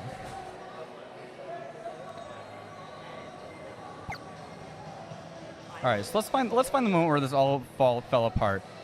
The moment where crew stopped crewing. So it looks like right now, crew's going over. They're still able to intake here. Getting pushed around a good little bit. Yeah, it doesn't look like they really have any aim or direction.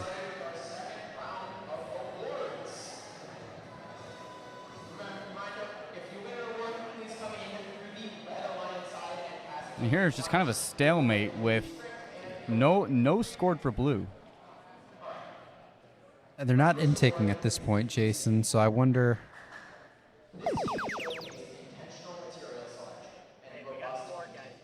All right, let's get to awards.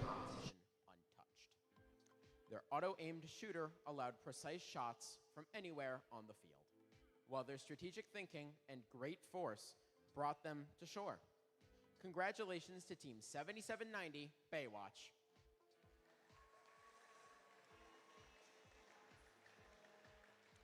Team 7790 Baywatch Robotics is from Harbor Springs High School in Harbor Springs, Michigan.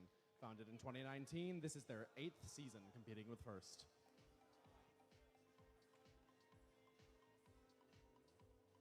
Well, I think that's them.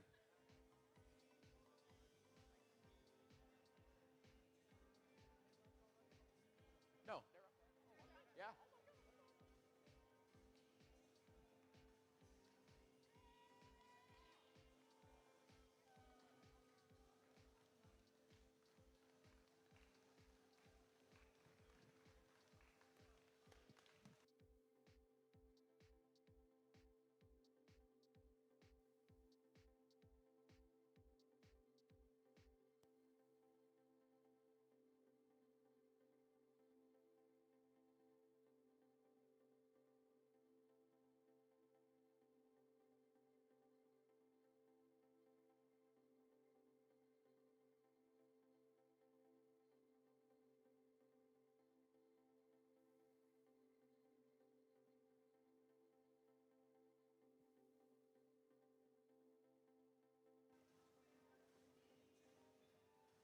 It's time for our next award. This is the Acting Award. This team combines can-do with Kaizen, never shying away from a challenge, watching, and listening. This team took inspiration from past games like Breakaway and Crescendo, leading the pack with student-created designs. This team had unique Easter eggs hidden throughout their robot. The Acting Award is presented to Team 8280 K9 Robotics. Team 8280 K9.0 Robotics is from the school at Marygrove in Detroit, Michigan. Founded in 2020, this is their 7th season competing with FIRST.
That's it for this round of awards.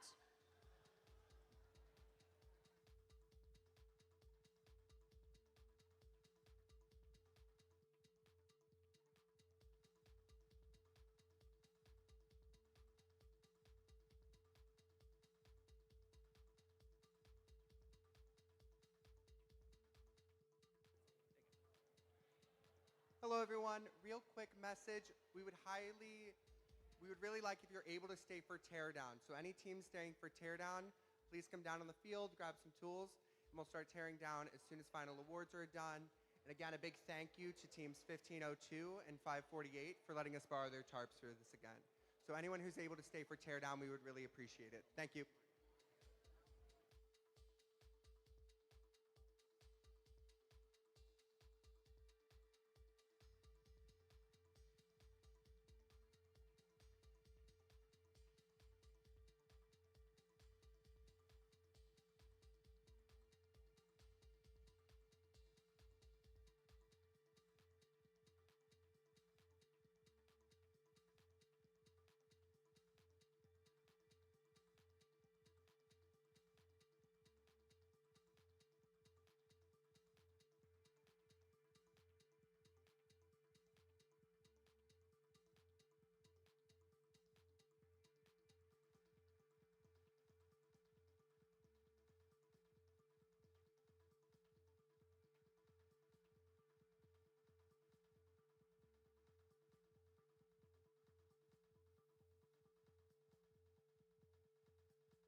All right, everyone. Keeping things going here. We got a couple more people joining me. We have Ravi and Sam from the crew.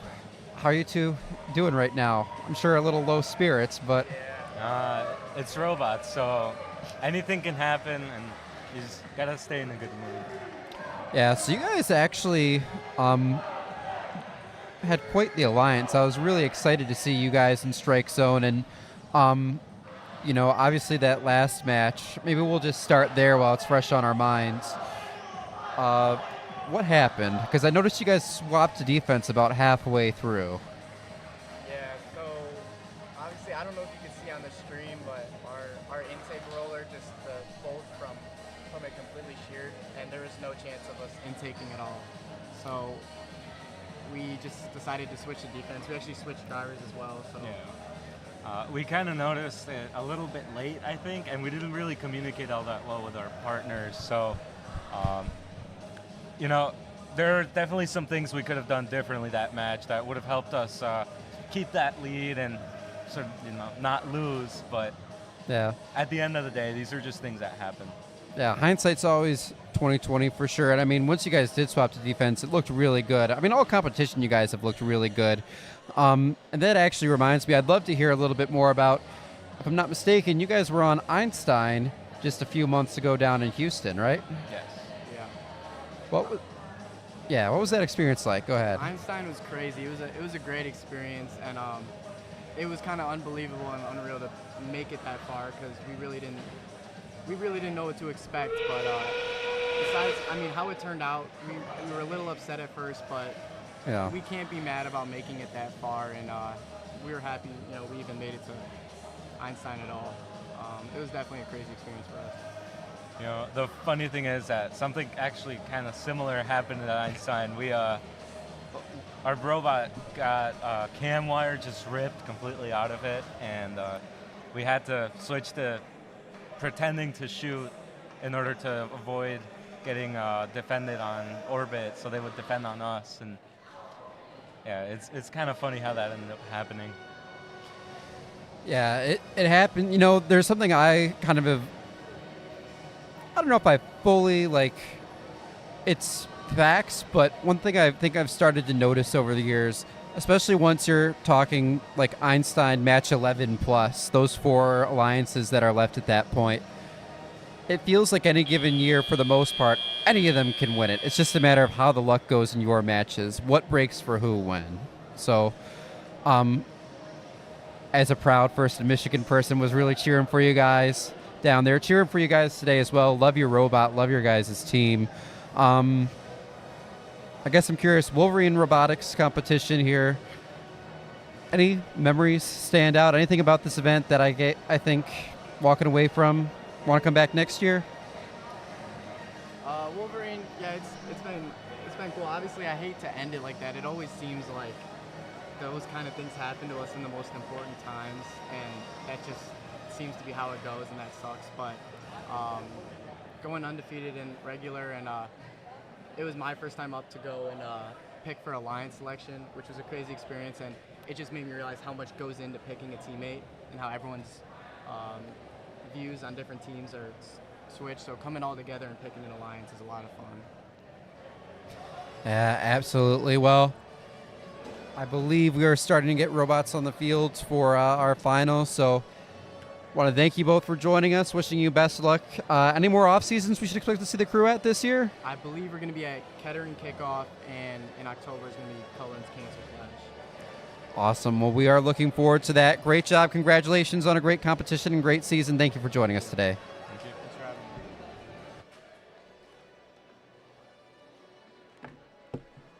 I'm not the best interviewer, but I'm not the best talker.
Welcome to the finals.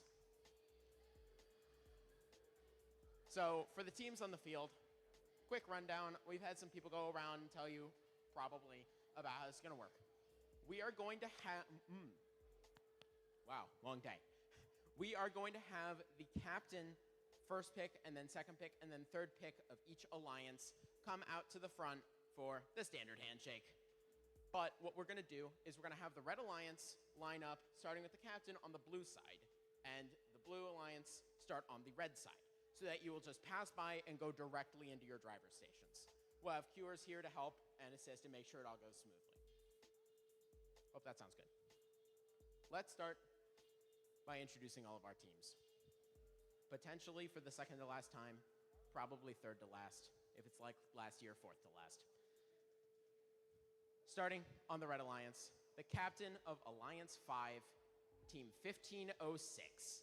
From Flint, it's Metal Muscle.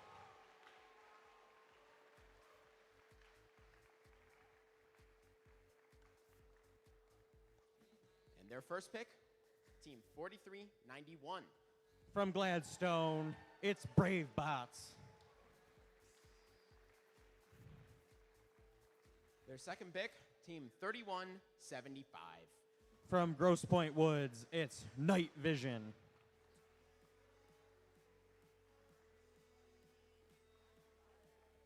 And last but certainly not least, Team 8179.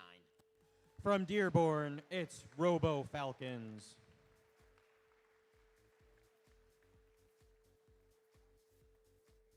Coming over to the Blue Alliance, the captain of Alliance 3, Team 3707. From Brighton, it's the Techno Dogs.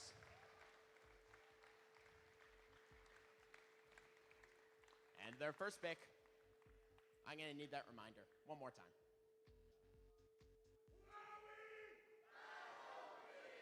That's right, 503. From Novi, it's Frog Force. And their second pick, 1502. From Chelsea, it's Technical Difficulties. And their third pick, Team 2620. From Southgate, it's Titans.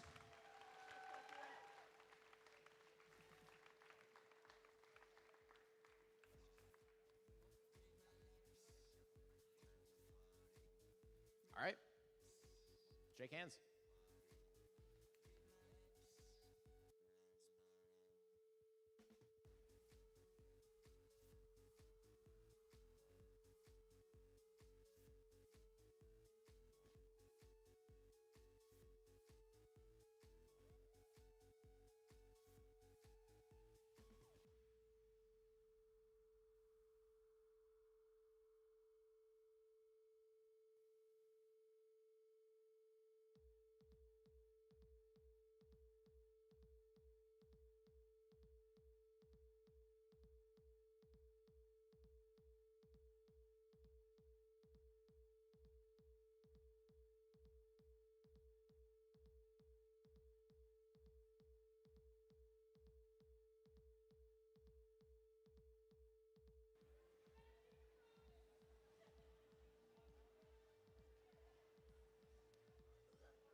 It's finals 1.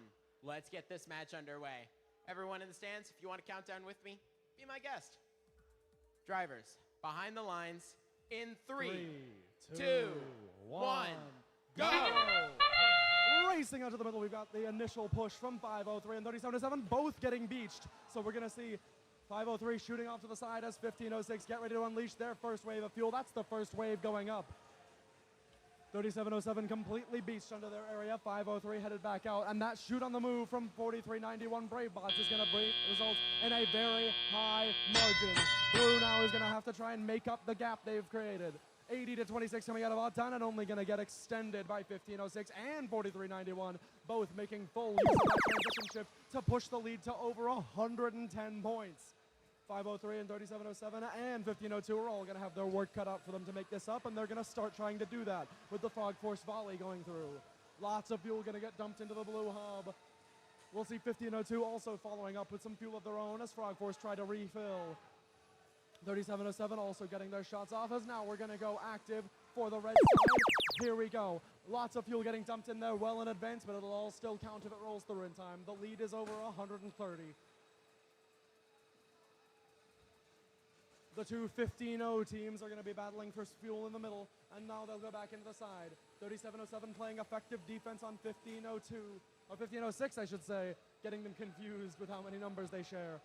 503 and 3707, no, sorry, 503 and 1502 are going to be able to get their streams of fuel off just as their blue hub goes active.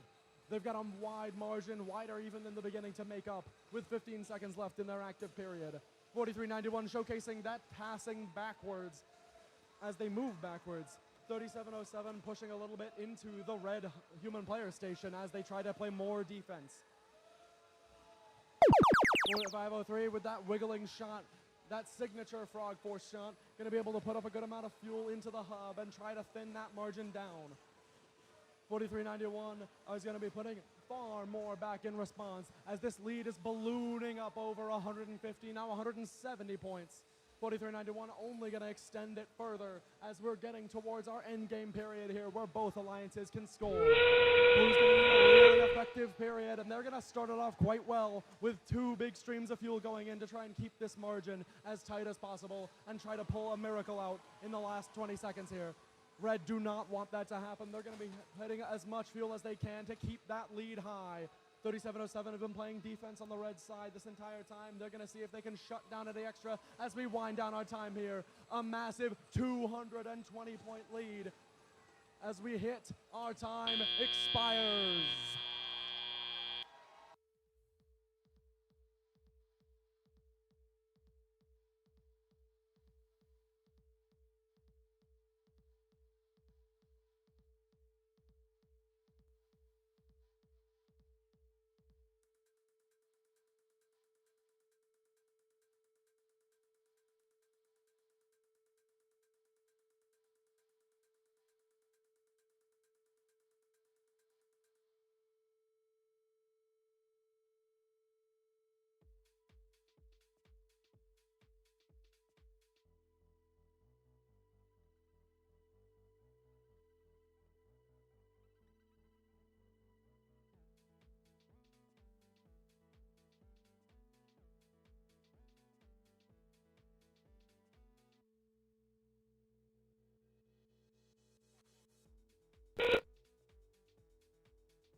I think we've got some scores for this first finals match. Let's see.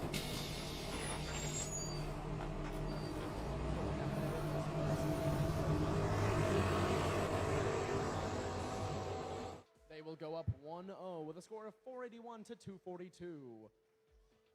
Let's see after this if Blue can bounce back. Wow, what a match.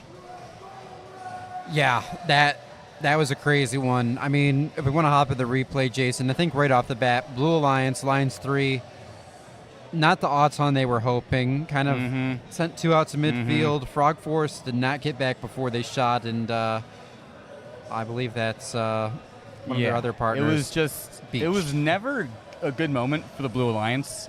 Even with night vision completely out of the picture, it was not enough.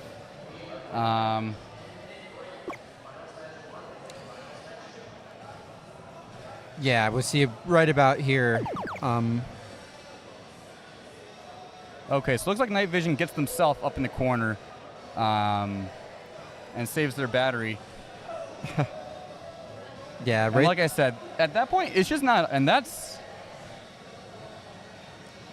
with 2 minutes left in the match. And even at that point, they are 200-77. Red really broke away in that It's shift just- too. I mean, Metal Muscle and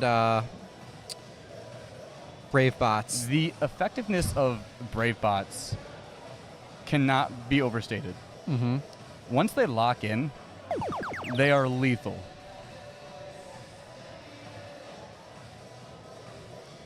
And we'll skip ahead towards the end here where we had another event. Towards the end, it's at 15:02. Yep, technical difficulties.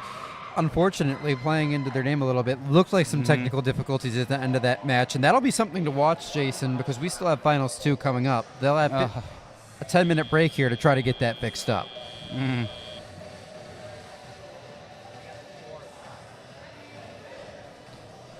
All right, I believe we have a couple awards coming on the field.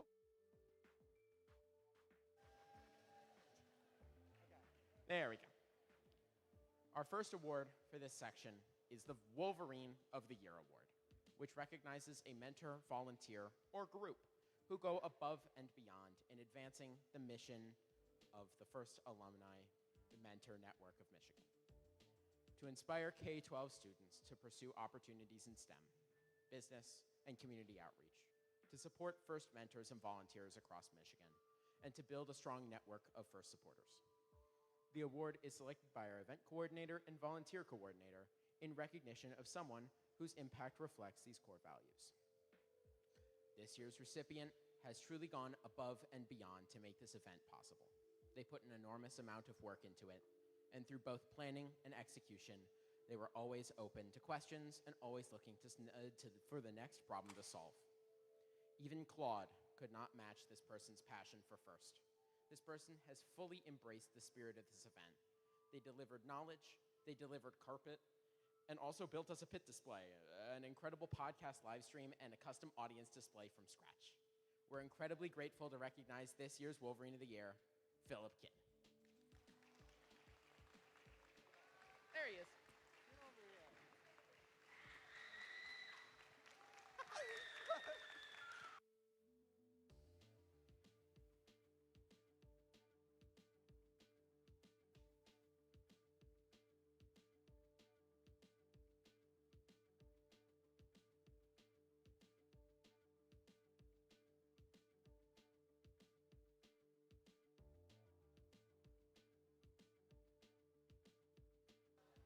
Hi, judges.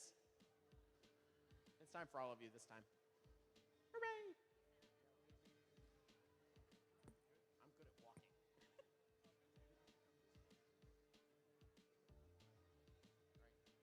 Y'all ready? All right. Our final award for the event is the Wolverine Award. This team can shoot on the fly even when they're blinded by the light. Outside of robotics, this team had a not-so-small booklet filled with their community efforts and accomplishments. These Bulldogs really muscled their way to becoming exceptional Wolverines at this competition. Congrats to Team 1506 Metal Muscle.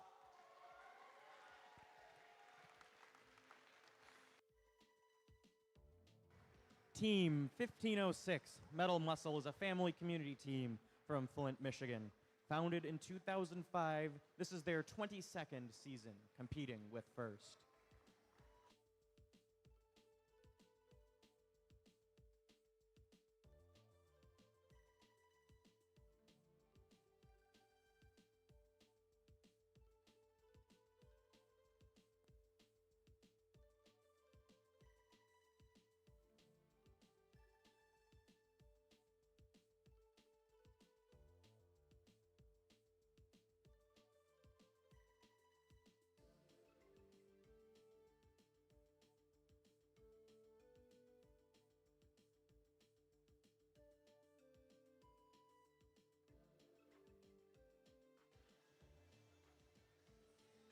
and not as much an award, but from me personally, I want to say thank you to all of our event volunteers for putting on such a show this weekend.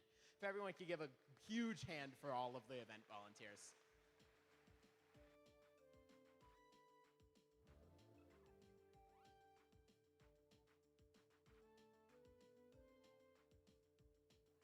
Okay, back to waiting.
It's finals 2.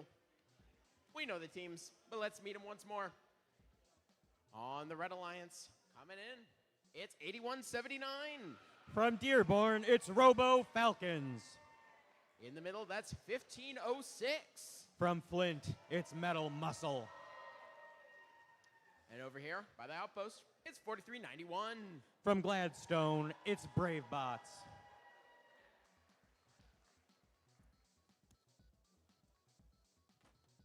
And coming once more over to the Blue Alliance, it's 1502. From Chelsea, it's Technical Difficulties. 503. From Novi, it's Frog Force. And 3707. From Brighton, it's Techno Dogs.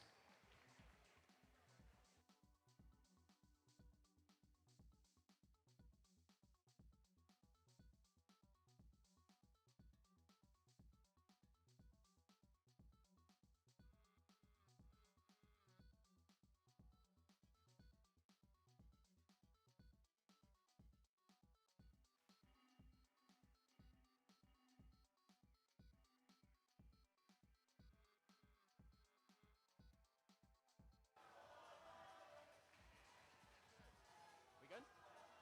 All right. We got our thumbs up. Count.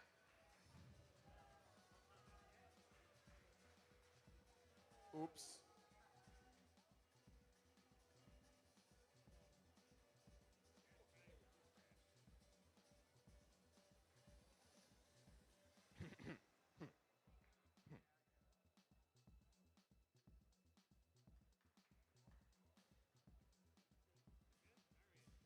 All right, let's try that one more time. Finals 2, let's get this match started. Countdown if you want. Drivers, behind the lines. In 3, 2, 1, go. Here we are. This could be the last match if Red wins it. But if Blue was, we are going to another. We've got lots of fuel scored on both of these hubs. An exciting start to Autonomous. Brave Bots on Red. Back to the middle of the field. Same thing with Frog Force on Blue, but they seem to be stuck on some fuel. Looks like we've got 58 to 53 advantage Blue in our Autonomous, which is going to send it over to the Red Alliance for the first exclusive scoring opportunity. This hub is absolutely filled up with fuel from Metal Muscle, although here come the Techno Dogs to try and slow them down. Robo Falcons follow up with a lot of fuel scored as they try and get as much of a lead as they can before their shift ends. A few more last-second shots up into that hub from Metal Muscle, and as we head over to the blue side of the field, Technical Difficulties and Frog Force scoring into that blue hub, trying to close the gap and stay in this match. We have fuel flying all across this field here as we have about a minute and a half left in this match. About a 6-point game here as the Blue Alliance hub deactivates and the Red hub activates. A few more shots in from Brave Bots, but we have 2 Blue robots on the Red side of the field, being quite a disruption, because every second that you can slow down your opponent may count here in this match. More shots in from Metal Muscle, more from Brave Bots as we go back to the Blue Alliance side for the last exclusive scoring opportunity of this match and potentially the event. Frog Force going to collect up more and trying to get ready to score, but Robo Falcons are doing everything they can to make sure that does not happen.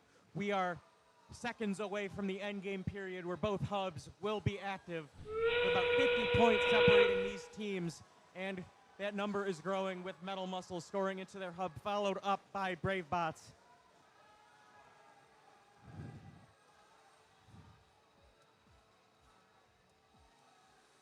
More shots in by Brave Bots and Metal Muscle as we close in on the end of this match. About a 160-point lead from our Red Alliance. We will see what Blue can do, but this match has ended.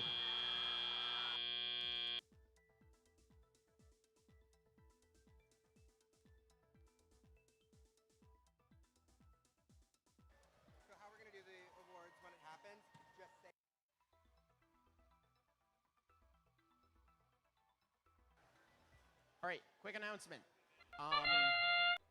If we have a winner this match, please bring your robot once you receive your medals over to the left so that they can get a photo. Cool.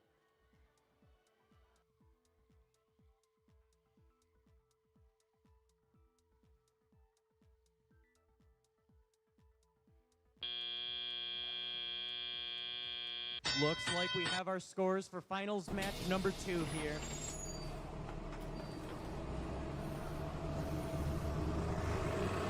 And it's the Red Alliance. Our event winner, Alliance number 5. Consisting of 1506 Metal Muscle, 4391 Brave Bots, 8179 Robo Falcons, and 3175 Night Vision. But also put your hands together for our finalists here. Our Alliance 3, 3707 Techno Dogs, 503 Frog Force, 1502 Technical Difficulties, and 2620 Titans. We will be ready for you to get your awards in just a moment.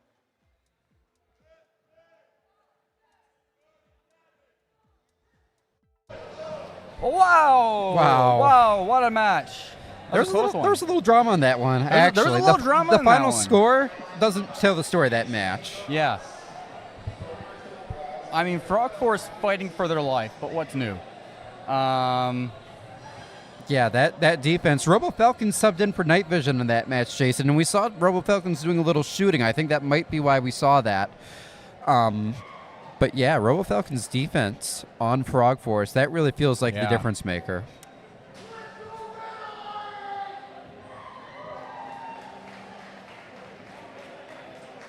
So it's kind of almost neck and neck for a while, right? Up until around this point, and red just starts to pull away, and blue just never kind of recovers. Yeah, the end of that shift 3 for the Red Alliance Yeah, was... not for lack of trying. Like I said, Frog Force fighting for their life. 3707 beached. They got the red completely undefended. Brave Bots doing what they do best, being brave, and Metal Muscle doing what they do best. Be strong. Be strong. Showing off their muscle. So, all in all, what have we learned from this competition? Be brave. Be strong. Be strong. And play good defense. 3 lessons I'll live my life by. Except I'm not very brave and I'm not very strong. But I'll at least play defense. Well, on that note, it has been a pleasure commentating with you, Ian. It's been a pleasure commentating. My brain's fried. I don't know, guys. Yeah, it was a pleasure having you all along today, everybody. Hopefully it was some good, insightful commentary. Please feel free to leave a comment on this if you have any feedback for us. We're always looking to learn and grow. And if you want to see more FIM off-season coverage from Pit Podcast, we will be at Mark in 2 weeks. I'm in pain. Send help. Good night. Drive safely. And we'll throw it to the fields to watch the end of these awards, I think, right? And don't forget Philip's wallet.